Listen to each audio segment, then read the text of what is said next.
was to that picture. Got it. We're not. Are we mute? No, you're not. We're computing. Eric, do you want to go on mute until we get started?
I'm gonna put this.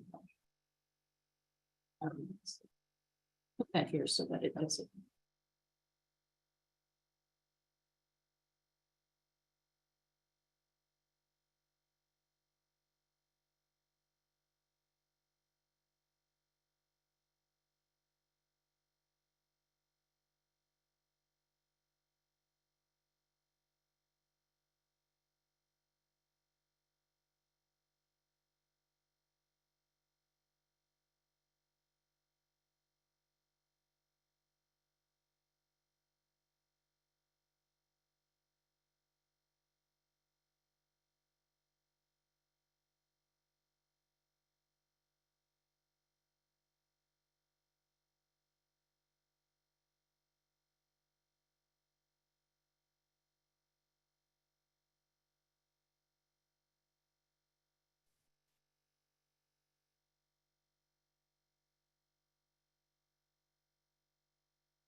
To focus on this is school specific.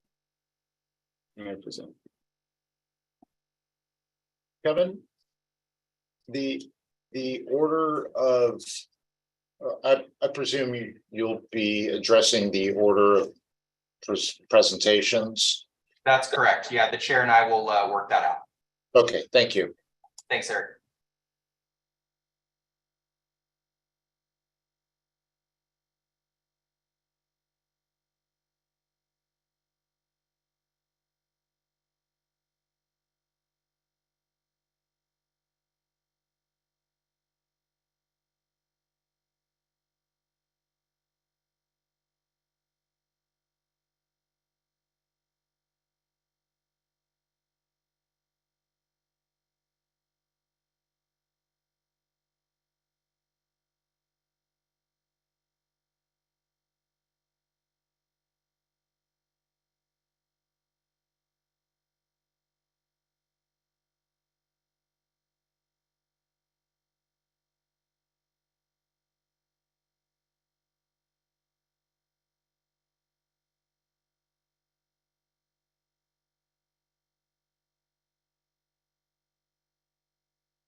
Hey, Kevin, just double checking. Can you hear me okay?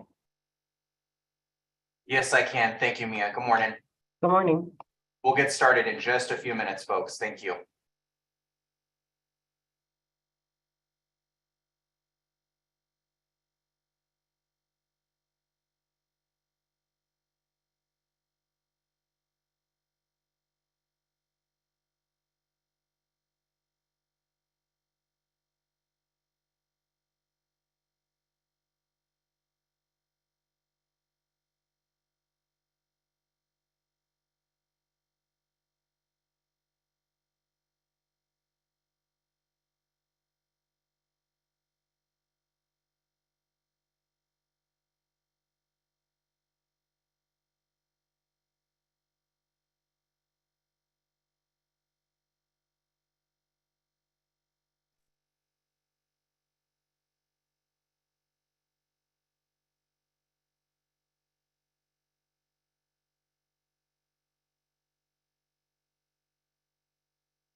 Good morning, everyone. We're still waiting on a few committee members to sign in, so we'll give them a couple more minutes. I appreciate your patience and we'll get started soon.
Good morning, Chairperson Osama Yunin.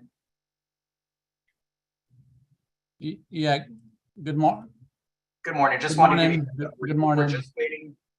Morning, Osama. We're just waiting on, I think, 2 committee members. So if you'd like to get started with the housekeeping, or do you want to give them a couple more minutes? Let's give him a minute then. And we'll- Okay. You got it.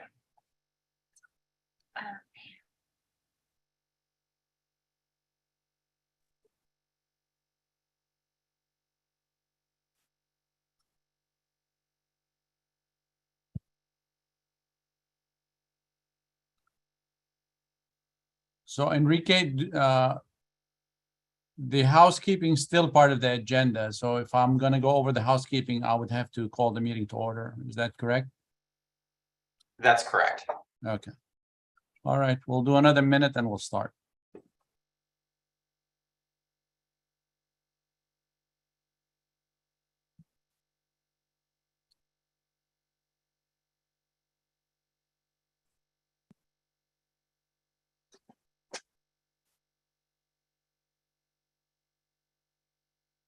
Which members are we waiting for, Enrique?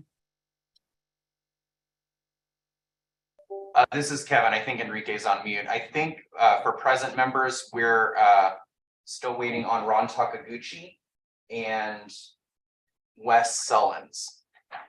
Okay. Yeah, I think I'm looking at Enrique and the voice coming from the other one is really small. Oh, Apologies. That's okay. Good morning. It's good morning. Okay, well, it's 9:03. Let's go ahead and start. We're ready, Kevin? yes, sir. Okay. All right, good morning, everybody. Welcome and thank you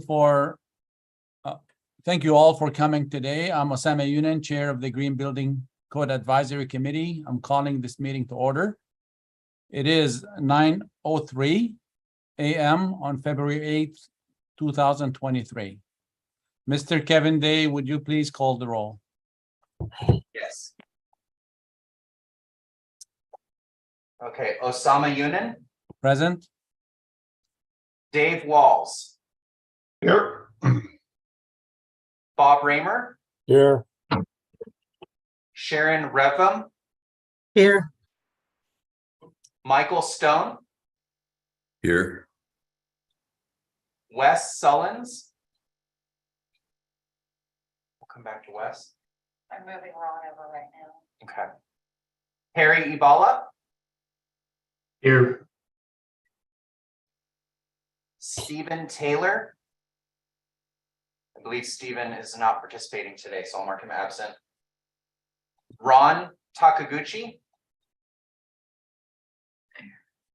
I just sent him an email. I see him. He just joined. Okay, great. Hi, Ron. Ron, you're on mute. Present. okay, and I'll come back to, thank you, Ron. I'll come back to Wes Sullins.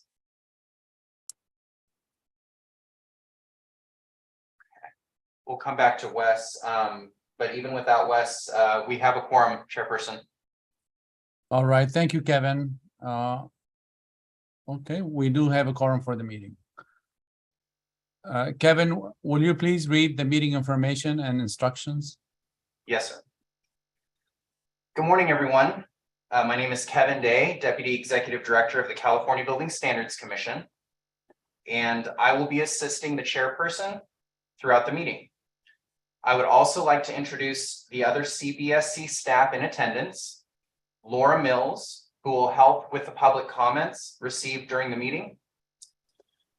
Other CBSC staff are on Zoom, including Executive Director Mia Marvelli and Associate Architect Irina Brosman. This is an open public meeting of the CBSC Green Building or Green Code Advisory Committee. The purpose of this meeting is to ensure public participation in the development of the proposed building standards and to ensure adequate technical review and recommendations to the commission and to the state agencies on the proposed building standards submitted for this committee's review prior to being evaluated by the CBSC commissioners for adoption. The proposed building standards are required to comply with specific criteria in the Health and Safety Code, section 18930, commonly known as the 9-point criteria.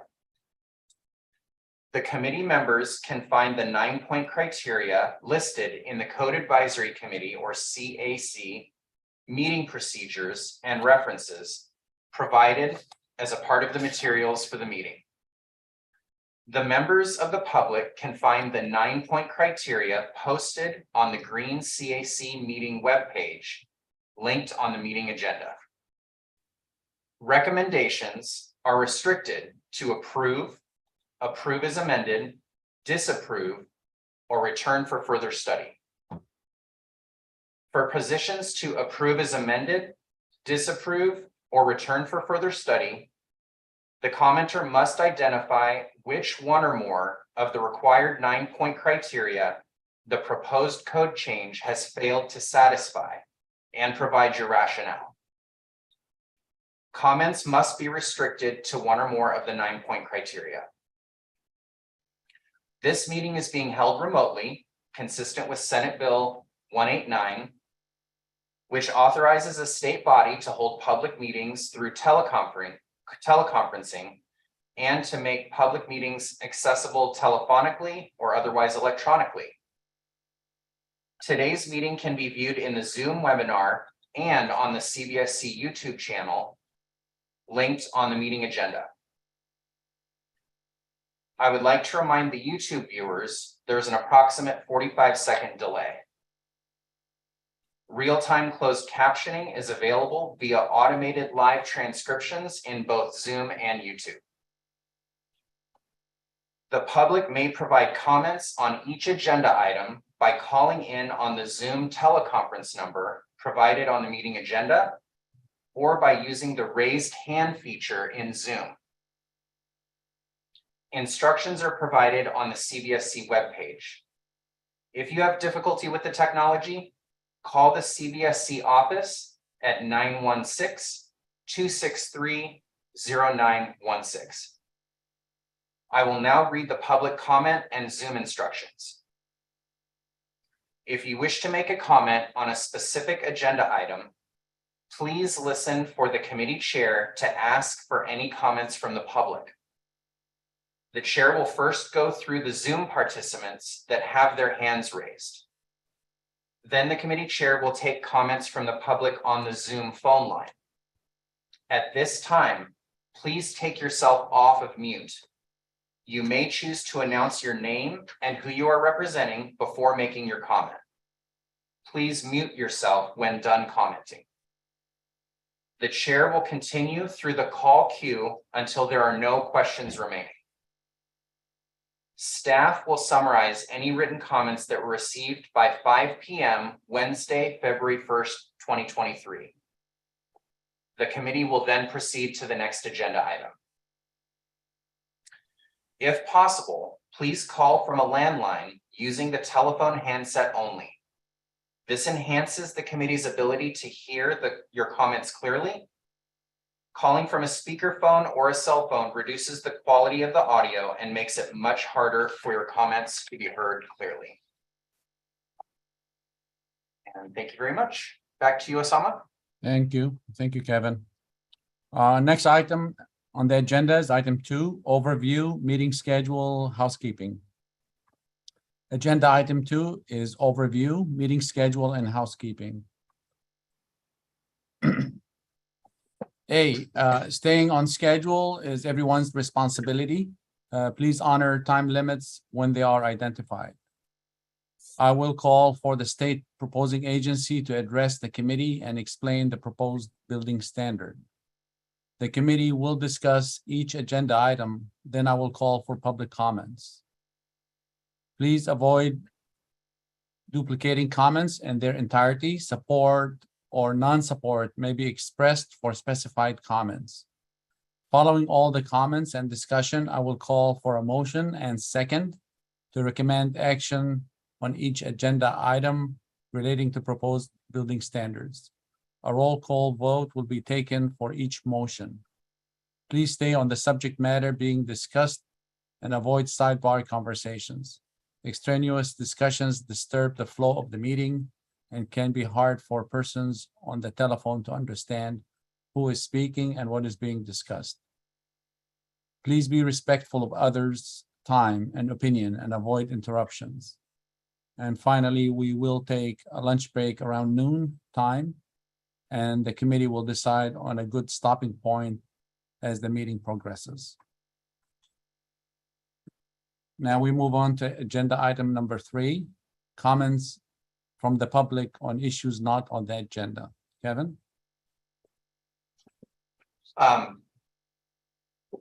Yeah, comments regarding items on this agenda may be briefly discussed, but no action may be taken by the committee.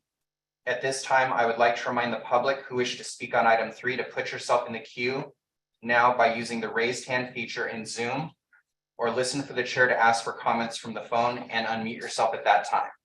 If you would like to identify yourself, please clearly state your name and who you represent. And Chairperson, I raised my hand because I wanted to ask you about 2 requests that we received before we go through items not on the agenda, if that's okay with the committee. Absolutely. Please go ahead. Okay. So the first request was that agenda item 7 for the Department of Housing and Community Development not be heard today. So just if we can get through the other two agenda items, HCD's third on the agenda, so I don't know that that'll be an issue, but that was the specific request.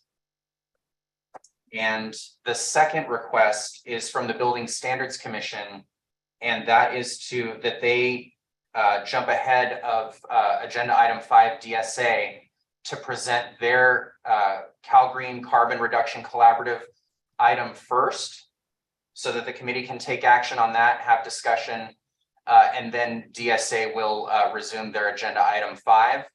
And then after DSA completes their agenda item 5, BSC will then resume the rest of its Cal Green presentation for agenda item 6. So at the pleasure of the chair and the committee, if you'd like, we could probably do one roll call vote on both of these actions if you're in agreement. Thank you, Kevin. Let's go ahead and call the roll for taking items out of order. Okay, and once again, it would be that HCD will not be presenting today. That they'll the soonest they could go is tomorrow, and that BSC will be presenting their CCRC items first, and then DSA will resume and with the rest of the planned agenda. And Okay. just to be clear before we call the roll, so BSC will do the carbon reduction items first, followed by DSA. They'll do their entire agenda items, then will be followed BSC for the remainder that's not carbon reduction. That's correct. Okay, Laura? Mia has. Thank it. thank you. Let's take the roll on that. Okay, before I take roll, Mia, did you have a comment?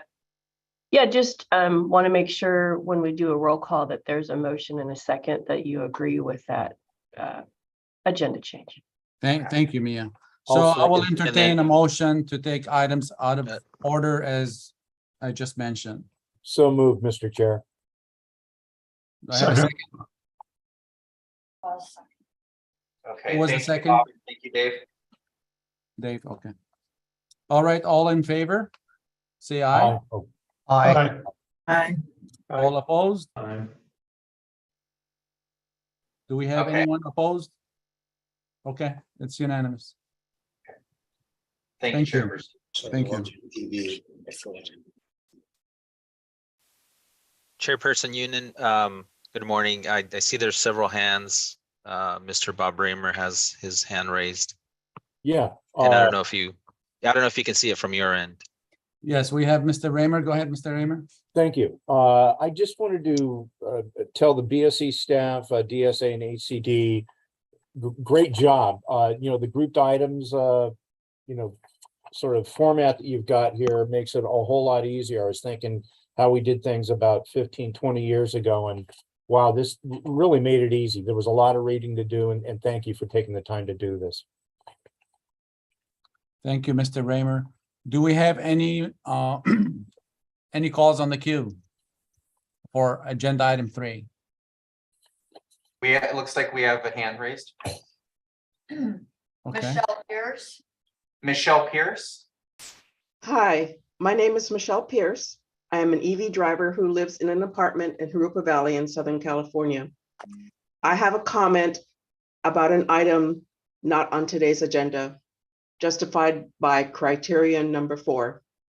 I request that you formally recommend to HCD and BSC that they add or replace a position on the Green CAC for a resident of a multifamily housing who either drives an EV or wants to drive an EV. This is important because the code making process should be informed by those with lived experience. As the people who will be living in these buildings once they are built, the voices of residents need to be heard and our perspectives considered. This is an equity best practice and also key to good policy. As I understand it, the current Green CAC positions are for local government building official, residential construction industry representative, commercial building industry representative, architect, environmental organization representative, public member, local water efficiency official, fire officer, and mechanical engineer, or building performance specialist. That's 2 building industry representatives and no residents. Please rectify this serious omission by adding a position for multifamily housing resident with experience with electric vehicles. It is essential that the CAC benefit from the wisdom of someone who has lived with the impact of building code decisions. This recommendation is justified by criterion number 4, which states the proposed building standard is not unreasonable, arbitrary, unfair, or capricious in whole or in part. Thank you. Thank you. Any more calls on Zoom? Yes. Go ahead, Emily Kim. Wessler, Hi, my name is Dr. Emily Wessler. I'm a pediatric cardiac intensivist at Stanford, and I want to apologize for calling in out of order. However, this is my only chance to do so as I'm working in the ICU for the next 3 days. I am calling in support of strong electric vehicle charging standards in multifamily housing, and am in support of the technical comments provided by the EV Charging for All Coalition. I live with my family in a small apartment in a 600+ unit complex near Stanford. After living here for almost 20 years, we had looked into getting an EV in 2016, but didn't, as we had no place to charge it in our complex. Management finally installed 2 shared charge point chargers, and we were able to get an electric vehicle. At the time, 4 or 5 other EVs in the community shared the chargers. There are now more than 20 EVs in this community, and all are using these same 2 shared chargers, of which one is now broken for the past month, so there are essentially only 3 working ports. We personally have thought about installing solar panels on the carport in which we park, but there is no infrastructure there for any electricity, and the management will not let us do so. It would be great to have the ability to come home at any time of the day or night and have access to a functional level 2 charger that is both available and closer than 2 blocks away from our house. And we are lucky because we live relatively close to the charger. Some people are almost a half mile away from the only community chargers. If you want more Californians to drive EVs, it is vital that charging is convenient, inexpensive, reliable, and safe. My friends in single family housing only have to call an electrician to install EV charging, and they inherently get access to inexpensive electricity via time of use rates. In our community, we are dependent on management deciding to install more chargers and can only use them when they are not occupied by other families. Given the climate crisis, a more rapid ramp up of available chargers in multi-unit rental neighborhoods should be top priority, especially given that California has mandated that all new single-family homes have electrical wiring for EV chargers since 2015. Thank you so much for your time, and I again apologize for talking out of turn. Thank you. Any more, any more calls on Zoom? Yes. John, Hi, my name's John. Hi, my name's John Hyam. I just wanted to take this opportunity to support the 2 women who just spoke. I thought their message was on target and eloquently stated. I would just like to add my voice that it said that the best time to plant a tree was 20 years ago, and the second best time is today. The best time to change the codes to support EV charging was 20 years ago, but unfortunately we can't turn back the clock. So the second best time is today. I myself have had experience trying to get an EV charging infrastructure installed at a condo complex where I'm an owner, landlord for the past 6 years. And to state that the demographic that this condo association targets is wealthy, up and mobile people who not only are tolerant of EVs, but crave EVs. They want to drive electric, and the Homeowners Association is willing to install electric vehicle charging infrastructure. However, the objects in front of us to get that charging infrastructure in place are frankly immovable for a complex that's been built, that was built almost 40 years ago. You have squabbles over parking, you have who's going to pay for it, homeowners that don't drive electric, they don't want to be paying, subsidizing charging infrastructure that they won't use, and so on and so forth. So without going into any further detail, I would like to just state that the time to act is now, so that going forward, that everyone who lives in a multifamily housing development can have the same access that I enjoy in my home. Thank you. Thank you. How many calls do we have on Zoom? 2 more. 2 more, Chairperson. 2 more. Okay, next, please. Linda Hutchins Knowles, Yes, good morning, Code Advisory Committee members and ex officio members.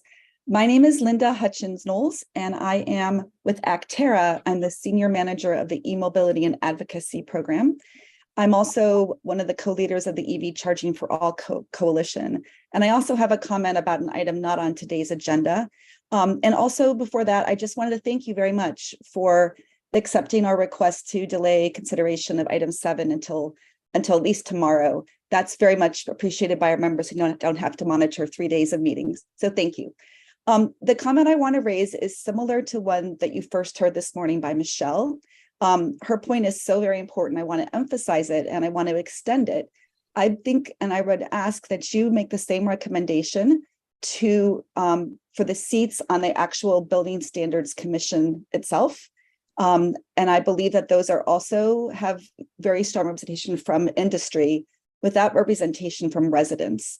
And so again, I ask that you recommend that a resident of multifamily housing who either drives an EV or wants to drive an EV be added as a position to the Building Standards Commission for final review of the code. This is very important and again justified by criterion 4.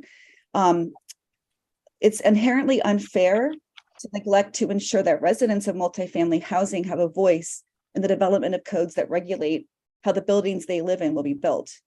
It's unbalanced to have several industry representatives with a profit motive and no representative of the actual condo and apartment residents. So please make this recommendation. And if there's time for you to discuss it this morning, we'll be very interested to hear your thoughts. Thank you for your consideration. Thank you.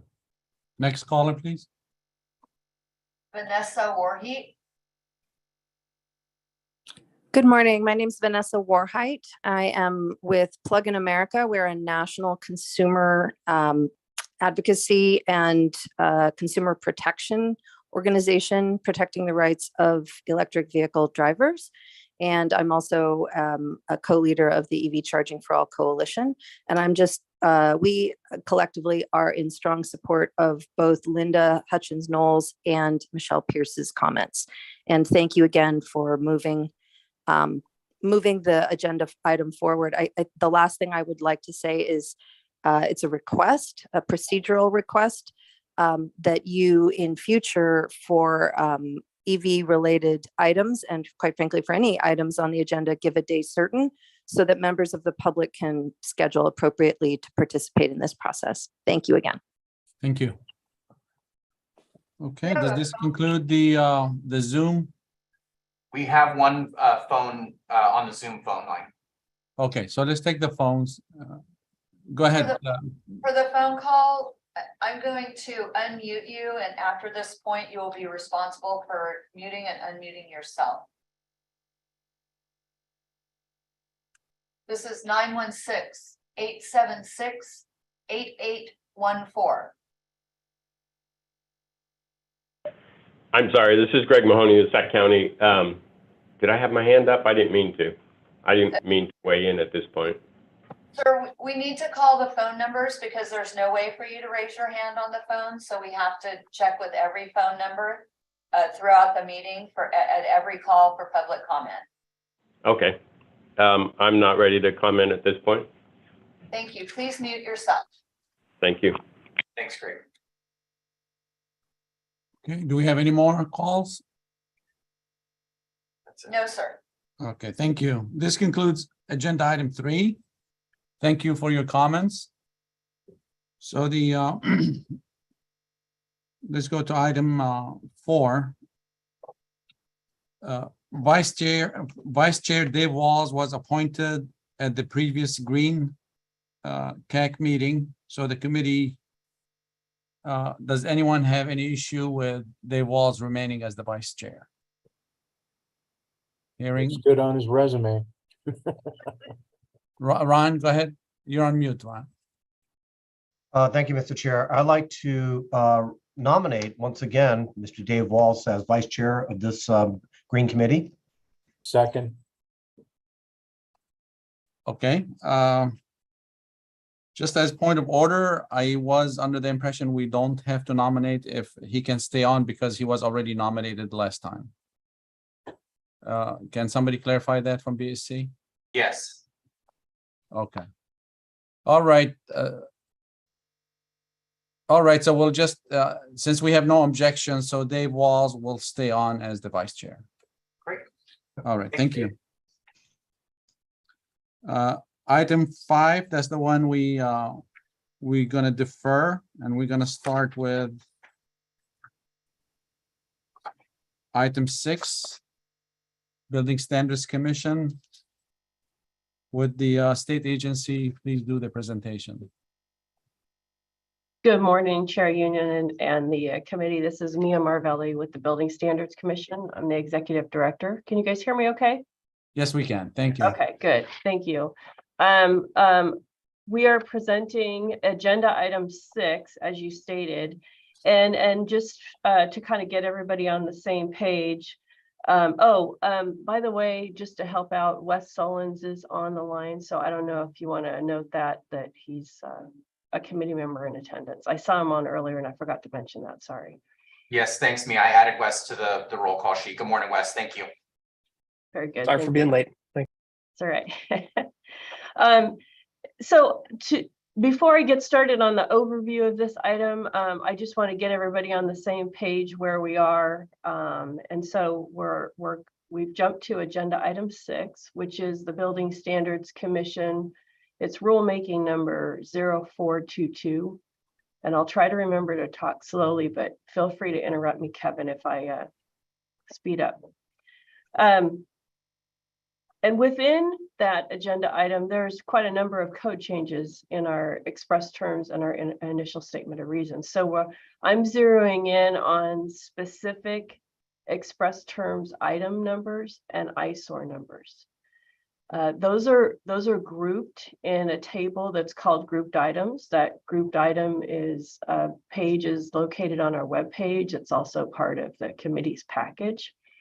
And that the grouped items table includes, and this gets confusing because we have a lot of items, but it includes the express terms and eyesore items 3, 4, 8 through 13, also 14 and 15, 16, 19, and 21 and 25. And as I go through this, I'll reiterate where I am in my presentation, and I'll go slow, and I'll go back and provide the commission action matrix numbers as well, if that helps the chair and the committee. So Director Marvelli, thank you. I would like to, if no one has any objectives, I would like to recommend that we use the grouped matrix. It'll make it easier. We used to do that, as Mr. Bob Raymer said earlier. We used to do that. Takes us forever. So thank you to the state agency. Appreciate it.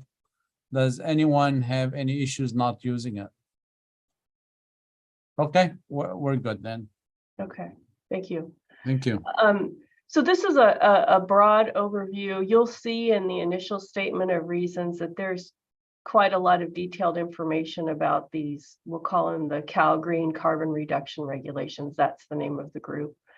I also want to do an introduction to the Division of the State Architects team that is also on the line. Eric Drever is the principal architect at the Division of the State Architect, and then also Ida Claire. And I apologize, Eric, I can see on the screen that you have someone else in the office with you that's not Ida Claire. Correct, Mia. To my right is Paul Johnson, who is here to present electric vehicle charging, but also online is Michelle Golden, senior architect. She's in our San Diego office, joining us remotely. Okay, perfect. Okay, and I introduced the DSA team. This is just for clarity, is the Building Standards Commission staff and the Division of the State Architect team. We work together on these regulations, so that's why I just wanted to make sure I recognize them, because they may be providing input as I go through the presentation, even though these are BSC's code changes for now.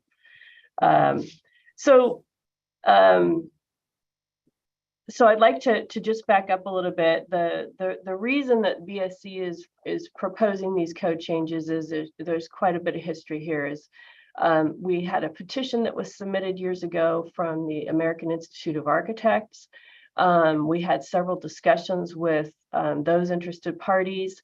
And then more importantly is for many years, the Cal Green code changes have focused on updates to things like recycled water, stormwater pollution prevention, bicycle parking, electric vehicle charging, light pollution reduction, construction waste management, building commissioning, and then indoor and outdoor reduction of water use, and many others, indoor and outdoor air quality. So since 2008, when the Cal Green Code was first issued, we've done many updates on that based on either legislation or executive orders or various emergencies that were happening throughout the state.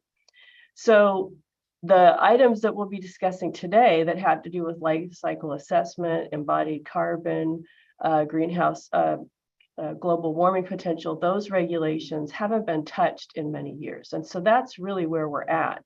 Also, since that time, there's been a lot of legislation that has focused more on not just the energy use in buildings, but the materials that go into the use of the buildings. And so we have an industry is changing. We have design professional practices that are changing and focusing more on the building material that goes into the development of buildings. So that's really the kind of the overarching purpose. I didn't want to spend too much time this morning going into great detail on the various legislative mandates that are out there. But I do want to touch on a couple of them, because the Building Standards Commission also uses several of the reports that are issued by the Energy Commission and by the California Air Resources Board. One example is the Energy Commission's 2021 Integrated Energy Policy Report. It's often called an IPER report. It included discussions about embodied carbon in building materials and the need for changes in Cal Green to address low carbon design and construction criteria.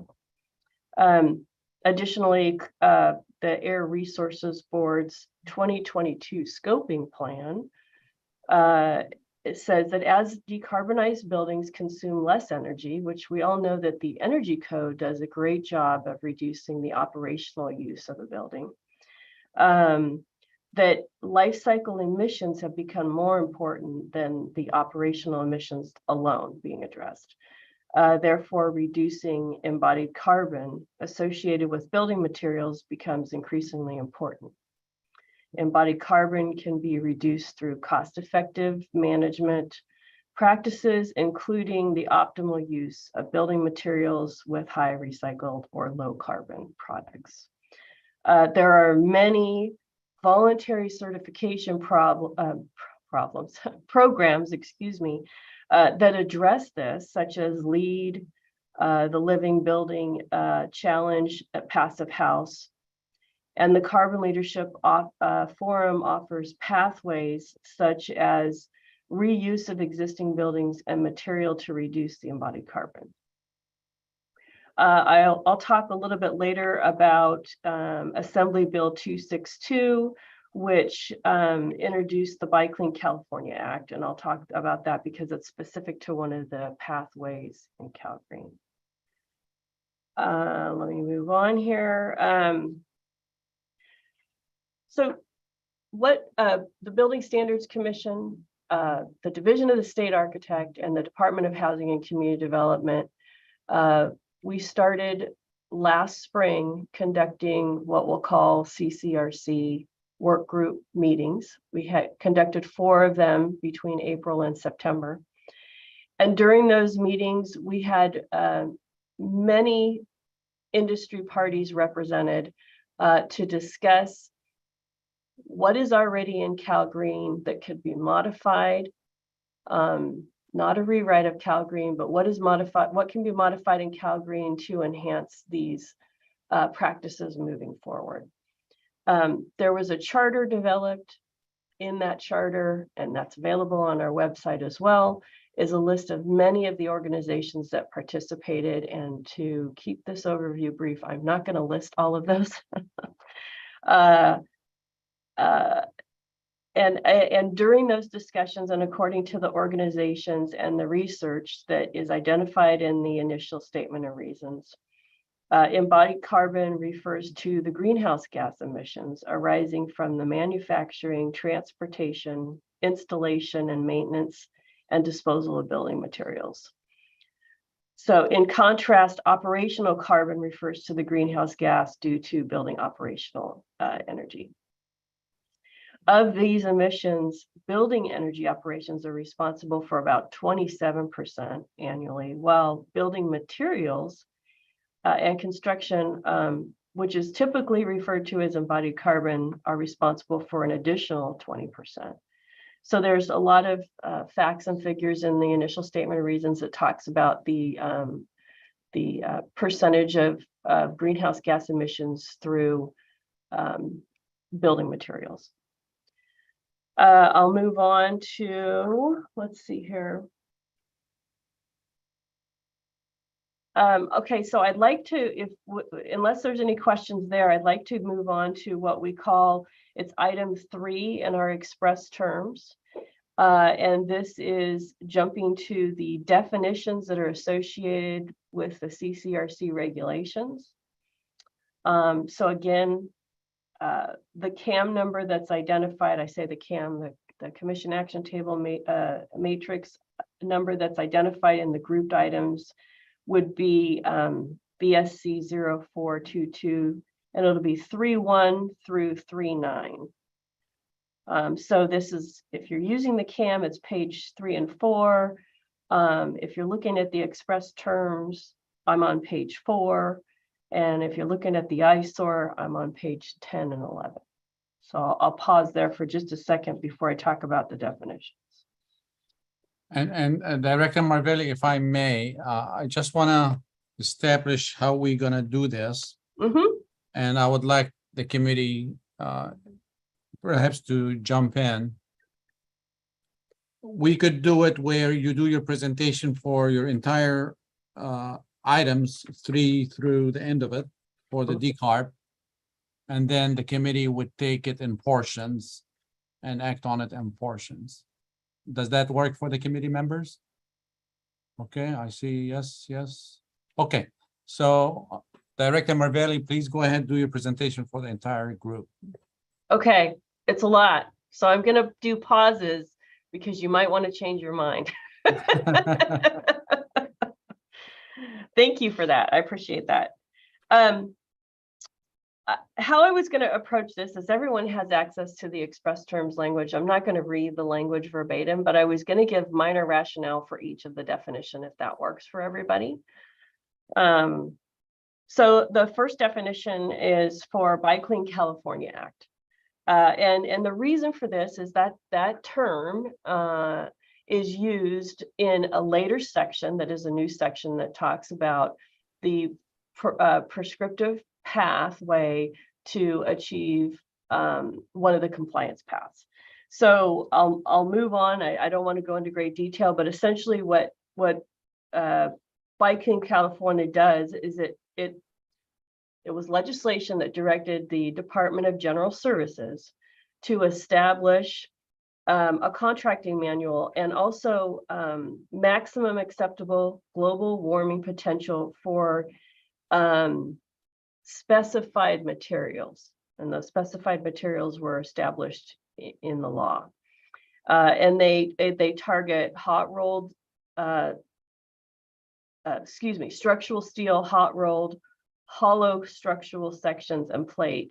It also addresses concrete reinforcing steel, flat glass, and mineral wool board insulation. It does not address concrete.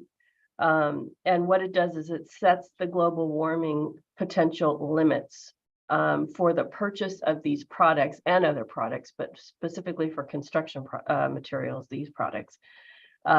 When a state building is being developed. So it's very specific to state buildings. But it's a great platform and a starting point for these Cal Green regulations to have a baseline for global warming potential limits. And I'll discuss that more when I go over those regulations. We then have definitions for cradle to gate, cradle to grave, and the purpose for having these included is these terms are used throughout the regulations. So we wanted to make sure those are in the regs.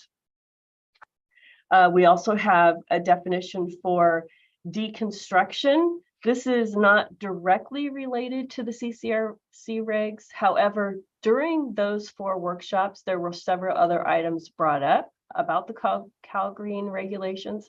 And this is a definition that was requested by the Bay Area Deconstruction Work Group. And it is used in an amendment to section 5.408.1, which we'll talk about later. And then we have various definitions for environmental product declaration. So there's type 3, there's product specified, factory specified, industry wide.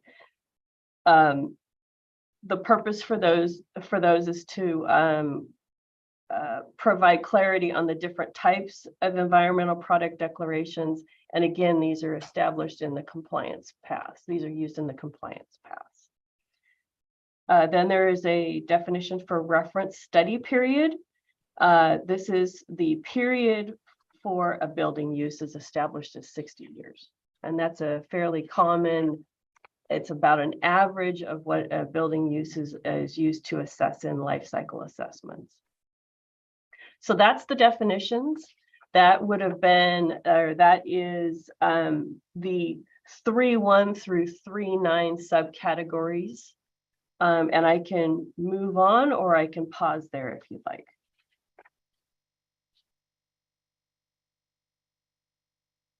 Any of the committee members would like to ask questions now, or should we just have the director go through the rest of it? Well, might be help. I've just got a couple questions on one of the definitions. Okay, please go ahead, Mr. Raymer. With regards to type 3 environmental product declaration, the EPD, a couple questions, and for the committee, their interest. I provided Mia and Kevin with some comments and questions yesterday. So anyway, my first point here is, what constitutes an acceptable third party, and is there certification process for these individuals or companies or whatever? I'm thinking, the energy consultant industry, is there something similar on account of there's a number of us who know next to nothing about this, and we're kind of learning on the fly here. So anyway, what constitutes an acceptable third party, and is there a certification around it for it? So it's my understanding that the third party is certified by the ISO reference standard ISO 1402825. I did a little bit of research on this last night because I didn't dive into that too much, but there are many third party verifiers out there.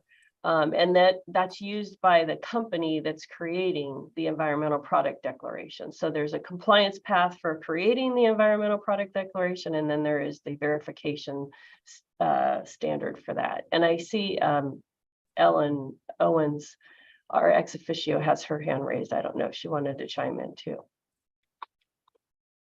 I did want to ask a further question on a similar topic to Robert's, and that is, how closely are these proposed regulations trying to match or not match and exceed the current Buy Clean California Act that the state agencies are following? Are these meant to match except where they exceed, like in concrete? I wasn't clear about that. Sure. Yeah, I can speak to that a little bit, and it might be a little more clear when I talk about the prescriptive path. But you're right. The bar is set by Bike Clean California. And then what these regulations do is they actually raise that level a little bit. I think it's 175% on most of the categories. And what that does is open it up for, we'll say, easier compliance. And so and I'm glad you raised this issue because a part of the reason we're moving forward with this is we want to have, it's really a first step in getting industry to recognize these performance criteria in the regs. So we don't have currently mandatory regulations at all on this. And so this is kind of a first step. And that first step, which I'll talk about in a few minutes too, is that this isn't applying to all buildings. This is applying to buildings that are greater than 50,000 square feet or greater, which is a smaller percentage of new construction. And you're right, the Bike Clean California bar is a really good bar for state buildings, but we're enhancing that number so that it is easier to comply with for normal non-residential occupancies. Thank you. Yeah,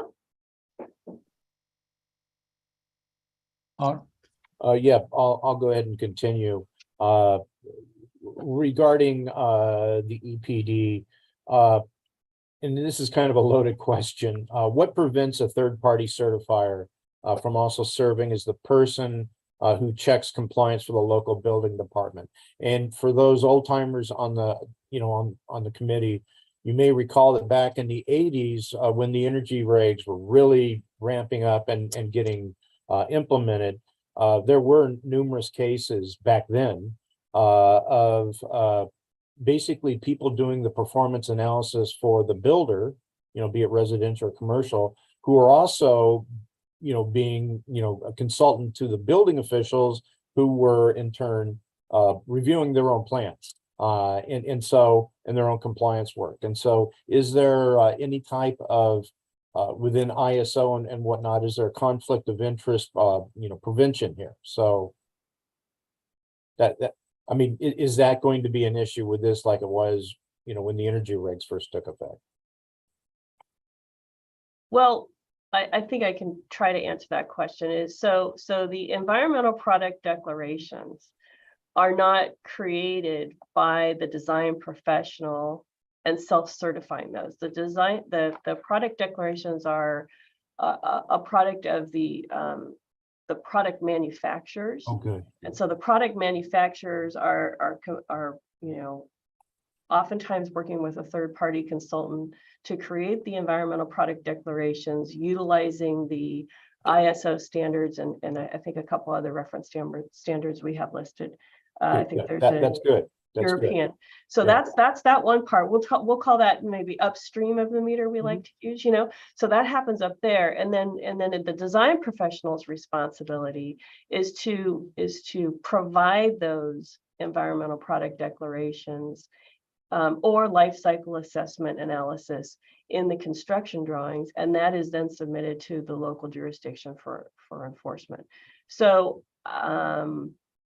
we don't want the bad actors, but the design professional is signing off saying that we're complying with what's in the building code. So I'm just glad to hear the manufacturers are deeply embedded at the beginning of this. So and lastly, Mr. Chair, Mia started to speak to it, but is there adequate availability of these entities, these third-party certifiers on a statewide basis? And the reason why I ask that is, the BSC, hypothetically would approve this stuff in June or July. It'll get printed in January. So the public, by and large, beyond us and those watching the regulatory process, are going to have about 6 months to get up to speed on all this. And so that means not only are they going to be learning all of this in an incredibly short period of time, but they have to access enough of these certifiers to make sure that everything runs smoothly. And so is there an adequate supply of these on a statewide basis? Based on the information that was discussed at the workshops, yes, there is adequate third-party verifiers. There's adequate companies with environmental product declarations. And again, broadening this to enhancing the Buy Clean California percentage that actually assists with that compliance even more. I see Eric, DSA has their hand raised. Maybe Eric wants to help chime in on this. Sure, Mia. I thought I would try to clarify that those third-party certifiers are testing labs. So the ISO standard defines the process by which EPDs are analyzed. The EPD is generated initially by the manufacturer, submitted for analysis by the third-party testing labs or certifiers, third-party certifiers. So I just wanted to point out that these aren't necessarily individuals. These are testing agencies that are assessing the compliance or the documentation of the carbon content and the processes associated to the manufacturing of a particular product in accordance with the ISO standard. And there are two standards that are put into place that help to define this. I think it's going to be a little bit challenged with the number, but it's 14025, I think, and 14040. Yeah. You got it right. So those are the standards that define the processes by which an EPD is created and certified. If that helps. Thank you. Thank you. Chairperson? Yes. This is Kevin. I just wanted to chime in real quick. I know that committee member Dave Walls and Wes Sullins have their hands up. We also have state agency, State Fire Marshal Representative Crystal Sujeski with her hand up and a couple other folks. So just wanted to let you know we've got some folks with raised hands. Right, and I think Dave Walls had his hand up first, then Wes Sullins. I didn't see the others. I'm not seeing them on my screen. But so how about, is DSA done with their comments? Sorry, I would just add that these standards have been in place for quite some time. So in terms of the availability of testing labs and agencies, we don't foresee that as being an issue. Okay. Mr. Raymer, you're good? Okay. How about Mr. Dave Walls? Yeah, hi, Mia. Just a question, talking about the standards. Sorry for my voice. I see no version or year or anything with the ISO standards. Is there a particular reason for that? Typically, there is a version so that a newer version doesn't come into effect, that the public doesn't have a chance to review and consider. Thank you. I had to flip over to the reference standards, which is item 14. We tend to put the year number in the reference standards chapter. And so I did double check that. And I believe we have years stated. I do see that we do not have a year stated, and that is for the European and international standard. It's called EN 15804. And so we'll rectify that before we go out to 45-day comment period. But and when we get to that item, if you want to double check, I believe we have years associated with those. So.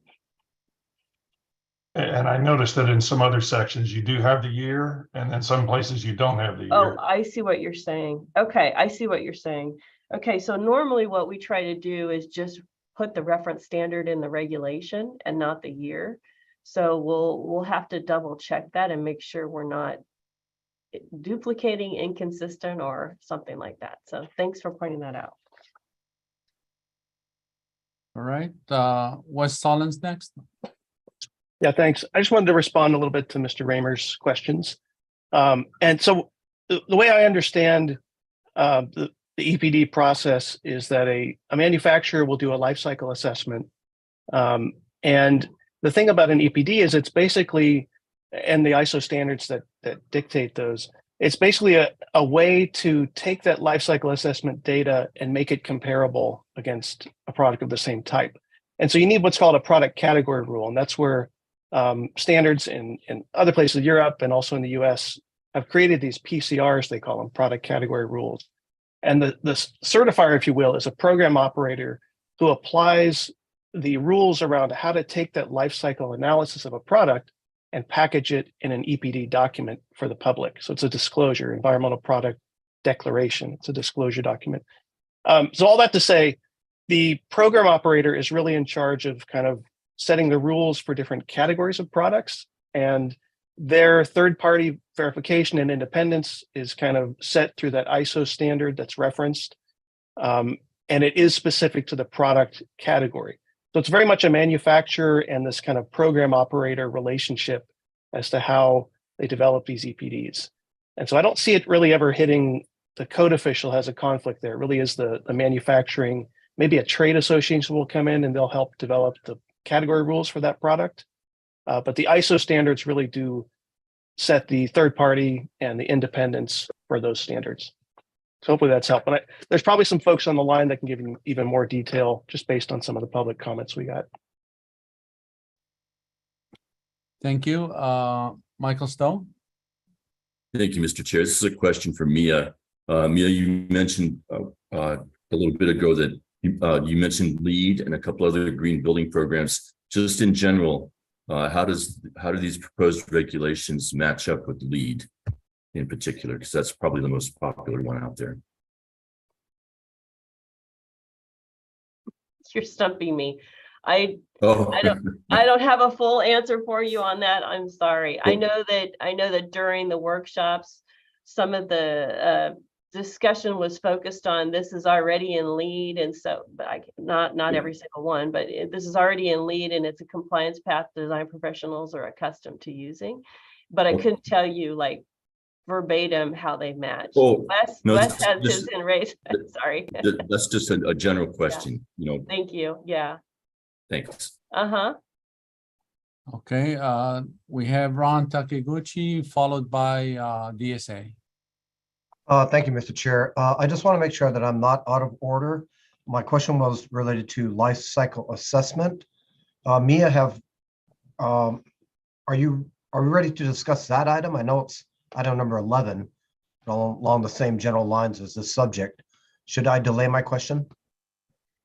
Yeah, I think what's happened is the definitions are intertwined into the regulations. So I think we've kind of, while we're trying to address the questions specific to the definitions, I think it's overlapping into some of the other ones. So if you wouldn't mind, Ron, maybe we could wait on that until I present the LCA regulation, if that's okay.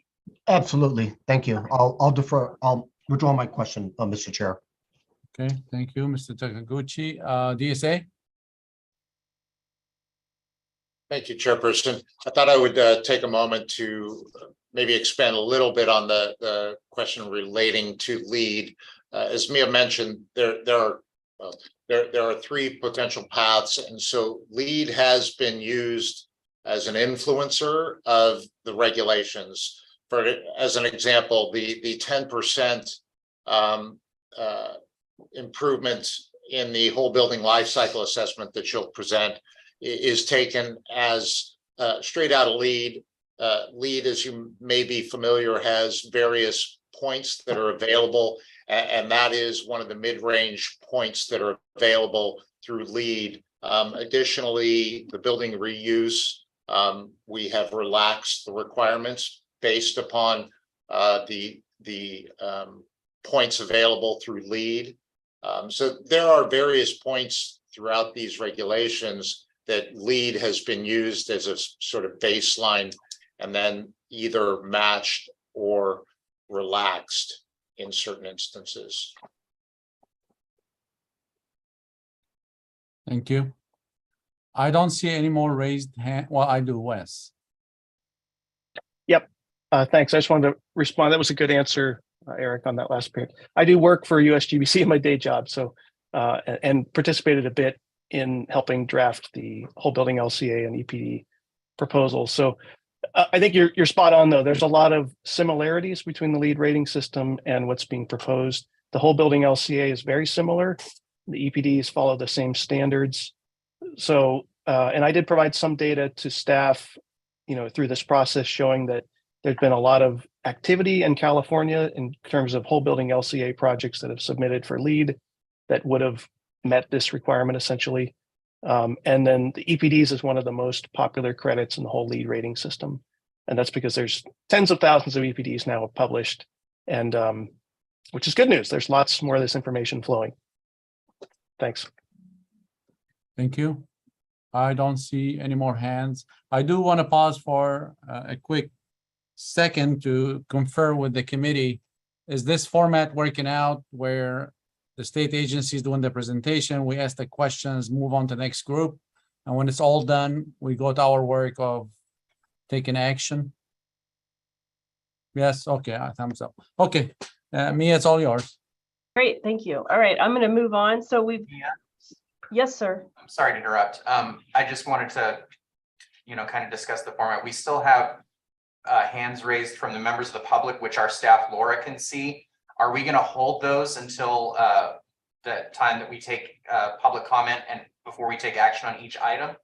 Correct. So we're going to go this format, the one we just did, where the state agency goes through all the presentation, committee members would ask the questions, and when it's all done, we'll take one group at a time. We'll take all the calls and take the actions.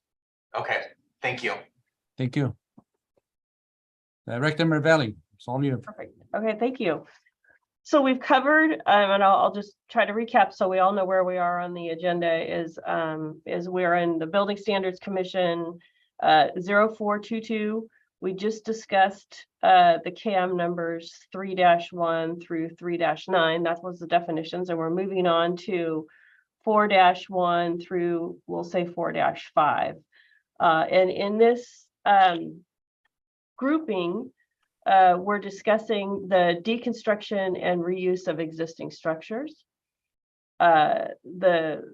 The rationale for this is this section 5.105 was originally just reserved for future use. And so what we're including here are new mandatory regulations for the reuse of existing structures. And the concept here is that it's not requiring that an existing building be reused. What it is doing is requiring if you reuse a building, you use 45% of the existing building's primary structural elements. And I'll just point out that currently in the code, in the Calgary code, in the voluntary section, there's a similar voluntary regulation for maintaining 75%. And we'll talk about the voluntary regulations later, but I want to just point out that this is in the voluntary regulations. And so we're moving 45% to mandatory. So the idea here is what if a building can't be retrofitted and maintain 45% of the main structural elements? Well, there are additional pathways that you can use. So if that's not achievable and the building has to be, and that can't be achieved, you can opt to use the whole building life cycle assessment path. That section's noted in here, and you can opt, or you could opt to use the prescriptive path, which we'll discuss in a minute. So we're trying to be very flexible in compliance. So I talked a little bit about the scope. So it's alterations where and again, this only applies to where the combined floor area is 50,000 square feet or greater. So this isn't to all buildings. And then additions to existing buildings where the total floor area combined with the existing building is 50,000 square. So you're adding on to a building and you're getting up to 50,000 square feet. And again, it points to the 3 compliance paths. So the nugget of reuse of existing buildings is to maintain 45% of the primary structural elements, which includes the foundations, the columns, the beams, the walls, the floors, and the lateral elements. I'll focus on that. And then let's see. Then there is also a verification section For each of the compliance paths, I want to point out that we added a verification, and this verification is points to a worksheet, which is worksheet 3, which we'll go over the worksheets a little bit later, that can be used to assist in documenting the compliance. So questions about, and lastly, within that, item 4 is we added a section called deconstruction, which is just reserved at this point in time. We'll hold it for a future use. So pause there. Is that okay, Chair Union? Yeah, If there's absolutely. any questions? Absolutely. Okay. Do we have, yeah, we have 2 hands. I'm sorry, I didn't know which one went up, if it was Ron or Bob. I think Ron went up first. Mr. Takiguchi, you go first. Thank you, Mr. Chair. This question is regarding alterations, and I just want to make sure in the language, in the scoping, it mentions alterations to existing buildings. Is that meant to be applied to the entire building, or say that one tenant within a building over 50,000 square feet must comply with this regulation?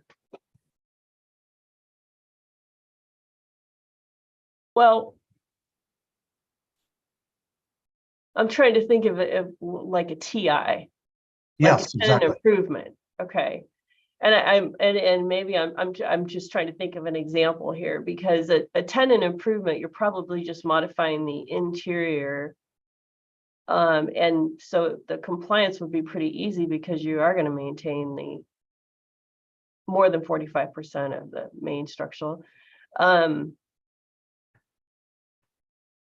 And perhaps all I'm suggesting here is that if the scoping was meant to be for an alteration to an entire building, perhaps the language can be considered to purpose it for entire buildings and not tenant improvements, because alteration means really anything to an existing building. So that was my first comment, Mr. Chair, Mia. I do have a second question. And this is still on alterations and reuse of existing buildings. And I'm looking at the older buildings of a historical nature, or significant, to a local city. And I think the purpose of complying with historic preservation is to maintain what's already there in existence. But I wanted to know if the new the proposed regulations are friendly to historical materials such as windows, and the life cycle assessment will not apply, or even better, the California Historic Building Code can be applied when modifying or altering historic buildings. Yeah, no, I think that's a great question. And I was just trying to think through, perhaps we put additional information in referring to the historical building code. So to answer one of those questions is, window assemblies and insulation and portions of the building are not part of the building reuse. You don't have to count that towards the 45%, or you don't count that towards the 45%. But, I'm kind of thinking about applying the code, and when you get to Cal Green, well, let me just back up. I don't want to try to fix it on the floor, but I think perhaps an exception or a reminder that this doesn't apply to the historical building code or something like that. So I'll make a note and take that into consideration. Okay, thank you, Mia. Thank you, Mr. Chair. Thank you, Bob. Yeah, thank you, Mr. Chair. I know there was some concern in some of the public comments that this could have the unintended consequence of putting structural safety in competition with waste reduction, but you're allowing 3 different paths of compliance here. And so that seems to kind of take care of it. If you're concerned about structural, you can go through one of the other paths of compliance. So that seems addressed. My big question here is, given the short staffing of many building departments, how does the building official check for compliance as deconstruction process is rarely monitored? You've got your subs that go in, that are taking all of this stuff out, et cetera, et cetera. How does the building official know that what goes into that worksheet is in any way accurate? Not that I'm saying people are going to try to get around this, but it just, there seems to be a slight flaw here. I mean, if somebody's familiar with how this gets done in jurisdictions that are already implemented, I'd love to hear it. Thanks. Thank And you. go ahead. Yeah, I'm flipping to the worksheet, which I know where. I think it's W3. Yep. Yeah, W3. Yeah. So W3, worksheet 3, which is within item 15 in the express terms. And just So to that will help. be on page 18, Mia. Yep, got it. Yeah, page 18 to 20. Mm-hmm. So the worksheet, it says what's the area of the existing building. Okay, you start there, and then you go down and what's the aggregate of the addition, if that complies, and then you go to the how much of the existing total area are you keeping of the primary structural elements. You're retaining a total area, and then that's the percentage of the structure. So I hear what you're saying is it's the design professional that's responsible for inputting this information. Mm-hmm. So, it's on the licensure of the design professional. In terms of verification by the local jurisdiction, I hear you in that, they're going out and inspecting. Once they provide a demolition certification, they're going out and inspecting that. So I couldn't tell you, their processes. So I see Eric has his hand up. Thanks, Mia. Yeah, I would just, DSA having experience at the regulatory side of things, both through plan review and approval, I would suggest that we employ a number of means. Some are through plan review, and in this case, an agency could cross-check the information available on the worksheet with information that's available on the plans, i.e. if columns are indicated to be preserved, that certainly would need to be indicated on the set of plans that would ultimately be inspected. And so there becomes this thread of information throughout the documentation that is available to the agency to employ various means of verification. In terms of deconstruction, DSA does not inspect deconstruction either. However, we would most likely verify these requirements on plan submittal and through the information that's available on the plan sets.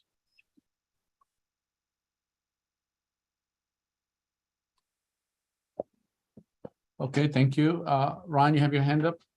Yeah, thank you, Mr. Chair. I'd like to thank Bob for his question. Because of my day job, I am a local building official, and I also like to thank Eric for his comments from a state perspective. But from a local perspective, that is a question, and we certainly want to comply with the regulations and meet state goals.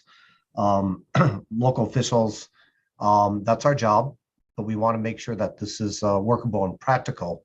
And a big part of that is education. So I know that like anything new, like the Cal Green Code, when it was new, there was a lot of education put on by BSC and other state agencies, which we very much appreciate.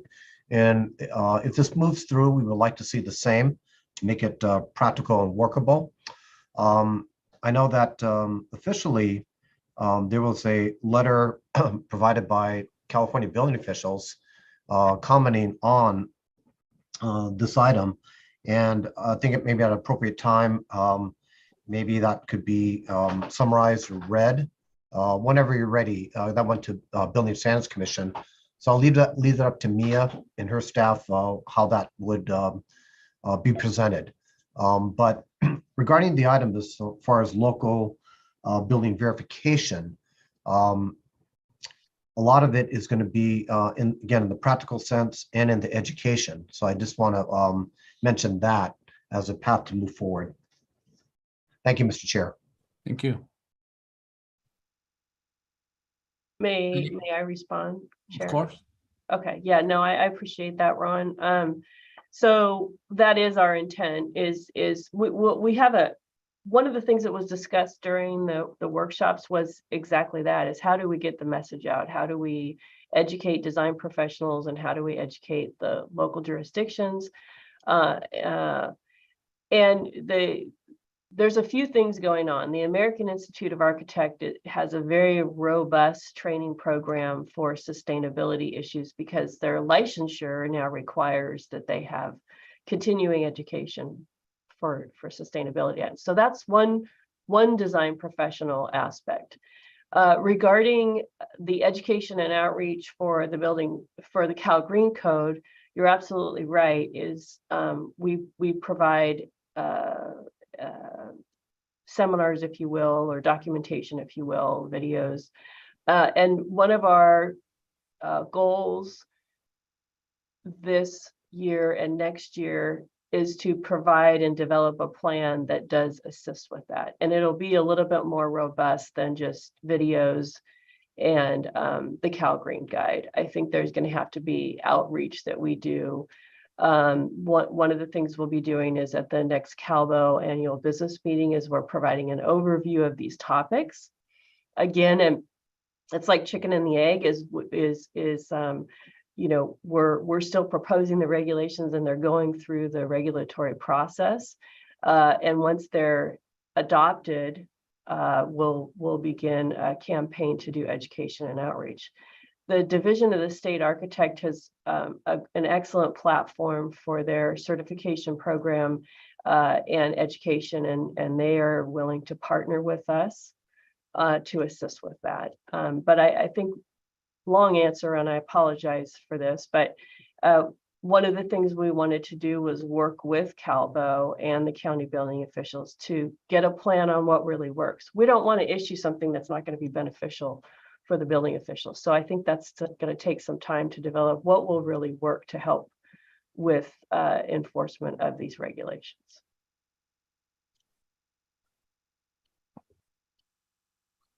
Thank you. Ron, you good? Yes, thank you, Mr. Chair, and Mia. Thank you. Thank you. Sharon?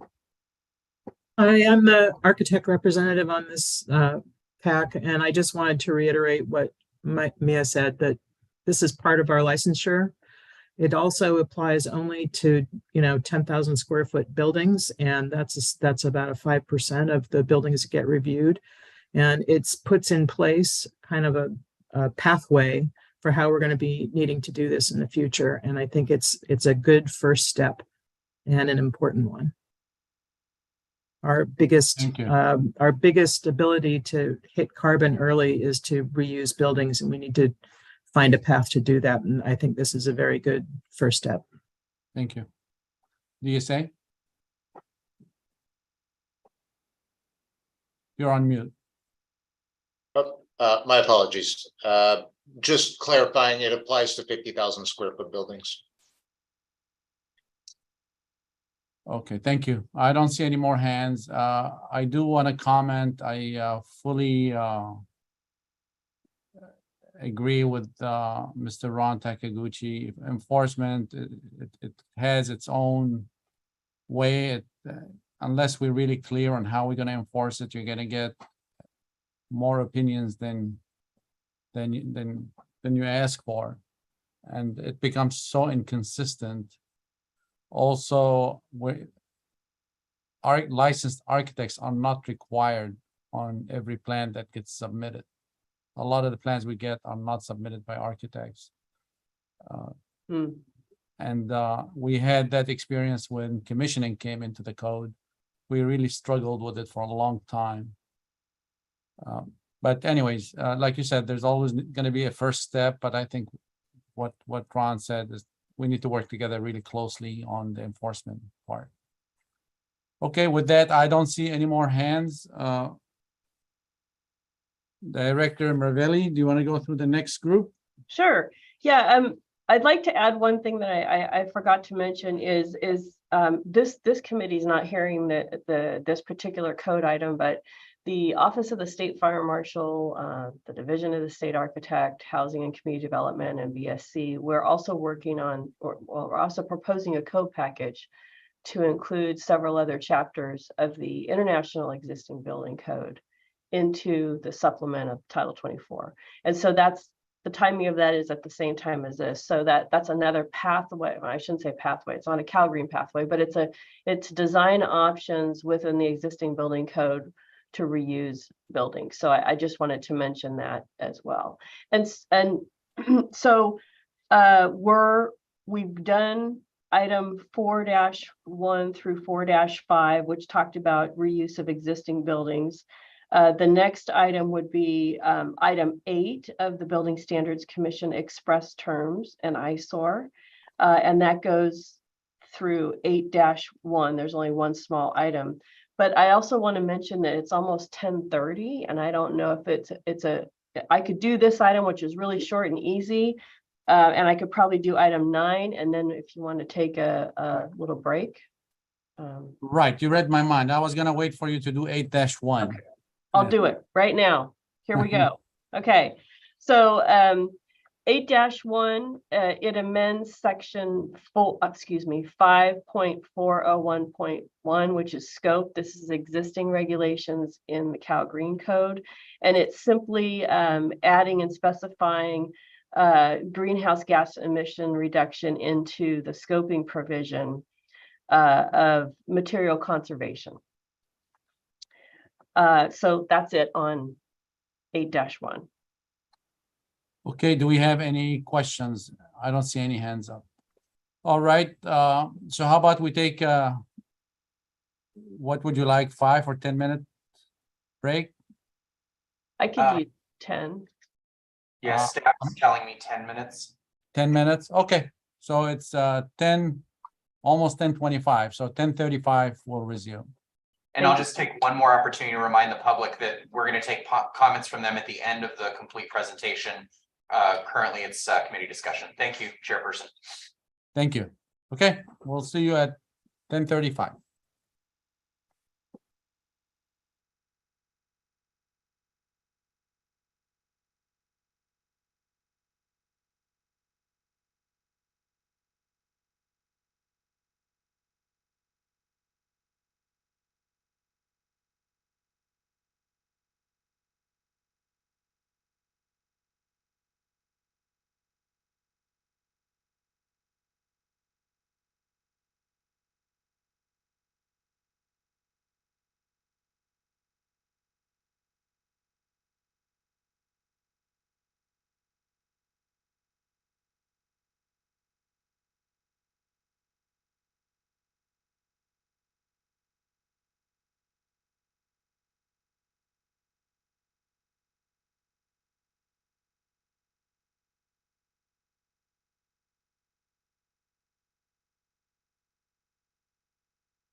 Just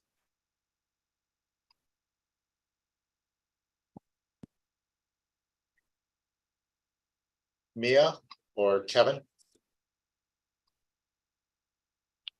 We got that message, Eric. She's changing it. Thank you. Okay, you're welcome. Okay, it's 10:35. Let's resume. So we left off at, you covered 8-1. Correct. Yes. Yeah, Director Marvelli. So we move on to, we didn't have any questions. We're done with 8-1 from your presentation. How about we move on to 9-1? Very good. Thank you. So 9-1 is this is a pretty easy one. In each section or subsection, I should say, we provide the defined terms, but the definitions were already discussed that were in chapter 5.2. So what you have here is just a addition of the new defined terms at the beginning of subdivision 5.4. So it includes by clean, cradle to grave, so on and so forth. Any questions on that one? Seeing none.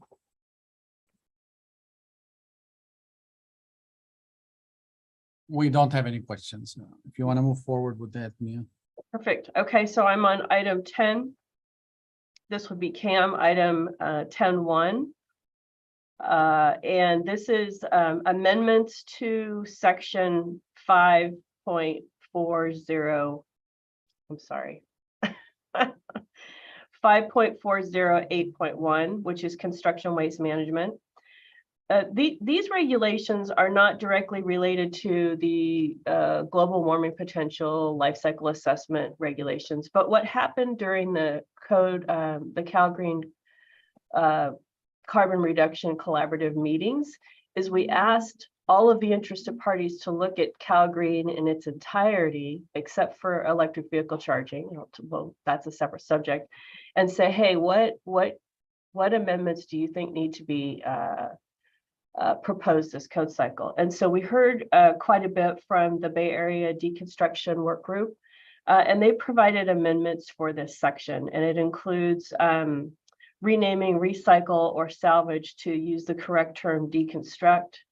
And they also suggested that in future code cycles, they're going to work with us on updating this because apparently compliance with the minimum of 65% non-hazardous is challenging in some jurisdictions. They also wanted to clarify that it's organic building material from construction, excess, deconstruction, and demolition. So any questions on that item? Mr. Takeguchi. Yes, thank you, Mr. Chair. Mia, I'd just like to make sure that I'm understanding the term organic building material. The term organic waste is already in the Cal Green Code, but not being modified on this proposal. And I think the term here, organic building material, is different from the term organic waste. Is that correct? It is a different term. You're right. Organic waste would be the food product part of it, the vegetation part of it, whereas this is organic building materials from construction projects. And I can reach out to the Bay Area folks and ask for some clarification on that. My understanding was they were proposing these code changes to more align with the industry terms that are used. Okay, and I think it would be appreciated if maybe not a definition, but clarification of what organic building material is. I think we all have an idea, but just making sure for the sake of compliance and meeting the percentage. Got it. Thank you. Thank you, Mia. Thank you, Mr. Chair. Thank you. I don't see any other hands. So that was 10-1. Director Marvelli, should we go 11.1 through 11.6 next? Perfect. Yes, happy to. So here we are with life cycle assessment. So again, this is section 5.409 life cycle assessment. Originally, this was reserved for future code changes, and that's what we're doing. This code cycle is introducing life cycle assessment as a mandatory pathway. The new scoping section requires that newly constructed buildings 50,000 square feet or greater are to comply with either of the two carbon reduction paths. And the first one is whole building life cycle assessment, or the product GWP compliance path, which we'll talk about in a few minutes. And then, of course, we already discussed if there are additions and alterations, you can comply with the building reuse. Whole building life cycle assessments. This is conducting a cradle to grave life cycle assessment. And this is in accordance with the ISO standard with 14044. This would exclude the operating energy. And the idea is to demonstrate a minimum of 10% reduction in global warming potential. And you compare that with a similar building in function and complexity and type of construction as the baseline. And then you achieve a 10% reduction in the GWP. So to determine that, there is software that is used, and that software is developed in compliant with the ISO standards that are listed in the regulations. And then in addition to that, there is software, which is listed later. There are free softwares available to be able to complete a life cycle assessment, which I'll talk about later. The building components, section 5.409.2.1 building components clarifies which building components are included in the whole building life cycle analysis. And the scope is limited to the primary and secondary structural features. And then the reference study period, which we talked about in the defined terms, is the baseline is set for a 60-year life cycle assessment. We also have verification of compliant regulations. The verification of compliance is that you provide a summary of the global warming potential analysis produced by the software, and it's included into the construction documents for compliance.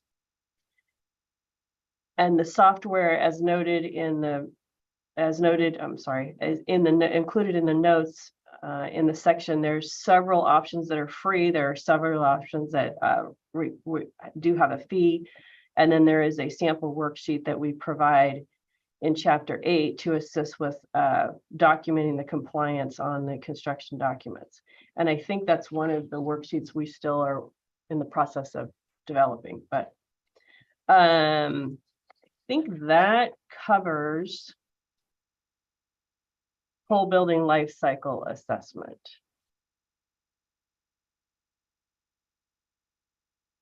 Or item 11. Thank you, Mia. I didn't notice, was it Bob or Ron? Bob actually was first. Bob? Thank you, Mr. Chair. I've got a number of questions for Mia here, many of which were brought up during the work groups, I guess we call them, the carbon working group, and specifically by Calbo and industry. Kind of starting off, do basically the vast majority of construction materials and their variations have easily accessible and certified carbon content data? And if not, how long does it take to get certified? You know, I'm completely unaware of or unfamiliar with the process. You know, I know what windows have to go through to get NFRC ratings, et cetera, but this is, I'm a newbie on this. And so is this something that a whole lot of materials have and it's not going to be a problem in July of 2024? Yeah, thank you.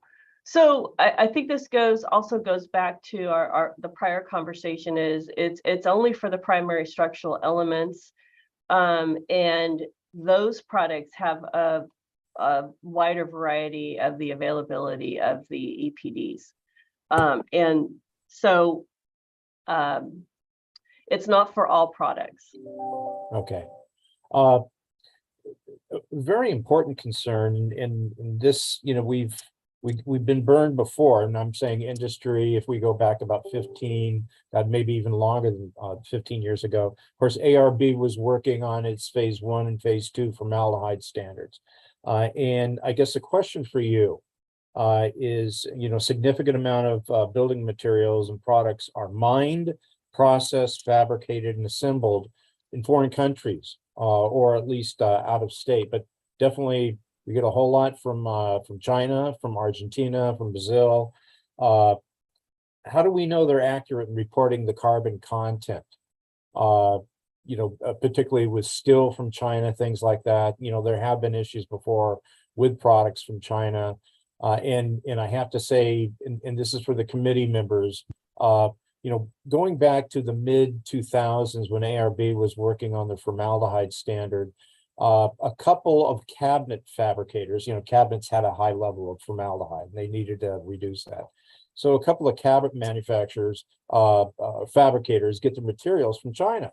And so they went to China and visited 2 companies, and in both cases, the companies, you know, the foreman or whoever was running it basically said, what's the paperwork look like that you need us to provide? They weren't saying, oh yeah, we'll comply with this, we'll reduce formaldehyde content. They were more interested in what type of documentation do you need to show that it's done, meaning, you know, between the lines that they weren't going to comply, they were going to give you, you know, documentation that was fraudulent effectively. And that really upset, and understandably so, the California-based industry who was concerned about this. So I'm just kind of wondering, now that we're kind of, you know, dipping our toe into this, is foreign made and foreign processed products going to be a problem here? You know, how do we verify this stuff? Well, again, some portion of that is outside the scope of Title 24. Oh, yeah. So, but the concept here is that we're requiring that these items comply with the ISO standard, and the labeling that is provided on the products would attest that they meet the standards. So I don't really have a direct answer other than that it is kind of outside the scope of the enforcement of Title 24. It's the upstream part. Yeah, and there may be other state agencies that would be more involved in ensuring that the products sold in California and used in California meet that compliance. It may be an issue for consumer protection, you know, but right. Not the building code. You know, one thing that got brought up a lot was how long does it take to produce the reports, you know, the full report, and what's the cost? You know, so time and money. Do you have any observations on that? Because once again, you know, I'm trying to learn this as we go along.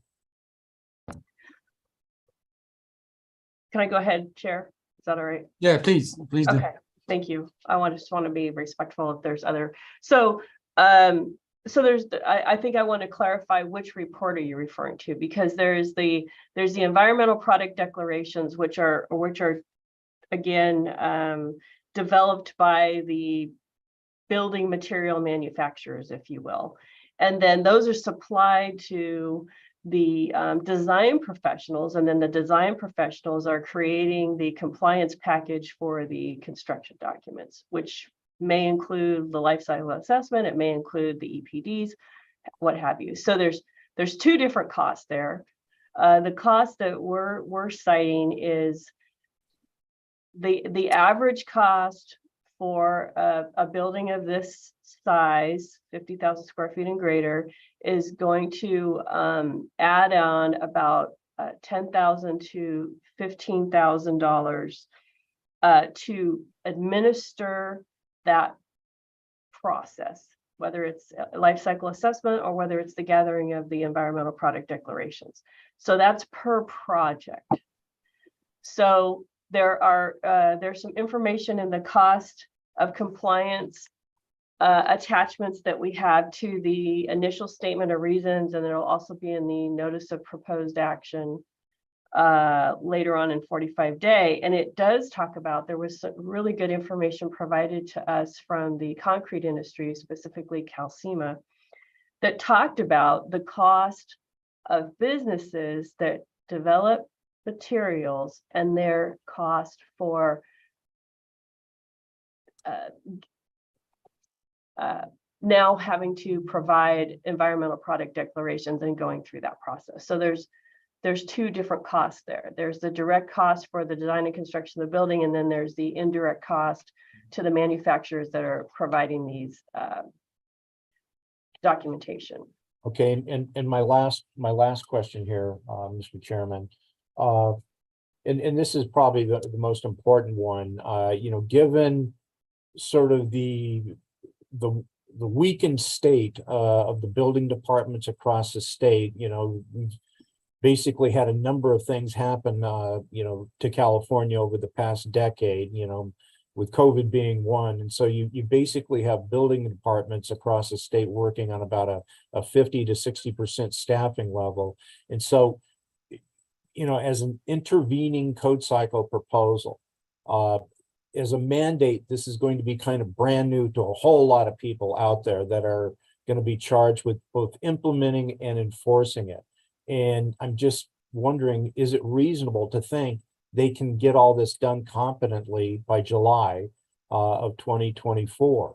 Or would it be better to get something into the code, but perhaps have a delayed effective date that allows the training and education to take place? I'm just spitballing here, but I see a 6-month period from January to July of 2024 where industry is going to have to learn a lot and work and play well together with all the parts, and that's going to be a steep climb. It's my observation. Maybe Calvo has an observation as well. Thank you. I'm done, Mr. Chair. Thank you, Mr. Raymer. Do you have any comments regarding Bob's concerns, Mia?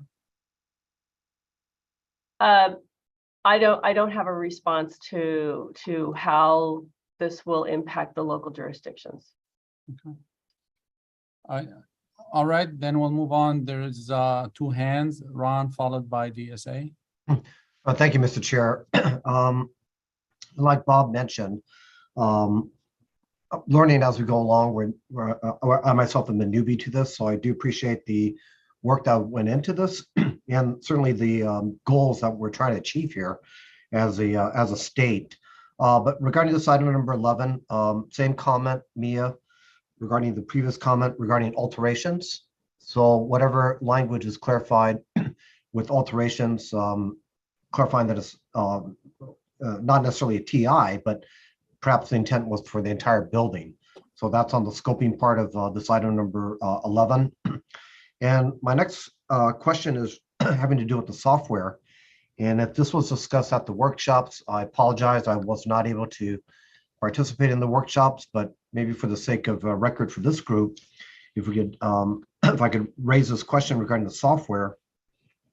The whole building lifecycle assessment mentions that software must be compliant, the data set must be compliant, and the software itself shall conform to ISO standards.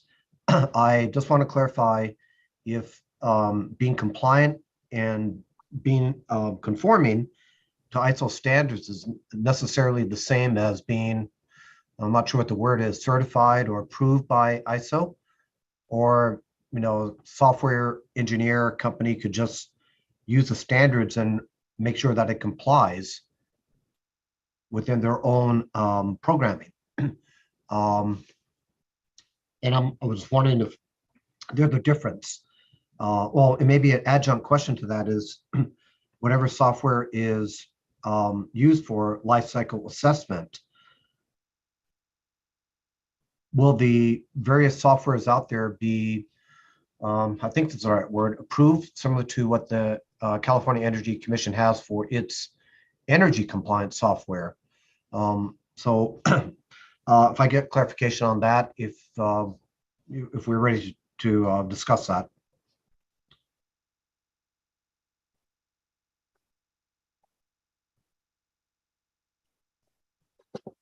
Sorry, I was muted still. Ron, I'm sorry, I'm trying to noodle that a little bit because I hear what you're saying is that the software has to comply with the ISO standards. But I'm trying to look through the regulations real quick.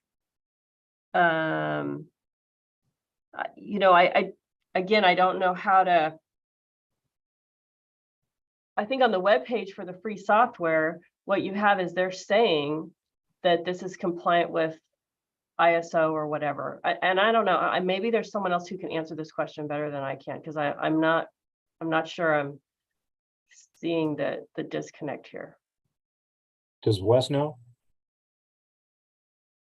Yeah, the software tools that are out there have to comply with the ISO standard for LCA and for the data behind it. So the software themselves, especially the ones we've listed, right, there's one that's free, so that addresses the cost issue. There's a free tool that meets all these requirements. And I think there was some good public comment. There was a letter, I think, from Josh Jacobs, and there's some others that talk about the feasibility of doing this and the cost as well, at least from the design side and some of the local governments as well. So does that help answer your question? I mean, I don't believe the software gets certified. It's the data and the way they analyze the data and present the data that meets the criteria of the ISO standards.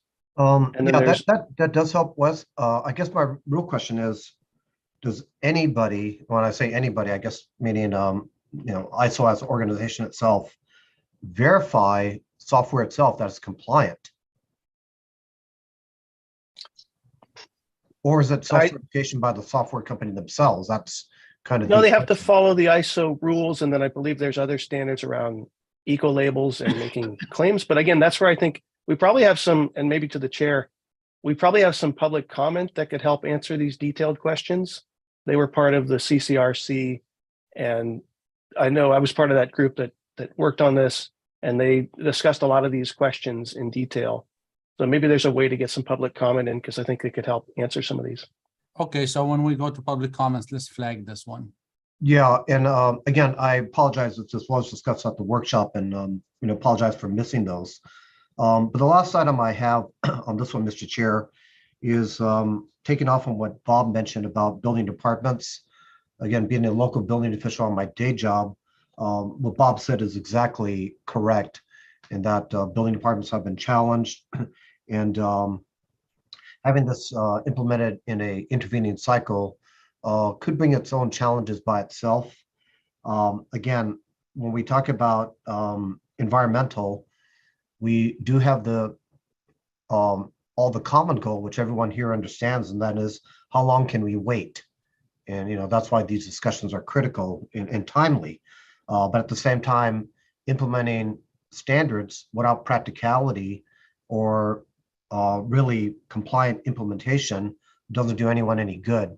And part of that is, you know, the training, going back to training and education by the design professionals and those that verify this, i.e. the building departments.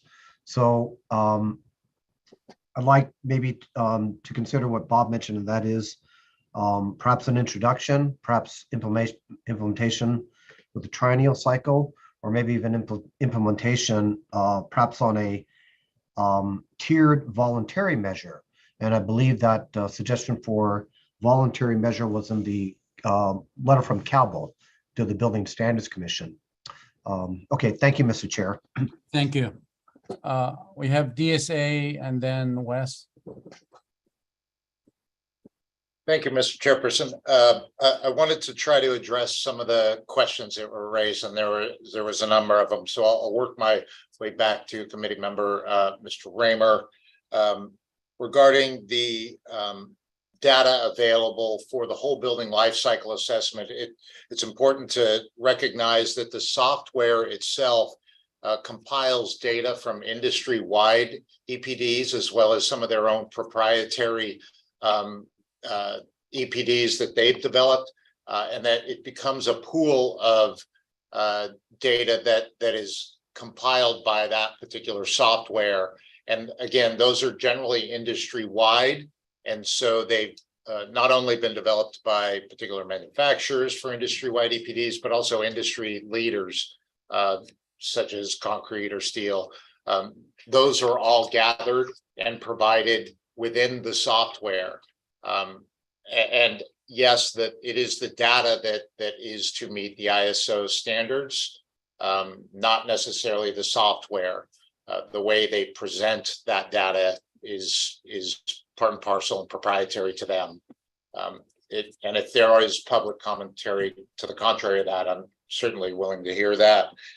Regarding the ISO, the validation of the data, there is steps within the ISO to validate data and confirm the data, whether it's an international product stream or whether it's national product stream. They still must meet the validation criteria set forth in the ISO standard. In terms of the cost of an EPD, Mia did mention that we did have some input, and in our submission to finance, we identified generally the cost to develop a whole building life cycle assessment at around $10,000 to $15,000.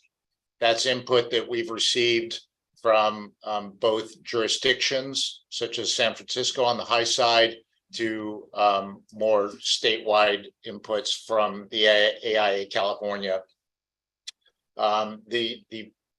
The cost for an EPD varies greatly depending upon the product stream and the amount of information that needs to be verified within that particular product. So it's hard to nail down a particular cost of a individual EPD, whether it's industry-wide or product or factory specific EPDs. Those costs can vary greatly, but all of our data suggests that these are really, when measured against a large project, such as a project consisting of 50,000 square feet or greater, are very insignificant to the overall cost of the project, less than 1%. So we don't see that the cost to develop either EPDs or a whole building life cycle assessment is significant in any way, based upon the size and scale of projects that would be required to meet these requirements.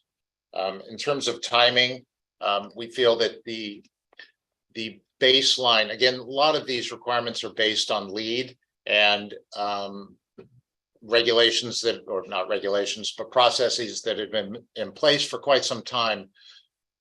We don't feel that there's any ramp up needed for design professionals and engineers on the design side. There's perhaps a little bit more ramp up on particular industries.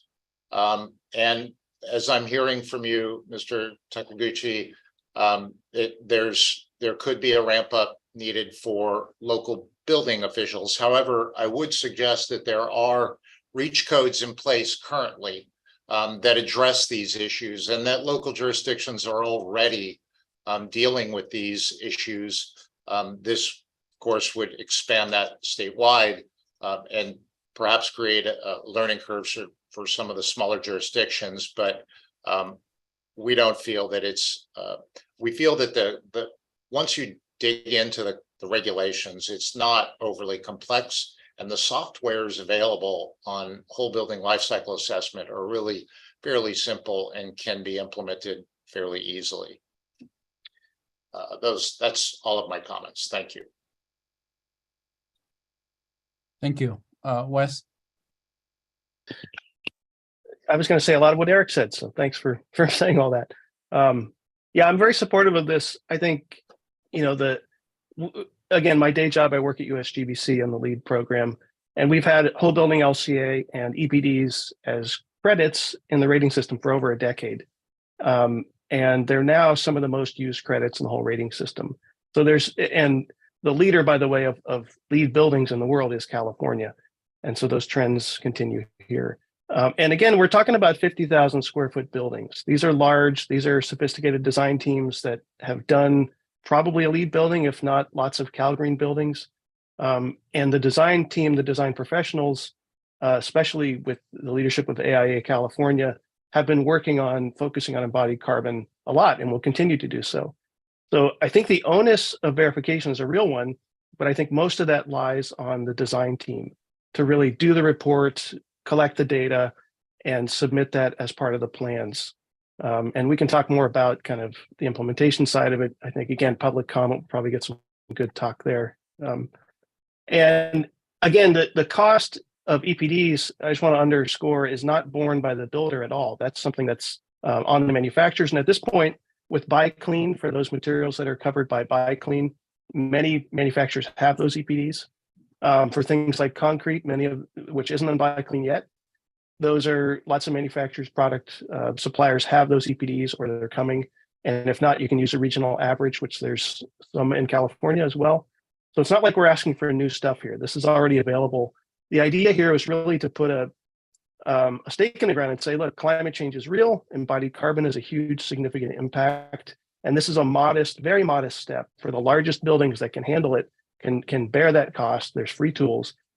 The first step for saying California cares about this and it's going to really favor local materials. That's the other thing that the EPDs do, especially with these 175% thresholds that are in there.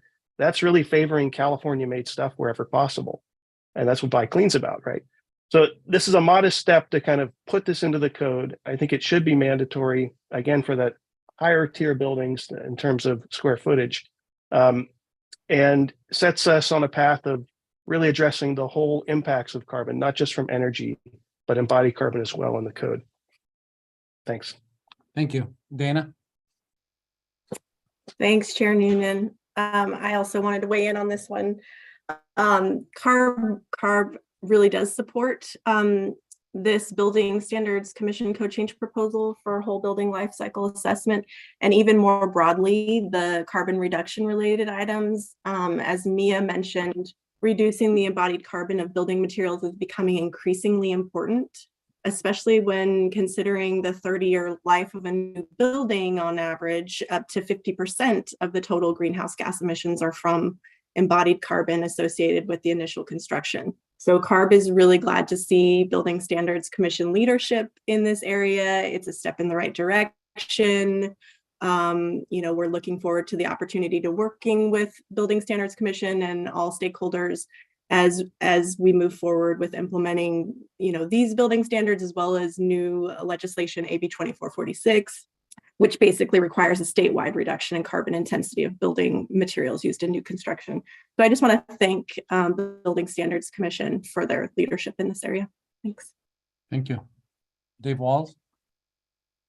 I mean, my comments are very minor compared to stuff you just heard, but it's back to the standard date. That's where I'm seeing some inconsistency, because it appears you have dates here and on some on not.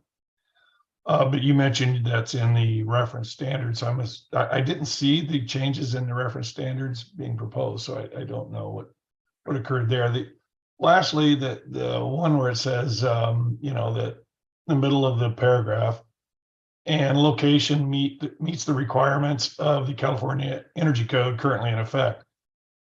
To me, it just seems like it would be cleaner to just say meet the requirements of the California Energy Code, because that could possibly be construed later at a time that this was adopted, that 2022 was in effect, and what would be going forward. So if you just say California Energy Code, where you have many other similar references to the Energy Code or other codes, you don't say they're currently in effect, and it just seems it would be cleaner. That's all. Thank you. I don't see any more hands. So if I may, I'd like just to comment. Oh, I'm sorry, Ellen. Go ahead. Yes, so I'm Ellen Owens. I'm an ex officio member of the committee for the University of California.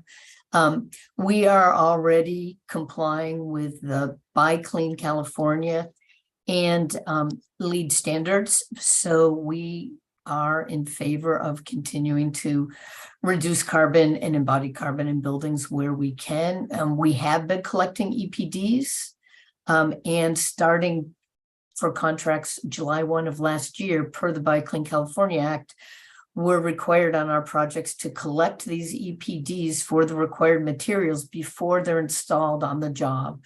So we are choosing to treat them as another part of the submittal before materials are purchased and installed. And we think that that is a way that can go throughout the industry. We also, because of LEED, do construction waste management has been noted. So many of the things that are proposed here are actually being done not only by large building owners who want to follow LEED, but by the state agencies. So it's not all brand new. So I wanted to state that. And for others on the call, even though I'm here as an ex officio member representing UC, I do live in a multi-family building and I do drive an EV. So just to note, even though that's not my position, I do have a personal representation for that community. Thanks, everyone. Thank you.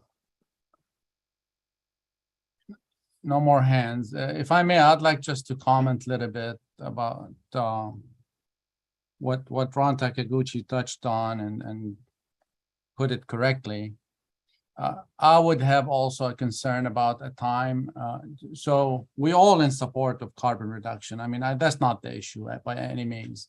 It's just our daily work to take a requirement that comes into the code and weave it in and integrate it with the plan check and inspection process, which includes creating documents, correction sheets. We're all online right now, asking our programmers to put these code requirements into the existing online plan check system so we could check them. That takes time. I mean, I wish we could do that really, really fast, but typically our IT and development teams, they have other works and it does take time. So I think the point here is we're all in support, but we also want to make sure that we have a reasonable amount of time to take a requirement that comes in January and integrate it into our system to make sure that it's enforced correctly. And at the end of the day, I think the building departments are held responsible for enforcing the code. And quite often you hear complaints that this is not being done right, it's inconsistent, and allowing the time for all the building departments to work together with the private sector, I think the results would be good. I see a couple of hands came up. Michael Stone and Sharon Rivram. I don't know which one went first. I'll go ahead and go. Thank you, Mr. Chair. Yeah, it's so I'm going to go ahead and comment now because I'm tacking on to what some of you all have already said. But so I represent the electrical manufacturers, NEMA, and none of our products are covered under these regs right now. So we don't have a direct. This doesn't have a direct effect on our manufacturers right now, but it may in the future. But we're aware of this concept coming down the line for sure.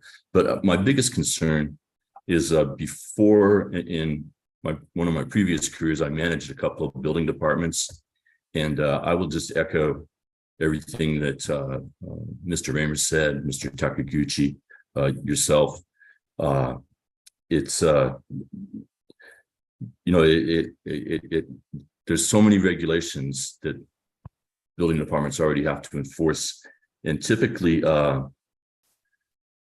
inspectors are not familiar with this concept. Inspectors and plan checkers. I know we had some LEED projects when I was a building official that came through our office, and we didn't, we never had to pay attention to it because it was accomplished through commissioning. So we didn't really, it wasn't an issue for us, even though the design professionals, it's not new to them, but it would be totally familiar. Now the building department personnel would be essentially enforcing what, similar to LEED, which they have never done that before. And I'm just really concerned that it'll be a steep learning curve and a little bit more work. Anyway, I echo the concerns that some of the rest of us have expressed. Thanks. Thank you. Sharon? Well, I think that the bandwidth in the industry is there. 50,000 square foot building is going to have fully adequate teams to deliver on this kind of thing. And as far as the software is concerned, it's there. And this really does need to be a mandatory requirement to get us on the path to lower carbon society. And the idea that it takes time to incorporate this into building officials' life, that is true, but it's going to take time no matter when it comes in. I don't see that being a different argument now than it would be for the next cycle. And what they're really going to be looking for is that the paperwork that's signed by a licensed professional that says that this is compliant is in place. It's not going to be the building department checking the math, right? They're going to look to see that this is signed in accordance with the ISO requirements. And so I think that we really need to incorporate this now.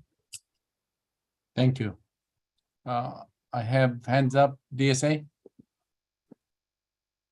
Thank you. I think when you read through the regulations, you'll see that they are developed very deliberately to introduce a process and not put a burden on industry, contractors, product representatives. The implementation is really of these regs is really an introduction. That most materials already are able to meet these regulations, and that the process is developed to specifically address the concern about timing. That if you start this now, you are introducing the process, getting folks used to doing this process, getting building departments used to reviewing these processes before introducing any, I guess, large changes that would put undue pressures on industry. Thank you. Thank you. I don't see any more hands. Okay, we go back to our executive director, Marvelli. Can we do 12.1 through 12.5, please? Certainly, thank you. This is the additional compliance path, which is the product global warming potential compliance, and this is the prescriptive path. This new section will offer an additional path utilizing specific product categories and maximum acceptable global warming potential values that are listed in table 5.409.3, which we'll get to. This approach provides project teams a prescriptive option to specify lower carbon materials based on product purchasing and procurement during construction. The target materials are based on the Buy Clean California Act, which is what we talked about in the definition, and they represent 175% value of the Buy Clean Act. Except for concrete, which I'll talk about. Concrete currently is not in the Buy Clean California Act. There's no values for that in the Act yet. But during the pre-cycle workshops, we worked extensively with the concrete industry so that we could provide acceptable levels of concrete for these regulations. The ready mix and lightweight ready mix values are based on 175% of the National Ready Mix Concrete Association's Pacific Southwest benchmark values. So they already had values And we're increasing those values to make compliance across the board that much easier. Concrete high early strength is not included in the benchmark values, and it should be calculated at 130% of the ready mix values in the table. So concrete being a unique regional product, so this is one of the reasons for the values that are in there, and then also for yet another way to for concrete to meet this is because it's a unique product and it's regionally available. We are allowing or introducing an allowance for a weighted average calculation for all concrete uses that are being provided in a project. So project teams can choose for each mix to comply with the GWP value in the table, or they can use the calculation provided. There's an equation provided in the regulations to illustrate that collectively the concrete mixes do not exceed the allowed GWP value.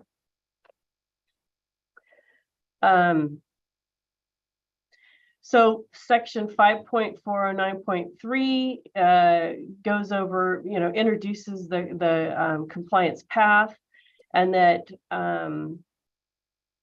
and then the product shall not, it talks about the table, and then it talks about the exception for concrete. And then it goes on to show the weighted equation that can be allowed for concrete. And then lastly, it does include a regulation for verification of compliance, similar to the other ones where the design construction document shall include the EPDs for the products used in construction. And there is a worksheet available in Chapter 8 as well to assist with compliance. Questions about the prescriptive path?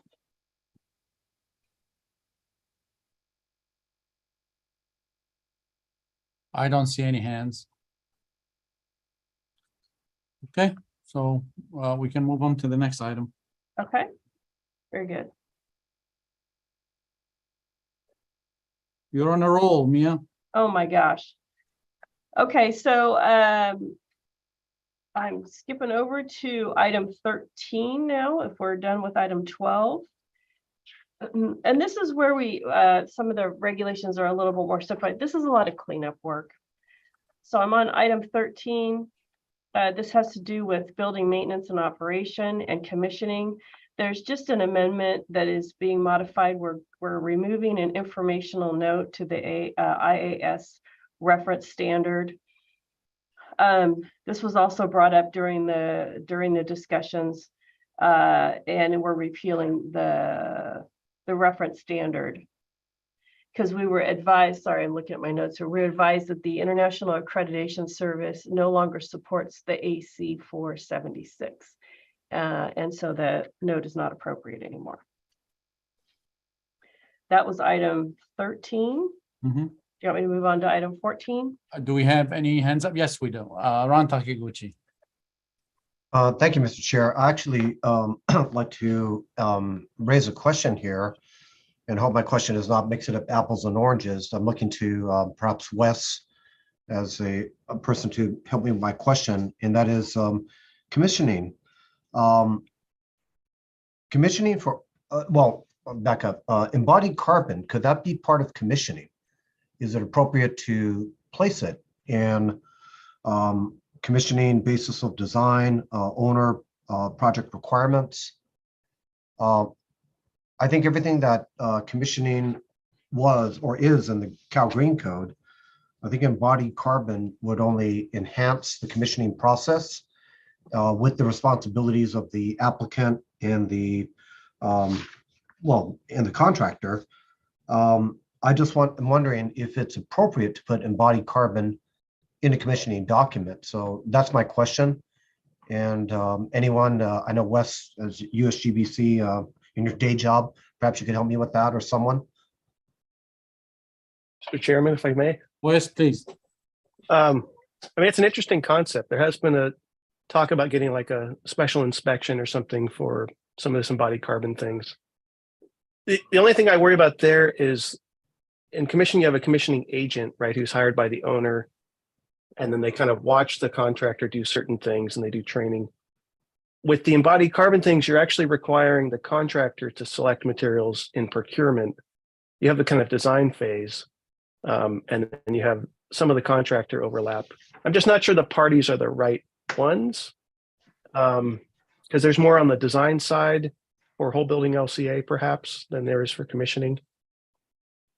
I think in the future we could look at that as a potential way, especially if we have like real stringent requirements or something for low carbon buildings.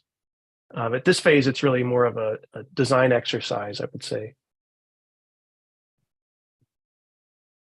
Okay, that does help, Wes. Thank you very much. Again, I'm looking at the implementation and practicality side of this and anything that might help. And I thought that commissioning could be an item that could help.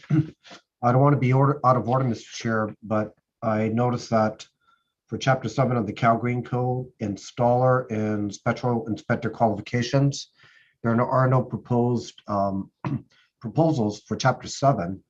And maybe just a general question to the agency, to Mia, if that might be considered perhaps at another time for embodied carbon to put some requirements in Chapter 7 for the installer.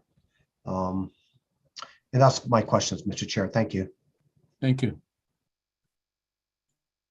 Mia, do you have a response to that? Well, that wasn't raised in the pre-cycle work, so that's something we could look at in a future code cycle, certainly. Thank you. The DSA?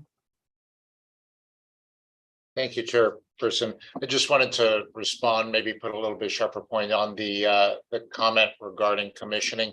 Typically, commissioning is something that's required by the Energy Code, and it's in place to test systems to optimize energy compliance. And a carbon use would not necessarily nicely fit into that, but certainly appreciate the comment. All right, thank you. Any more? I don't see any more hands. So 14.1. Very good. So this is the section 601.1, and it includes the table for reference standards. And to Mr. Dave Wall's point, I saw back in the earlier sections while there was discussion going on that we were referencing years in some of the regulations. So we'll take a look at that.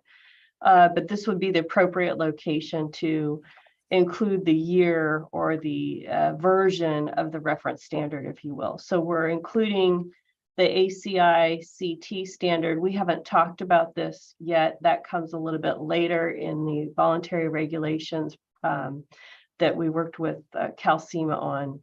And then in here, we reference the European and international standards, and then, of course, the International Organization for Standardization, the ISO standards. Thank you. Any questions regarding 14.1 comments? None? Okay. 15. Mia, can we do 15.1 through 15.5 in one slide? Sure, Thank you.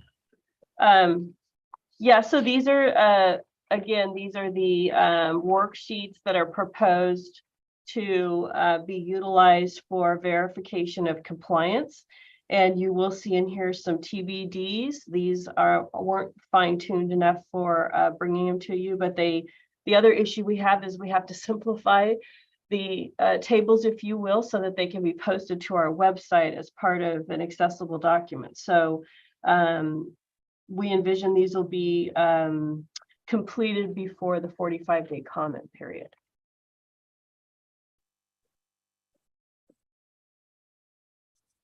And I don't know if there were any questions on the tables, because I think some of the discussion we had during the presentation of the regulation. Right, I think it overlapped with it. All right, I don't see any hands for questions or comments.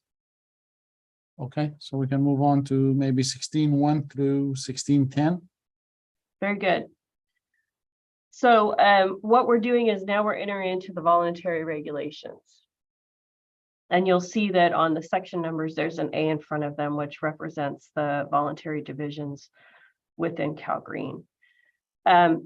First of all, we're repealing certain sections because these regulations were the voluntary regs for building reuse, existing structure reuse. And so we're repealing those and replacing them with more appropriately aligned building reuse regulations that align with the mandatory regulations. So that's the removal of A5.105.1 through A5.101, excuse me, A5.105.1.3 salvage.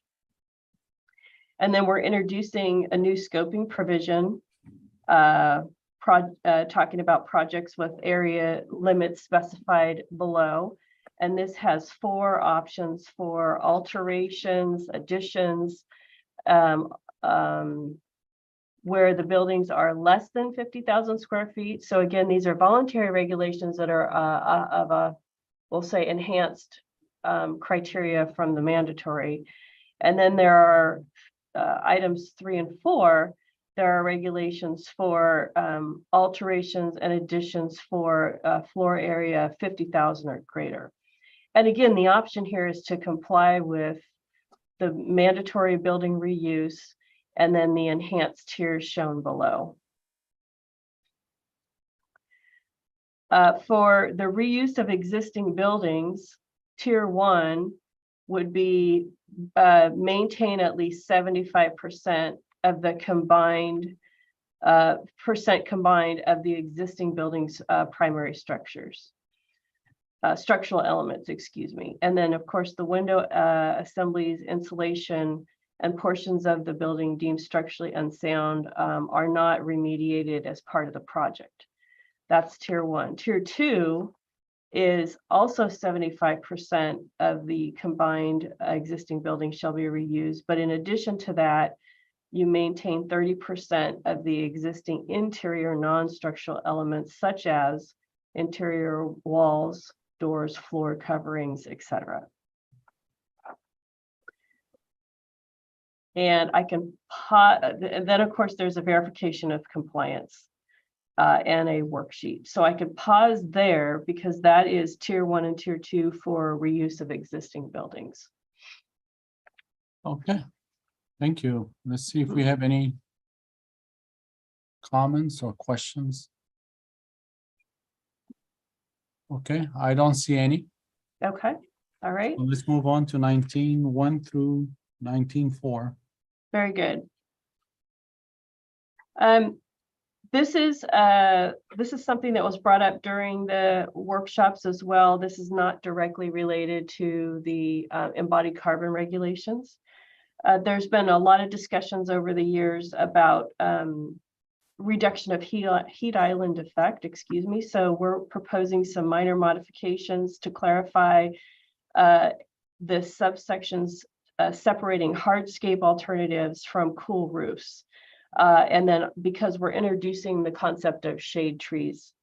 And I do this because when I looked over at HCD's regs, they had clearly defined and separated hardscape versus cool roofs. And this made a lot of sense to restructure it a little bit. So you'll see some minor renumbering. And we're just changing the title of cool roof because we don't want to be redundant with saying for reduction of heat island effect, it's subsection within the main section. There's a renumbering for verification of compliance. And then lastly, we're introducing a new voluntary regulation called shade trees. So it's appropriate in the voluntary section because generally local jurisdictions have a zoning ordinance or planning ordinances that do require certain shade tree regulations. So this simply says in the absence of a local shade tree ordinance, you comply with the mandatory section listed in section 5.106. That's actually a DSA mandatory regulation. DSA's already had shade tree regulations required for school construction for a couple of code cycles now. So it was best just to reuse what was already done by DSA. In addition, our office occasionally gets calls from local jurisdictions about shade tree regulations. And so we thought, well, you could look at, you as a local jurisdiction, you could be an ordinance, adopt shade tree regulations, and you could use DSAs as a basis for that. So that was the reason for including the shade tree. A couple other things to mention about shade trees is this is also in alignment with the California Natural Resources Agency Protecting Californians from Extreme Heat report. And in our discussions with the California Department of Transportation, they strongly recommended adding shade tree regulations. It is one of the most significant impacts on reducing extreme heat, or excuse me, heat island effect. And for reference in the express terms, we have provided a copy of DSA's mandatory regulations that are found in section 5.106.12. But we're not proposing to reprint those in the voluntary regulations. We're simply pointing to them in the voluntary regulations. So any questions on that? I don't see any hands. So let's move on to 21-1. Okay. Okay. I think we're kind of getting to the home stretch here. All right. Let me see here. So this is a amendment to section A 5.401.1, the scoping provisions. And this is simply to, again, include the greenhouse gas emission reduction terminology in the scoping section. Pretty simple update. I think it's consistent with section 5.401 that we heard before. Okay. I can go on if there's no. Yeah, let's continue. Okay, thank you. 22-1. All right, item 22. This again is just putting the correct terms into the definition section of A 5.4. Item 23. This is a coordinated effort with the certified wood folks. We are removing the reserve section and adding a regulation, voluntary regulation for certified wood components. This was done based on input from the American Society for Testing and Materials, the ASTM, and they asked us to include this reference standard as to ensure that forests have been sustainably managed and that the wood fibers that come from traceable sources. We worked with several committee members on the proposal, and in addition, we also reached out to the Sustainability Forest Initiative and Forest Stewardship Council to obtain information on their certification programs and garner input. Okay. I don't see any hands, Okay. so we'll go to 24. Perfect. I got a hand. Yep. Oh, I didn't see it. I'm sorry. Go ahead. I was late. Apologize. I have a question about the certified wood one. What's the threshold? So it just says provide wood products that have been certified. Does that mean all wood? One stick of lumber? Like, what's the threshold there? And then I like how you listed the actual standards there, SFI, FSC, PFC, et cetera. I'm not sure it's helpful to point to the ASTM standard. I've read that one thoroughly and it's pretty confusing, and it also costs money to purchase. So I think it's just better to stick with the standards that are applicable rather than point to the ASTM standard. Those are my two comments. Through the chair, Union, can I speak? Yeah, please. Yeah, I just wanted to mention that we did, and I appreciate that comment, Wes. We did receive 3 support comments regarding that specific proposal from 3 different individuals. Ryan McCarthy with Director of Climate and Clean Energy. Let's see. Then we have another support. Yeah, 3 individuals provided support for this specific amendment, representing some of those industries. Thank you. Thank you. Mr. Walls. I have a quick question. I know when we studied this before that it appeared that the California forestry provisions requirements would meet any of these standards without necessarily being certified. So would it make sense to say anything harvested in California would qualify, or does that, I don't know if you even looked into that, but something to consider, just a thought.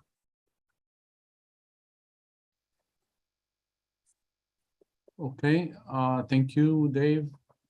I don't see any more hands. If you have any comments, Mia, regarding whatever you heard. Yeah, thank you. If not, we No, can actually, continue. I would like to, I think what we could do is take that into consideration, because I see what you're saying is where are you starting? Is it one stick of lumber, or is it for the entire project, that type? So the limit thing is something we could look into. Okay, with that, let's move on to 24. Okay, very good. So material sources. These the following changes, again, you know, when we started the CCRC workshops, we basically assigned homework to the members of the coalition and said, hey, take a look at Calgary and please provide us what you think should be suggested edits. And we got quite a number of edit suggestions from the concrete industry. And so what you see in the following sections, so this would be A5.405.5, which is cement and concrete. And then many of the subsections below that contain a number of amendments that the concrete industry feels better represents the standards and the up-to-date things that have occurred in the reference standards and common practices that are now used in the concrete industry. I'll provide a summary of some of these. I'm not going to go through the editorial ones, but in the in the supplementary cementitious materials, which is called SCM, there are modifications to item 5, and there's modification to item, including item 8. And these amendments are to provide greater clarity to the language, and the variable SL should just be italicized. Number 8 that's being added is called ground glass pozzolan, and it's per the ASTM reference standard. There's another year reference, so let me circle that, make a note there.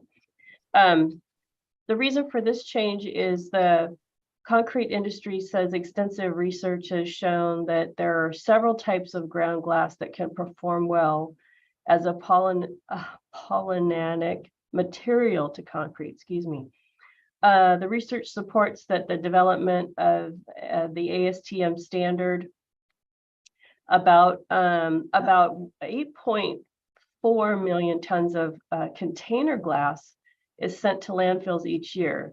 And other information is a New York City project that replaced 50% of the cement with this ground glass, reduced the global warming potential for the concrete by 40%. So and also there's the cost impact is very beneficial because it offers more flexibility for the use of supplementary cementitious materials in concrete.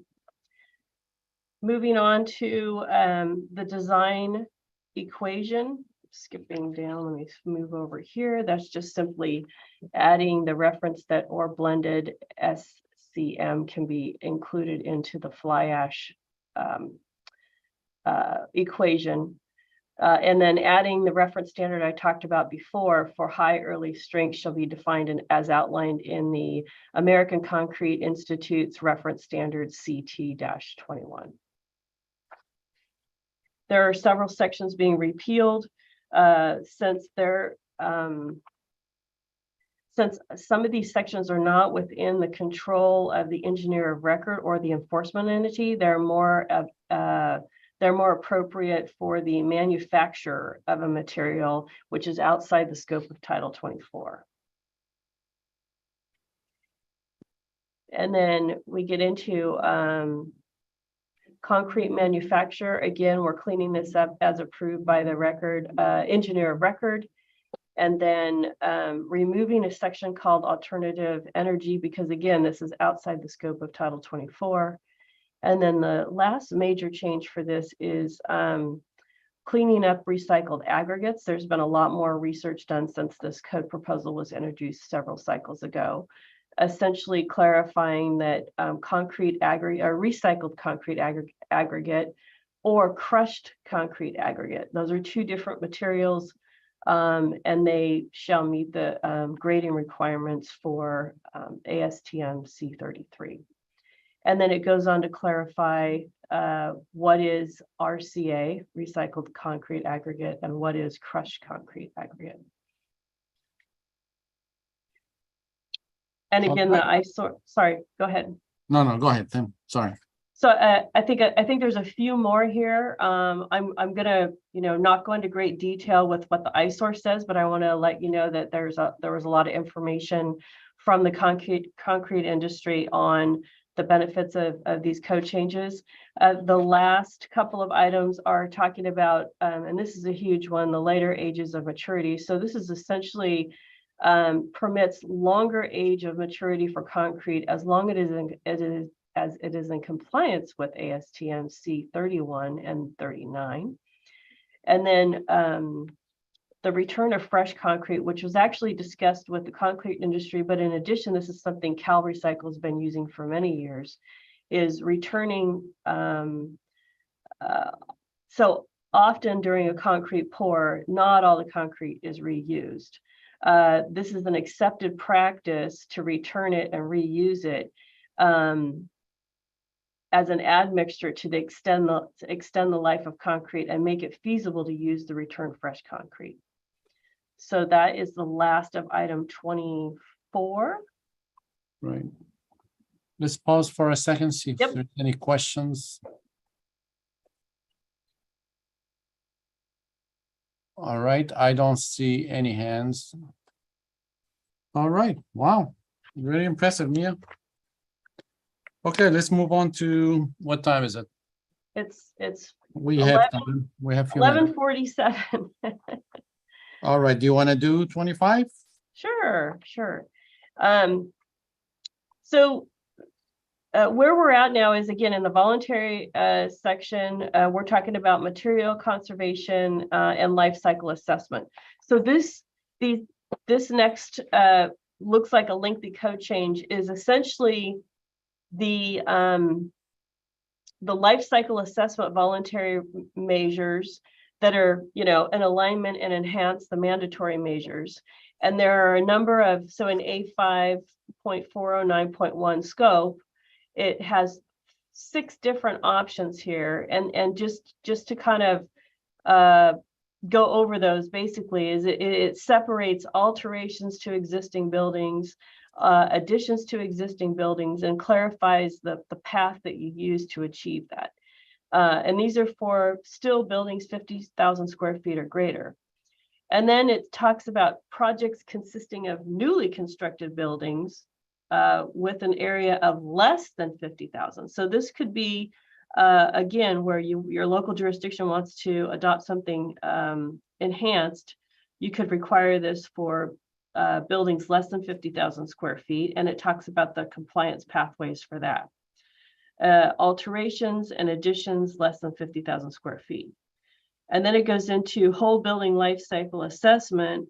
So rather than demonstrating a 10% reduction, this would be for tier 1, you would demonstrate a 15% reduction in global warming potential. For tier 2, the life cycle assessment would demonstrate a minimum of 20% reduction in global warming potential. I can pause there before I talk about product global warming potential prescriptive path if you'd like. Yeah, let's do that just to see if there's any questions so far. Okay, I don't see any. So please continue. Okay. Thank you. All right, so then for the voluntary regulations for product global warming potential, rather than a minimum of 10% reduction in the total GWP, you would achieve a 15% reduction in GWP. Excuse me. Again, the same concrete average weighted exception applies and can be used. The equation is there, and then the tables, the global warming potential limit tables represent, they're based on 150% of Buy Clean California versus the 175. So they're bringing it down a little bit more, but they're not as restrictive as the full Buy Clean California. And then concrete values, which are not part of Buy Clean, they would be valued at the industry-wide, representing 130% of the ready-mix concrete. And then the ready-mix and lightweight ready-mix tier 1 values are based on 150% of the national ready-mix concrete. And then tier 2 is based on 100% of the benchmark.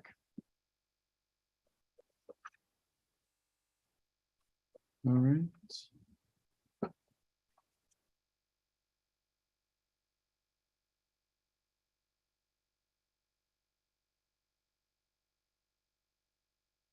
So I could go on to. Yeah, I don't see any hands. Very good. All See right. if we can finish it before. I think we could do it. We're on the last one here. So All right. the voluntary regulations did have a whole building life cycle assessment, additional impacts. And this is modified to include the ISO reference, conduct a cradle to grave, and demonstrate a minimum of 10% improvement. So we're removing some of the building components because this would conflict with the other life cycle assessment regulations. And we're maintaining the other impacts could be considered. And so we kept some of those, but removed some of those, keeping the fossil fuel, the ozone depletion, other things. So we're repealing, the whole building mandatory and voluntary sections are amended to conduct a WLCV in accordance with ISO. Yeah, so a lot of these are being repealed because they would conflict with the whole building life cycle assessment, voluntary or mandatory regulations. And that's the end of the CCRC regs for BSC. All right. Any questions, comments? I see none. Oh, Wes, I'm sorry. Too fast for me. You know, you're sorry. yeah. I'm slow. It's not so yellow, so it blends in the background. Yeah. Thank you. I just wanted to say a final comment, I guess, that I really like this proposal that's got kind of a mandatory element and then some tiers that are more stringent, and especially in terms to embodied carbon, like the whole building LCA and the EPDs and the reuse.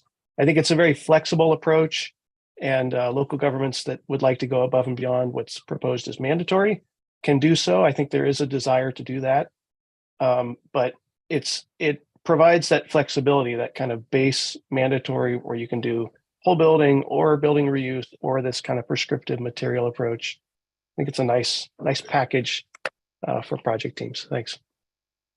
All right. Thank you, Wes. Any other? Okay. So we'll take our lunch break and come back in an hour and start the process. Okay, it's 11:53. So we'll be back 12:53, 12:55, just to make it easier to read. So we'll be back at 12:55. Chairperson, just again, a reminder to the public that have had their hands up, we will be taking public comment on this item after the lunch break. That is correct. Thank you. Thank you.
Okay,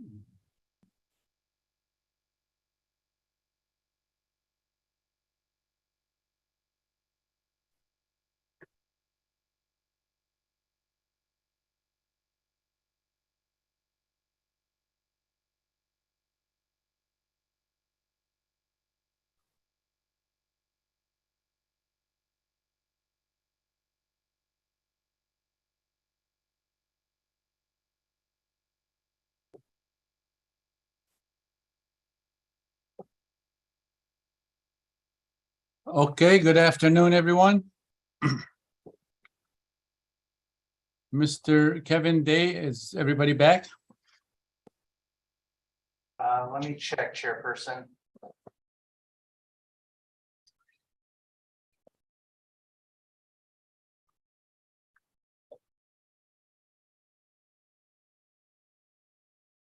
I think we're still waiting on a few committee members to return. And for the public, if they want to watch this, it's on your website, correct? There's The link. there's a YouTube stream that's happening that does not allow participation. If the public wants to comment, they should be in the Zoom, which has the link in the agenda and on our webpage for this meeting. There's a link directly on that webpage that the public can click to join the meeting. And if they just want to watch it, there is a link to the YouTube. Yes, sir. Okay, thank you.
Are we still waiting for our committee members?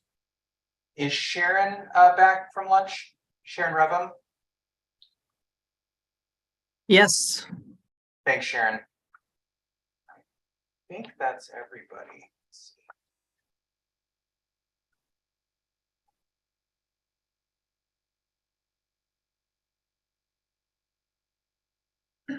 I don't see Dave. No, he's back. He's just, Oh. yeah, Dave's back. Oh. I think that's everybody, Chairperson. Okay, let's call the meeting to order. It's 12:58 p.m., February 8th, and we're resuming the Green Building Standards Code Technical Advisory Committee. And Chairperson, this is Yeah. Kevin with Building Standards. Just a quick question. I know we've had our committee discussion on Building Standards Commission's CCRC items, and we're going to public comment now.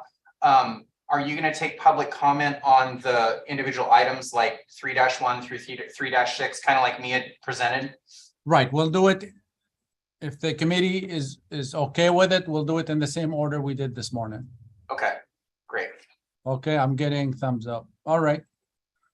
All right, so let's take public comments start for item 1-1 through 1-6 on the grouped item matrix for the California Building Standards Commission. Crystal Sajewski. I'm sorry. Hello, good morning Yeah. or good afternoon, CAC members and state agencies. This is Crystal Sajewski from the State Fire Marshal's Office. And just a few comments regarding the definition of the the Building Act or the Clean. Sorry, let me get to it. By Clean California Act. By Clean California Act, and then the subsequent items that go with it. In terms of the eyesore that was provided online, several of those cost analysis reference attachments that were not included.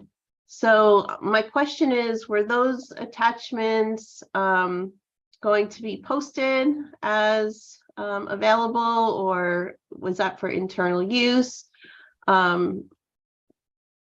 Just mainly because in the eyesore, it does give mandatory and voluntary and talks about different cost levels associated with different approaches.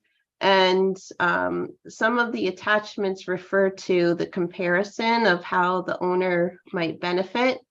So I wasn't able to find those. So I'm just curious if that will be provided. Mia, did you want to tackle that? Yeah, through the chair, can I go ahead and respond? Please do. Okay, thank you. Yeah, so thank you, Crystal. We will Building Standards Commission and all the other state agencies, if they have attachments to their initial statement of reasons, those also work in alignment with the attachments to the notice of proposed action. And that will be published during the 45-day comment period. So yes, we will make those available on our website. Fantastic. That's all I have for this item. I do, we went through all the items, so if you want to circle back to me for when the other ones come up. Okay, will do. Thank you. Before we take the next caller, can we get a count how many callers we have on Zoom and phone? And Yes, there are currently 3, Chairperson. okay, so let's get the next caller from Zoom. Greg Mahoney. Hello, good afternoon. This is Greg Mahoney with Sacramento County representing Calbo, and I actually only wanted to speak on the decarbonization proposed code changes. Should I do that now? I know that it would be really repetitive if I spoke on each individual item. I have kind of a comprehensive comment list. Yeah, so, go ahead, Greg. Thank you. Okay. So, as I said, Greg Mahoney with Sacramento County and representing Calbo. And Calbo's objection to the proposed carbon reduction code change comes down to 4 issues. I'm only speaking to the decarbonization change, not the proposed changes regarding EVs. I would just like to start, give a little bit of context that while working for Davis, I wrote the first green building ordinance in the Sacramento region in 2008. I adopted Tier 1 since CalGreen's inception. I've served on this code advisory committee for green. I've been certified as a green building professional, lead accredited professional. I've done CalGreen training around the state and local community college. I'm not opposed to reasonable and meaningful regulations in CalGreen. I just wanted to kind of establish that I'm not anti-green, I'm not anti-CalGreen. So first is staffing. Most, if not all, jurisdictions are short-staffed and trying to do more with less. Many code officials are retiring. There are not enough trained and or interested people to replace those who have retired or left their positions as code officials. During this time, codes have only become more complicated and onerous, especially the energy code and CalGreen. I have not spoken to a single code official who supports this code change.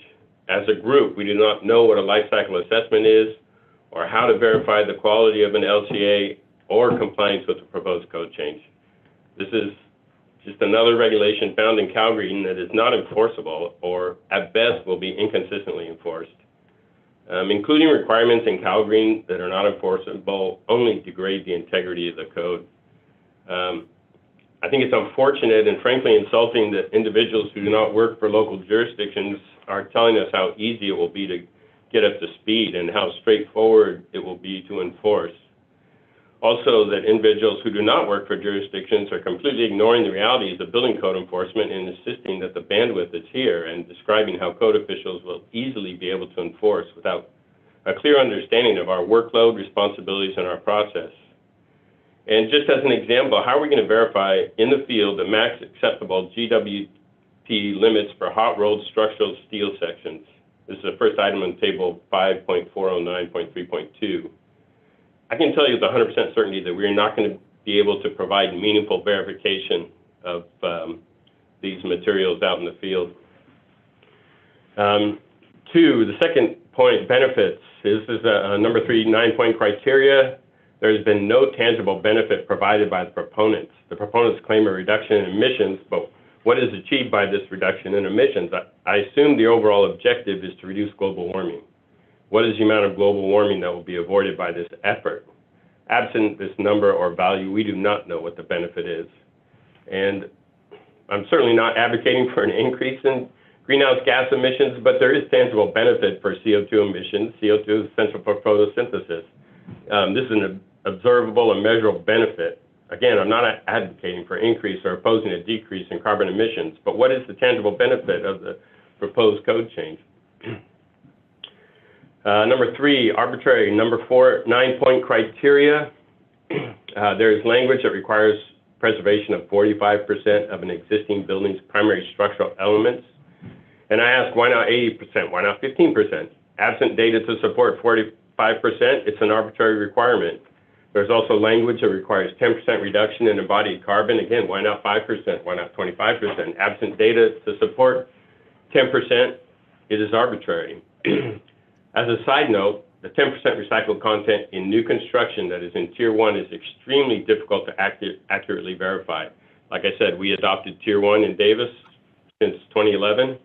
I stopped enforcing it because it was a voluntary measure, and it often became an exercise in futility to accurately verify recycled content in new building. Worksheets are not helpful for verification. I believe that this is unenforceable, and attempting to enforce would be extremely time-consuming.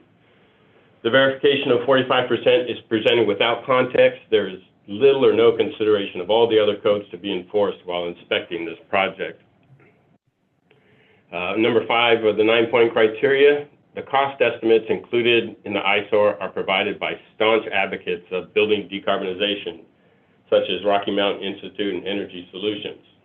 We cannot view these organizations as an objective source of information, considering that they clearly have a mission to advocate for decarbonization. We do not know what these estimates include. The detail is not included in the ISOR. Do they include the cost to jurisdictions to verify through plan review and inspections? Do the estimates include additional staff to enforce the proposed code? Do the cost estimates include the cost of training staff, applicants, and design professionals? The cost information as presented is incomplete. There's no breakdown of the estimated costs, and the organizations that provide cost information are clearly biased. Regarding AIA being well trained in the new codes, my experience over 34 years as a code official is much different than that presented by AIA and the committee member. Code officials are often the trainers regarding new code sections during the process of plan review. The term data has been thrown around during this process.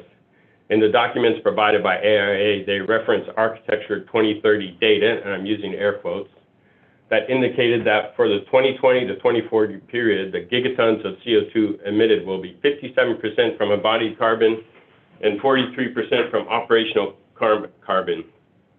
This is not measured factual information. These are guesses, projections, and estimations. You cannot collect data from the future. You can only make projections. So when we use the term data, let's try to be more accurate and represent modeling and projections as such and not refer to this information as data. Referring to projections based on modeling as data is intellectually dishonest. If you want building carbonization in the code, make it voluntary. Then we can see the true interest in this proposed code change and see how enforceable the code change will be. I don't see any way that these proposed decarbonization code changes can be moved forward unless fighting climate change outweighs building standards law, specifically the 9-point criteria. Thank you. That's all I have. Thank you. Can we have the next caller, please? And just a quick reminder, thank you for your comments, Greg. We appreciate that.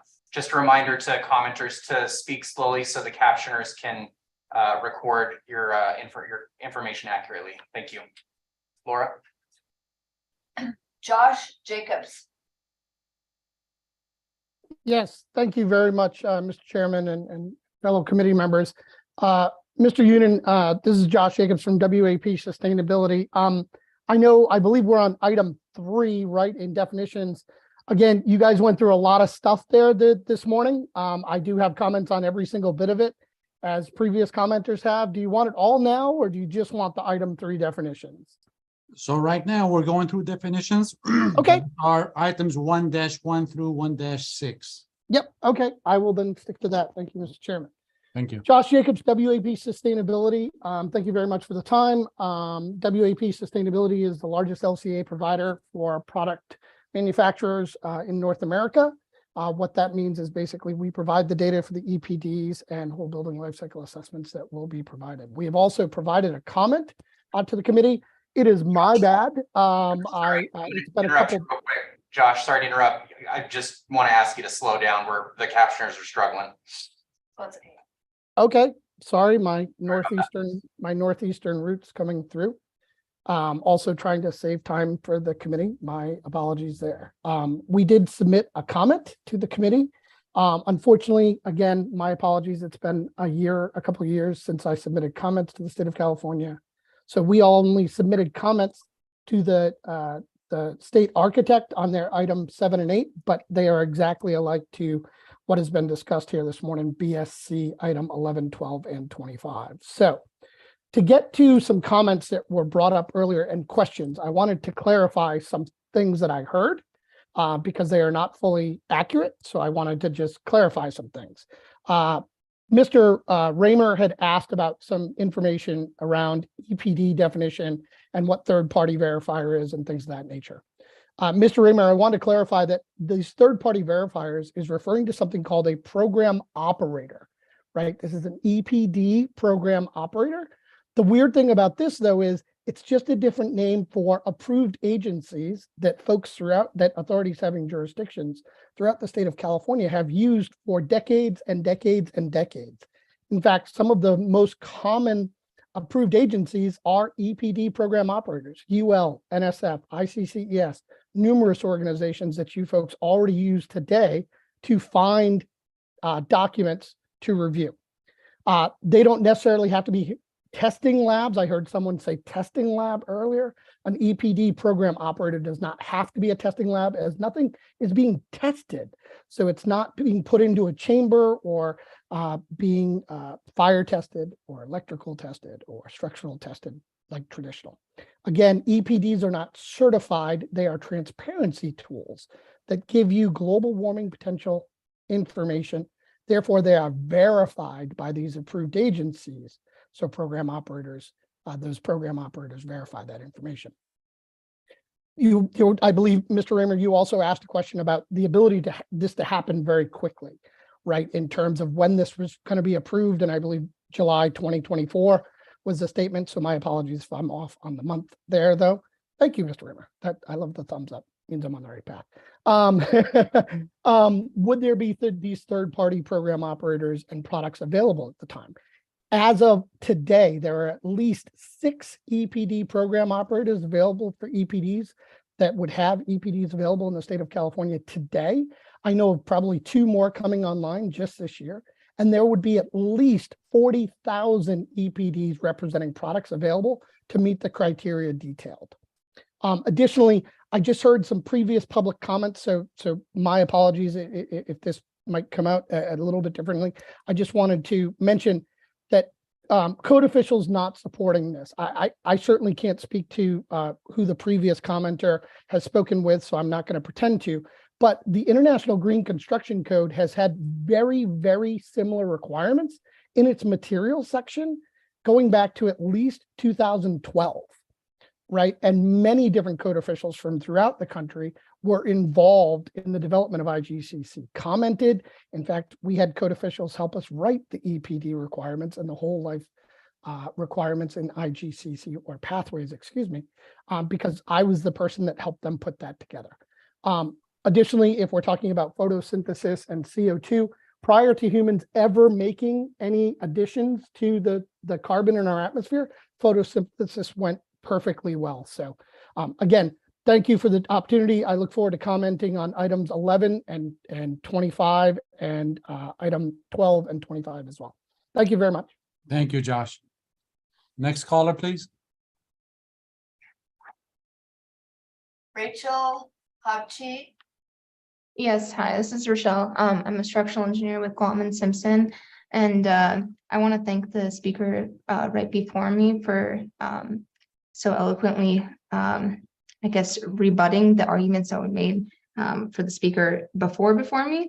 And I want to thank the public commenter who made the rebuttal for not mandating this decarbonization, because I think it made very clear the points that we hear so often, and that and now I can tell you why we definitely need to mandate it. One, in terms of staffing, I'm not sure what happens.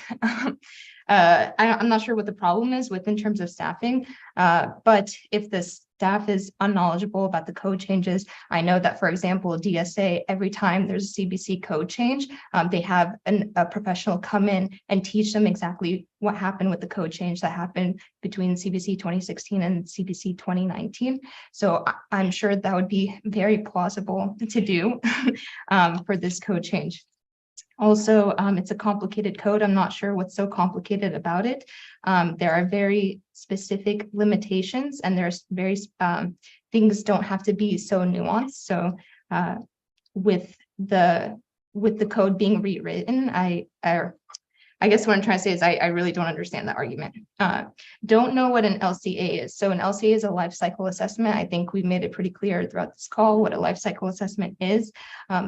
There is a good portion of the industry currently doing life cycle assessments. And for people who don't know what life cycle assessments are, there are a number of NGOs or organizations that can teach you how to do life cycle assessments, like the Carbon Leadership Forum. There are a lot of industry professionals that know how to do it. So it's not something that cannot be taught. And I'm not sure why somebody's advocating for I guess not disinnovation in this industry. So easy to get up to speed. It's not rocket science. So I really I would say that it does require training, and that there should be funding allocated for that training, but it is not the most difficult thing to understand and learn. So in-field verification of steel, I don't know why 100% certainty was quoted as not being able to verify steel recycling in field, but the steel would have an EPD, so you could verify it through the EPD. It does not need to be done in field. What else? No tangible benefit to the proposed. So I'm not a chemist, so I'm not going to pretend to understand photosynthesis, but I can definitely say that I think everybody can agree that carbon dioxide, or the amount of carbon dioxide in our atmosphere right now, is unsustainable, and that we do need to reduce it. So the tangible benefit would be to, I guess, breathe clean air, which is a persistent problem here in Los Angeles and a lot of California. In addition to reducing the carbon dioxide in the atmosphere. For adaptive reuse, he did quote, he didn't understand why there was 45% of the structural, of keeping 45% of the existing structure. Why not 80%? Why not 70%? There's been a ton of studies done on this. I don't have them on hand, but that is where that number is coming from. For in terms of 10% of GWP reduction, there's also a lot of studies done on this, and there's a lot of cities, for example, that have been mandating as a starting point 10% reduction of GWP. For example, City of Vancouver just passed in June 2022 a law that would mandate whole building life cycle assessment as of June 2023, and then provide a 10% and 20% reduction for buildings over 50,000 square feet. And by January 2025. So that 10% reduction is supposed to be a starting point so that we don't dive deep into waters that we don't know. So the 10% is a GWP, sorry, the 10% is a starting point, and that percent will increase, is supposed to increase as the years go by, because many cities now in California, and for example, in Vancouver are C40 cities, so they have to reduce their embodied carbon by 40% by 2030, or by 50, or all their greenhouse gas emissions by 50% by 2030. So that is a starting point. And there are numerous cities who have already done this and used 10% and 20% as a starting point. So recycled content is hard to verify. I think that was allocated to steel. For steel, the majority of steel in America is, well, the majority of wide flange sections in America and North America in general are produced with the electric arc furnace, and they have, which produces lower emissions and have about 90 to 97% recycled content. So I'm not sure what's so hard to verify by that. Cost information, I can definitely tell you that cost information for rebar and concrete and for LCAs is public, is very easy information to come by. We have been doing this, so it does not require somebody with a sustainability degree to be able to do this.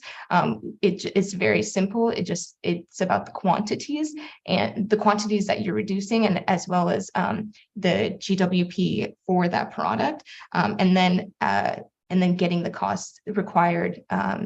Like for example, for concrete, for the cement, if you were to change SCMs, getting that cost verified, but that's not something that requires a degree to get that cost. And yeah, I don't understand what the grievances were about data, because data is just a point in that provides you some sort of information. So I think I really thank the person, like two people that came before me, because I think we should, I'm not sure what's the hesitation behind this. LCA,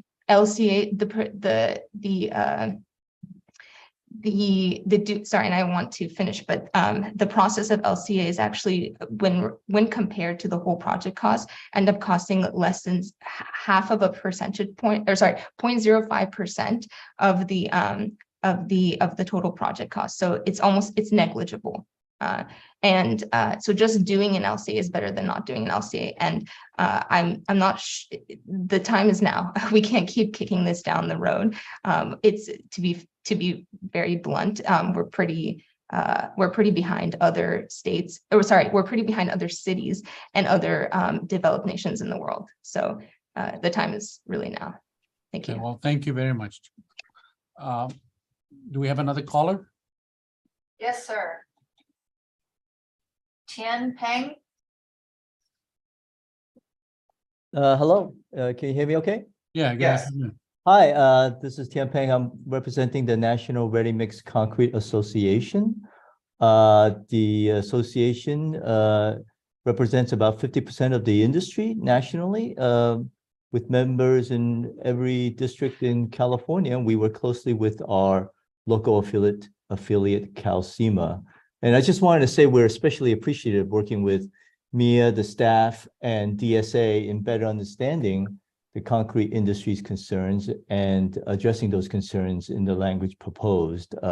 We are a EPD program operator, and totally appreciate what Josh Jacobs, the previous caller, sort of addressed and clarified about how EPDs are verified through the process. To date, we have over 40,000 EPDs for just the concrete industry alone.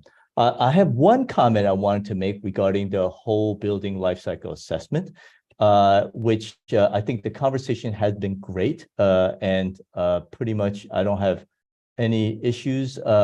The software, there are many software out there that can do the job, and many architects and engineering firms currently are using one of these softwares. But the compliance, where we have to show the 10% reduction compared to a reference baseline, I think it would be nice to say that you are using the same software tool in making that comparison. It might be obvious, you wouldn't try to switch tools, but I can see how you can have different trades or engineers performing the task. And these software have sort of a black box, even though the data set is sort of what you pay for, but they actually do their calculations slightly differently. And so it would be nice to have the same software be compared against. That's all. Thank you. Thank you. Again, we're on item 3 in the Building Standards Commission. We're addressing items 3-1 through -9, which are definitions. So if we have callers for these items, please call them. There are no more hands raised.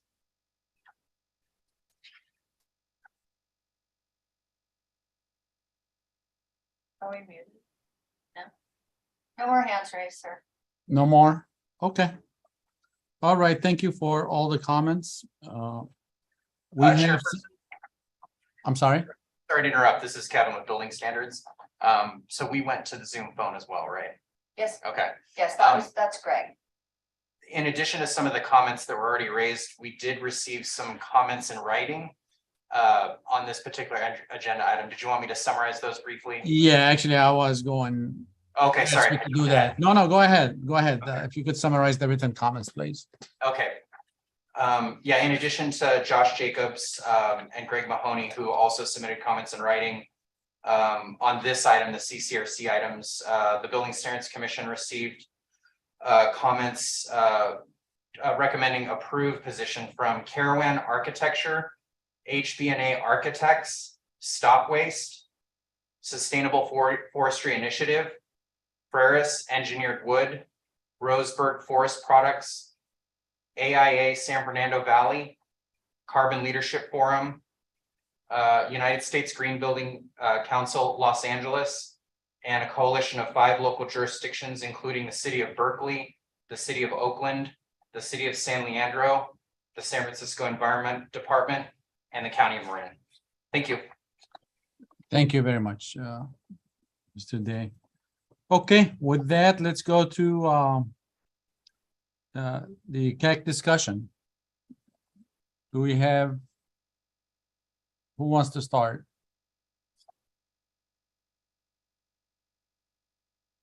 Well, Okay, Ron? Point of clarification, Mr. Chair. To the committee, this is only items on definitions at this time? Correct. We're doing 3-1 through 3-9. Definitions only. Okay, thank you for that clarification. Okay, if there's no discussion, can I have a motion?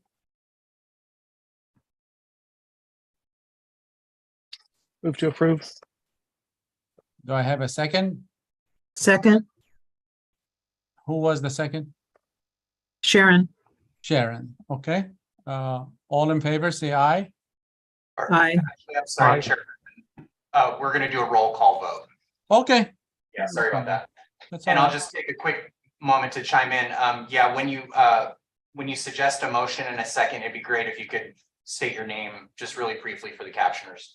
So it was Wes Sullins first and Sharon Revum second. I'll call the roll.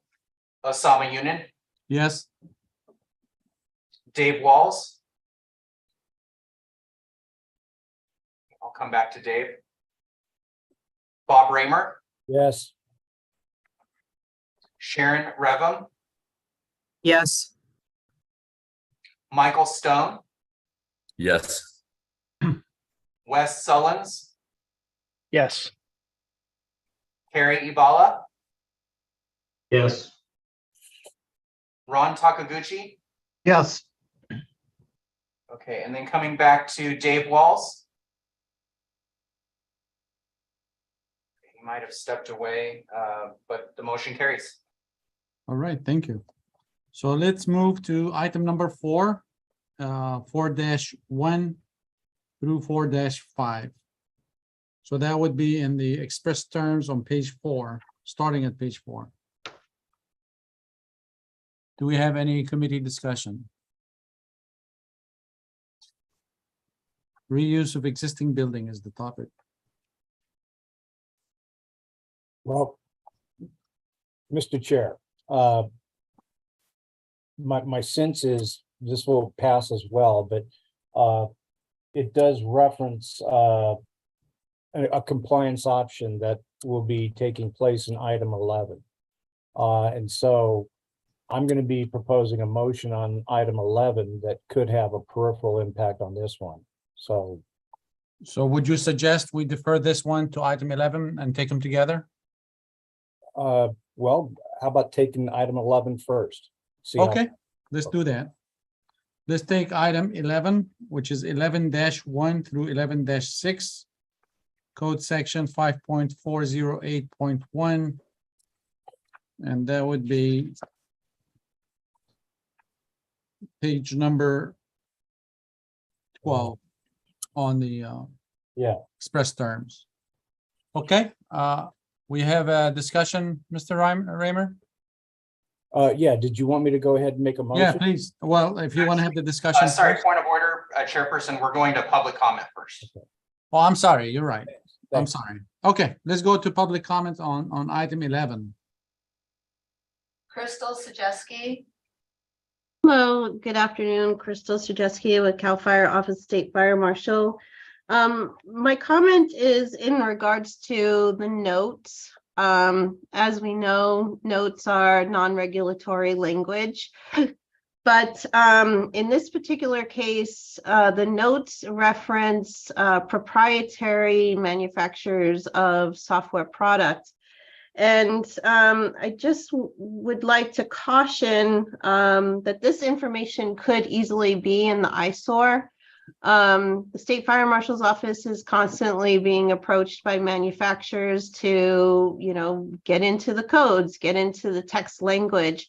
And I just would not, I wouldn't caution to, set a precedent that this might be acceptable to be in the code language. Thank you.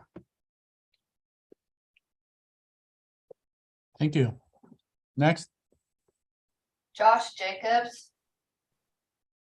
Yes, Josh Jacobs, WAP Sustainability. Thank you again. Just a clarification from what I heard previously. Those softwares listed, I agree with the commenter, by the way. They probably should be listed somewhere else, but those are not from manufacturers. So just a point of clarification. Those are LCA providers that have developed that software. Anyway, when the discussion happened around item 11 way back a couple hours ago, there were questions again about how many materials have this carbon data for the whole building life cycle analysis. Again, this is only structural elements that was brought up, so that's good. And again, there's over 40,000 of those products in the structural area that is listed here that will have this information available through EPDs just today, never mind a year from now. And I say never mind a year from or a year and a half from now, because the US federal government, through close to $3 billion that were awarded in the Inflation Reduction Act through procurement and the GSA program, is literally releasing global warming potential maximums for all of these products listed in the secondary pathway for this 5.409.2. And their global warming potential maximums are much higher than what is listed here.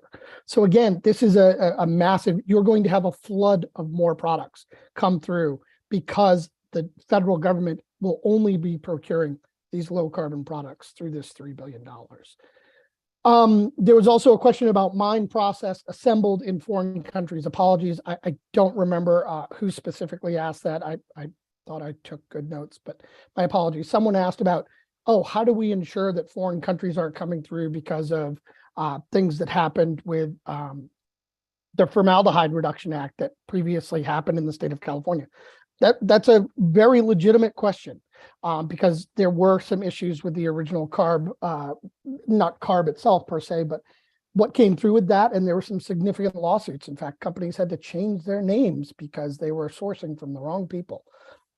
Remember, as I mentioned before, there are program operators that are approved agencies. Authorities having jurisdictions can still say that they are accepting information from certain approved agencies.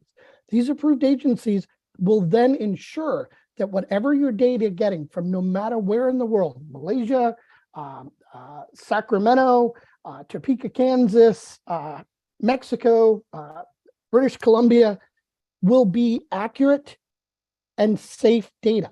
So again, you can still have these trusted third parties, which you're already using for different things like fire and electrical safety. Cost was brought up in terms of for whole building LCA. The first thing I would mention is you're literally mentioning free tools that are being referenced. So I don't know where the $10,000 to $15,000 came up. I'm not questioning anyone on where they receive their data or how they're coming up with their math. I would need to see the math. The only thing that's added is time in potentially collecting EPDs. And even that's fairly low because there are multiple databases that are already doing this for projects that are collecting EPDs that meet all these requirements that you're looking for. And again, you have free tools. While I agree with the previous commenter that maybe they shouldn't be listed in the exact body of the code, they should be listed elsewhere. There are free tools to do what's being asked for in the whole building LCA. Projects are already meeting these global warming potential max path proposed 5409.3. Numerous major engineering firms, in fact, some headquartered in the state of California, are actually doing the structural whole building LCAs proposed in 5.409.2 on their entire portfolio. Never mind the 50,000 square feet and above, at no extra cost to their clients because they're trying to lower their carbon. So again, it was also brought up the compliant and certified within WAP Sustainability's comment. We have a way to fix that compliant and certified question around the software. So I would refer you to that. I don't want to have to repeat that. And also like to lend my support to Mrs. Sharon Riffram. And apologies if I'm missaying the last name wrong, where she was talking about code officials being able to learn and advance their knowledge. I don't believe the code officials I've spoken with don't review every single product fire test certification that comes through, or every electrical test certification for a product, or every structural test product certification that comes through on every 50,000 square foot building. They trust the architects, engineers, and the approved agencies have done that work. So believe me, I greatly appreciate the burden that has been brought to our code officials over the years, not just in the state of California, but throughout the country, especially post 2008. I have faith that they know they will learn this stuff and that they will use the resources that they've always used when new stuff comes into the code. They will trust those architects, designers, engineers, manufacturers, and approved agencies. Thank you.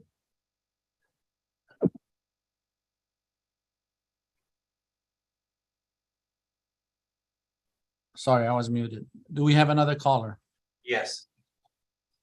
Michael Malinowski. Hi, thank you for giving me an opportunity to speak. It's tough to keep in order, so apologies, Chairperson, that you're getting comments that cover the map, and it's because these items are quite interrelated, as Mr. Raymer noted. I represent the 11,000 architects in California that design the majority of the built environment.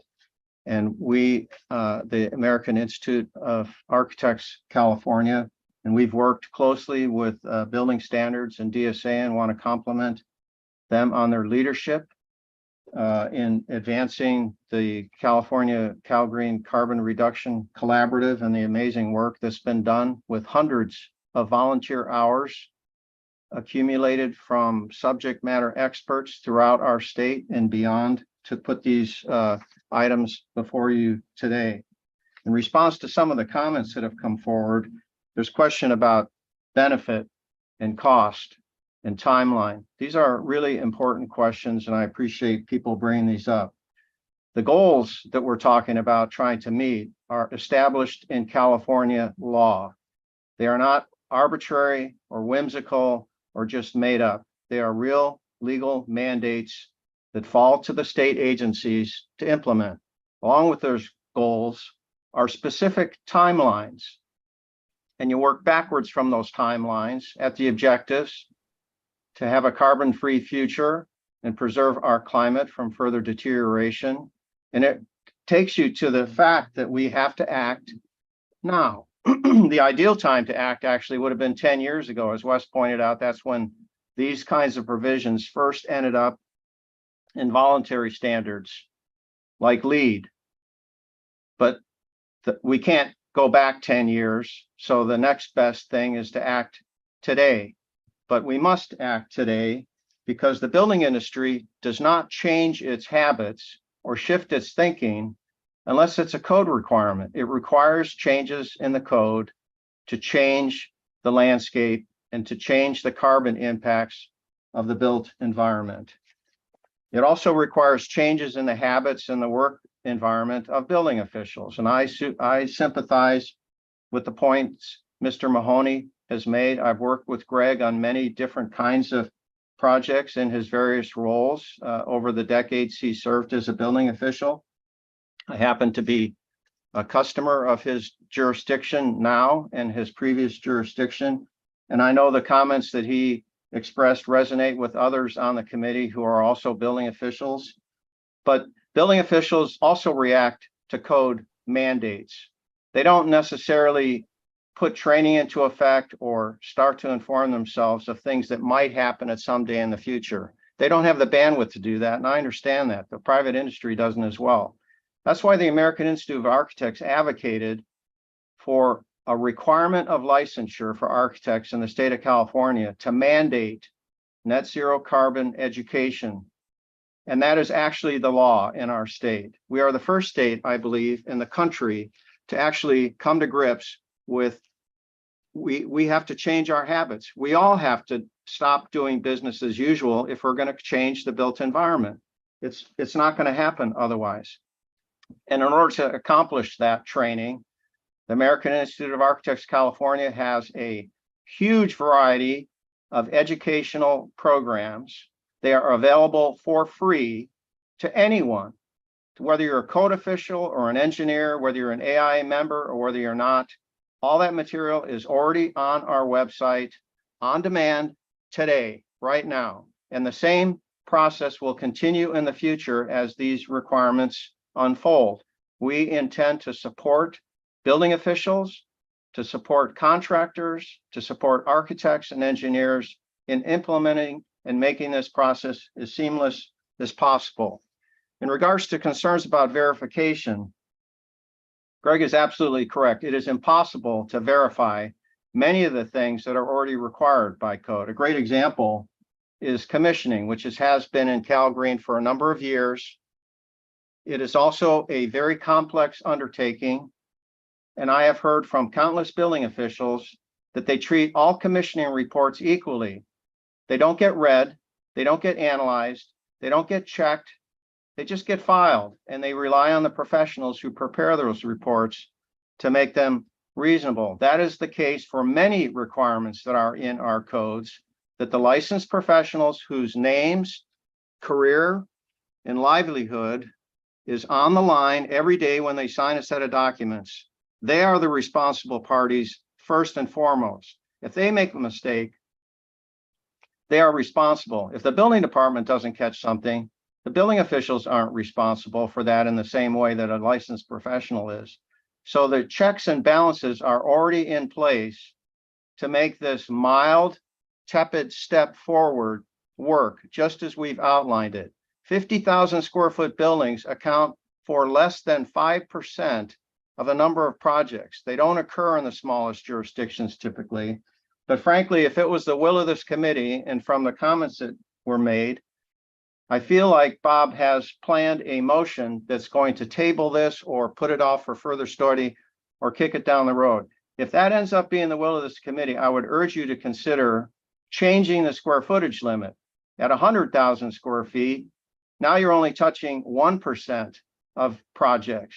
And the importance is to make this a mandate because it will not get attention and it will not change habits and it will not provide the legally required progress toward our climate goals that is mandated for every state agency unless it's a requirement.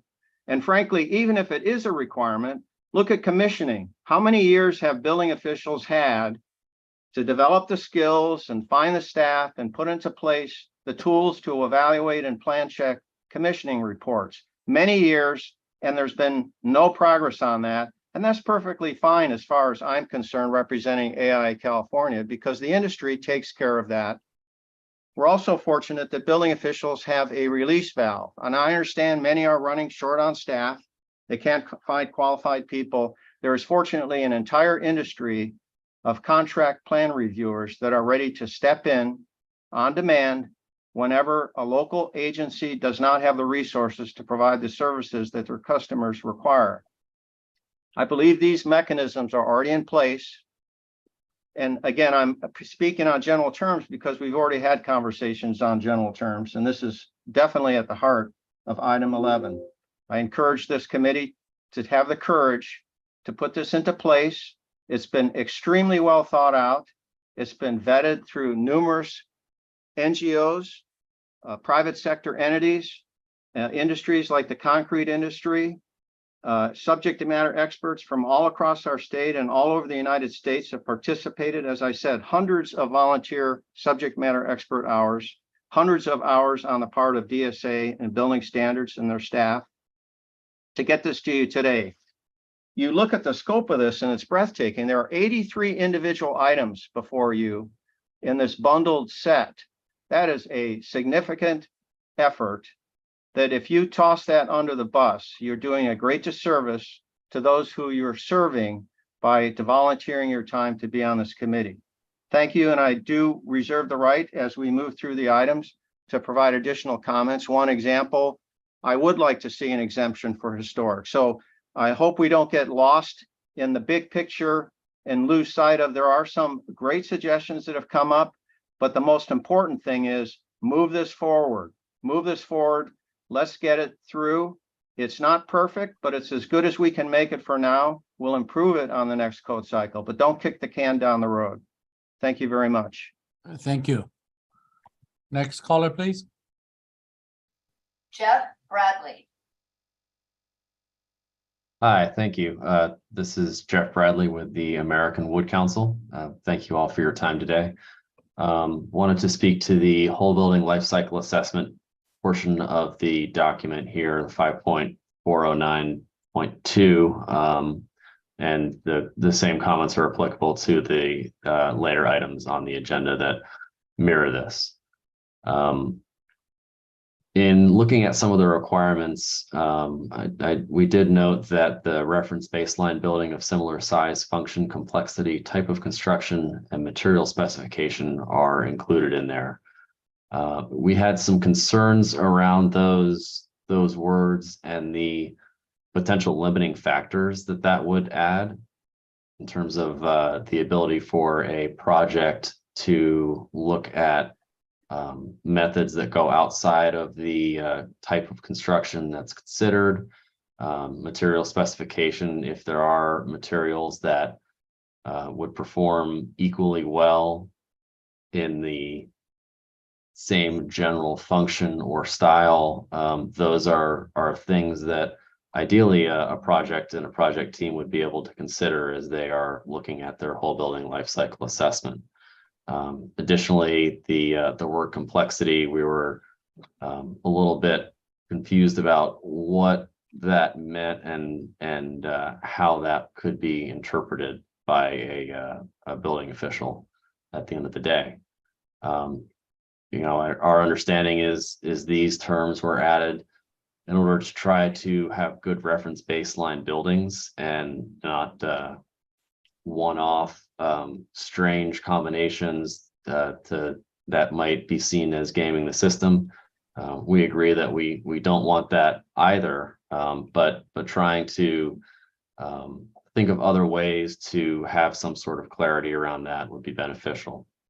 And one method that we would like to put forward for consideration is the use of ASTM 2129, recently published in 2022, republished that is, that might help get at some of those issues that are being brought up here in terms of complexity, type of construction, material specification, that setting of the of good baseline buildings. So that is one issue that we wanted to bring up for consideration. The minimum 10% reduction in global warming potential is another, if those terms stay, that we were a bit concerned with. And I don't know that we have a good solution right now. You know, further down in the document, there are GWP baselines that are set, and I think an earlier commenter noted that the city of Vancouver has some new ordinances on the books around whole building LCA that are trying to really look at GWPs of certain types of buildings on a square footage basis, and use that approach as opposed to a percentage reduction.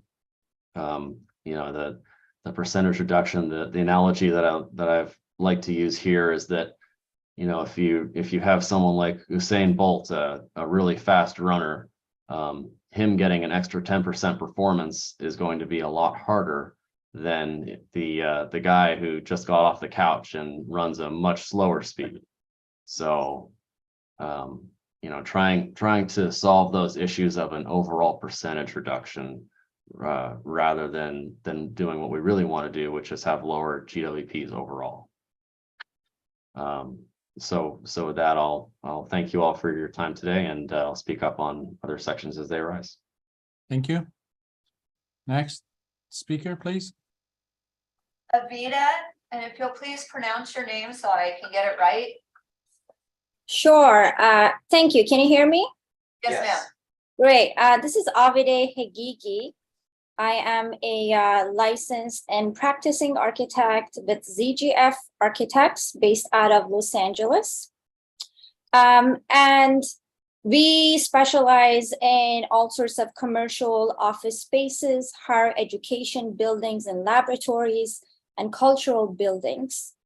And I most recently was a project architect on the largest zero carbon building that's actually located in California. And it's the largest zero carbon building in the US at the moment. And so I just wanted to represent the design community and what it would take really for us to comply with these new mandatory proposed requirements for a whole building LCA. So on our projects, we've had to reduce both operational carbon and embodied carbon. We've had embodied carbon reduction goals coming down from various clients. And so on the zero carbon projects that we've done recently, we have been running a whole building LCA for these projects. These projects range from, 200,000 square feet to over 1 million square feet. So they would all fall into this over 50,000 square foot category. And so we've been running whole building LCAs and achieving reductions around the 10% reduction consistently on these projects without additional cost for building materials, construction costs, and without any impact to schedule. So that's really important because for us, it really comes down to, is it going to impact schedule and construction costs? So we would not be doing it if it was impacting either of those two items. So I just want to highlight that we've been able to do this successfully on multiple projects without impact on cost and schedule. So from our experience, EPDs are very easy to find. As somebody else earlier mentioned, there's over 40,000 EPDs out there right now. There's databases, free open source databases where these EPDs can be accessed. And somebody else also mentioned earlier that the LCA softwares that we use actually already pull the EPD data. So nobody on our team actually spent time going out there and finding EPDs. We didn't have to spend time doing that. We had concrete, steel, glass, wood, all sorts of metals in the building structure and envelope, which was the scope of which is usually the scope of our whole building LCAs. And none of these products did we once have to reach out to a manufacturer and ask them to produce an EPD. They already had it, or if they didn't have a specific EPD, we used an industry-wide generic EPD that is available for all of these categories at this moment in time already. So that's really important because we don't want to be spending time chasing down APDs, and that's been solved already. We used an ISO compliant software. There's many of them out there. We specifically used Tally as an example. That software is built into our design workflow. So we did not have to add another system to our design workflow. It's already pulling data from our models and putting it into the LCA, which is another very important thing to consider. And so in the end, we ended up, in summary, we ended up spending about, I would say 80 to 100 hours on the LCA for a large project. This ended up being about less than 1%, actually about 0.5% of the total fee for the project construction cost. And we provided a summary LCA report at the end. This report is a one-page report. The software produces it automatically. We didn't have to do anything. We just clicked the button, it produced the report. So the report is just a one-page summary that says what our baseline global warming potential was for the project, what the proposed was, and what our reduction is. This one page is super easy to review, but by any building official, honestly. I personally don't believe that building officials need to even really understand what an LCA is or how to do an LCA and what goes into it. All they need to understand is how to read this one-page summary report that's going to be submitted with projects, and how to make sure that the software that was used was ISO compliant, was on the list of one of those approved softwares, and two, that the report is showing 10% reduction. That's really all that they need to check for. Somebody else brought up, having to verify the GWP of materials installed on the field on site. I am not sure why you would have a need for that. This LCA requirement is mainly a design exercise. There is a way to track it through procurement, again, with free publicly available tools out there, such as the embodied carbon in construction calculator. So there is a way to track it through procurement if that is desired. But I just want to be clear that this proposal is not asking for any team to prove procurement or to prove actual installation on the site and the GWP, right? It's asking for a design that gets us to 10% reduction. Somebody else, I believe it was Greg earlier, that mentioned, why 10% reduction? Where did that number come from? I would just like to say that amongst, we've got millions of square feet of projects underway right now in California. And on all of these, our average has been around 10% reduction without added cost. So sure, we could have picked a higher threshold, 15% reduction, 20% reduction. And in fact, our committee, the team that was considering this mandatory proposal, considered those options as well. But a 15% or a 20% reduction would actually require design changes, which is why we put those categories into voluntary measures, not mandatory measures. We don't want to impose undue hardship or design changes to project teams just to meet this one requirement in Cal Green. But if the team is ambitious enough and wishes to do so, then by all means, in the voluntary measures, there is pathways to show even more reductions. So I think that's the end of my comment. Thank you very much. I appreciate the time. Thank you. Do we have any more callers? Yes. Before we call, I just wanna, committee members, how about introducing maybe a 2-minute limit on calls coming in, because we do have a lot of material to go through, and I would like to keep everybody on time. I'm seeing yes. Okay. So let's do that. Kevin, how can we do this? How do we do it online, the 2-minute limit, and maybe we'll give a reminder 10 seconds before. Yeah, our staff can set a 2-minute timer for each speaker. Okay, That's the then one, we'll Chair. get everybody to, it'll be fair to everyone. Okay, let's call in the next speaker and start the 2-minute. Okay, Chris Urain. Able to hear me? Yes, we can. Great, thank you. This is Chris Urain from Energy Solutions. I'll make this brief because I know we've got this limit, but first off, thank you everyone for the opportunity. I just wanted to reiterate a couple of points that have been made already, but I'll try not to belabor them. We know that California has a number of goals that it needs to meet, such as the carbon neutrality by 2045, as well as various interim goals. And in order to meet these goals, as we've heard from other callers, embodied carbon, or emissions from embodied carbon rather, are a very important thing that need to be addressed. And this is the opportunity to do so. This proposal for CalGreen it's straightforward. It builds off of the existing Buy Clean California. And it does also build off of existing voluntary measures in CalGreen. I think it's important to note that the whole building life cycle assessment has been part of CalGreen since I believe the 2013 code cycle. So it's not exactly new. And also would like to reiterate the point that this is also for buildings 50,000 square feet and above. So it's not every building, it's a very small subset of buildings, and the costs associated with those buildings, it's very small when you think about the total cost for a building of that size or larger. So on all those points, just to reiterate, now is the time to do this, and appreciate the opportunity again to speak up. And that's the end of my comment.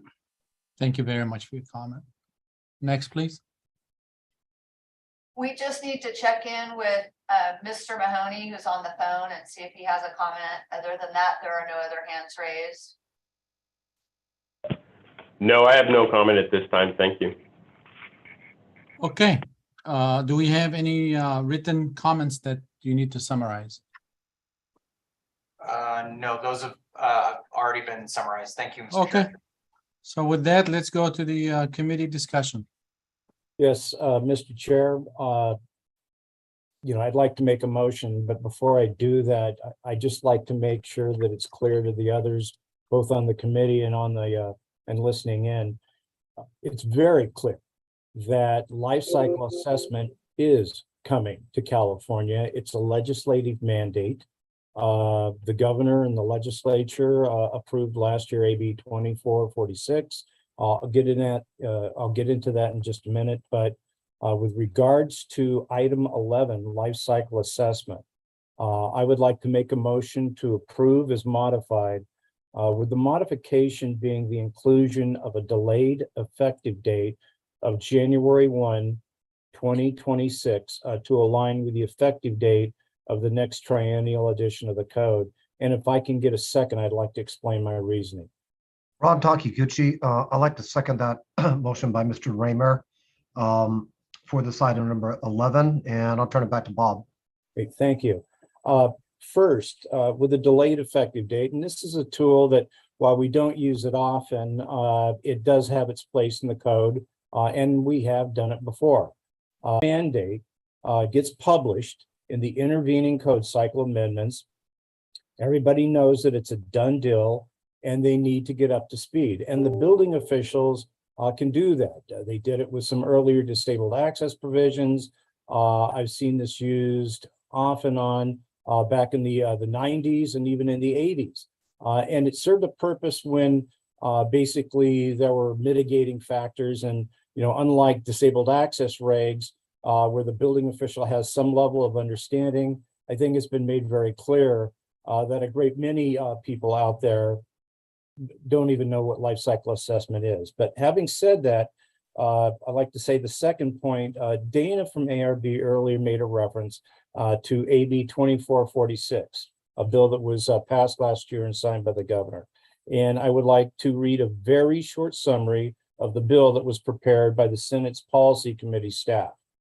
With regards to AB 2446, there are 8 bullets here that I'm going to read that basically describe the bill. Number 1, by July 1st of 2025, ARB must develop a framework for measuring and reducing carbon emissions associated with new building construction. Keep in mind that's 2025. Next bullet. ARB is required to work with the Building Standards Commission, HCD, and the CEC, obviously because those are the agencies with building codes authority in green building.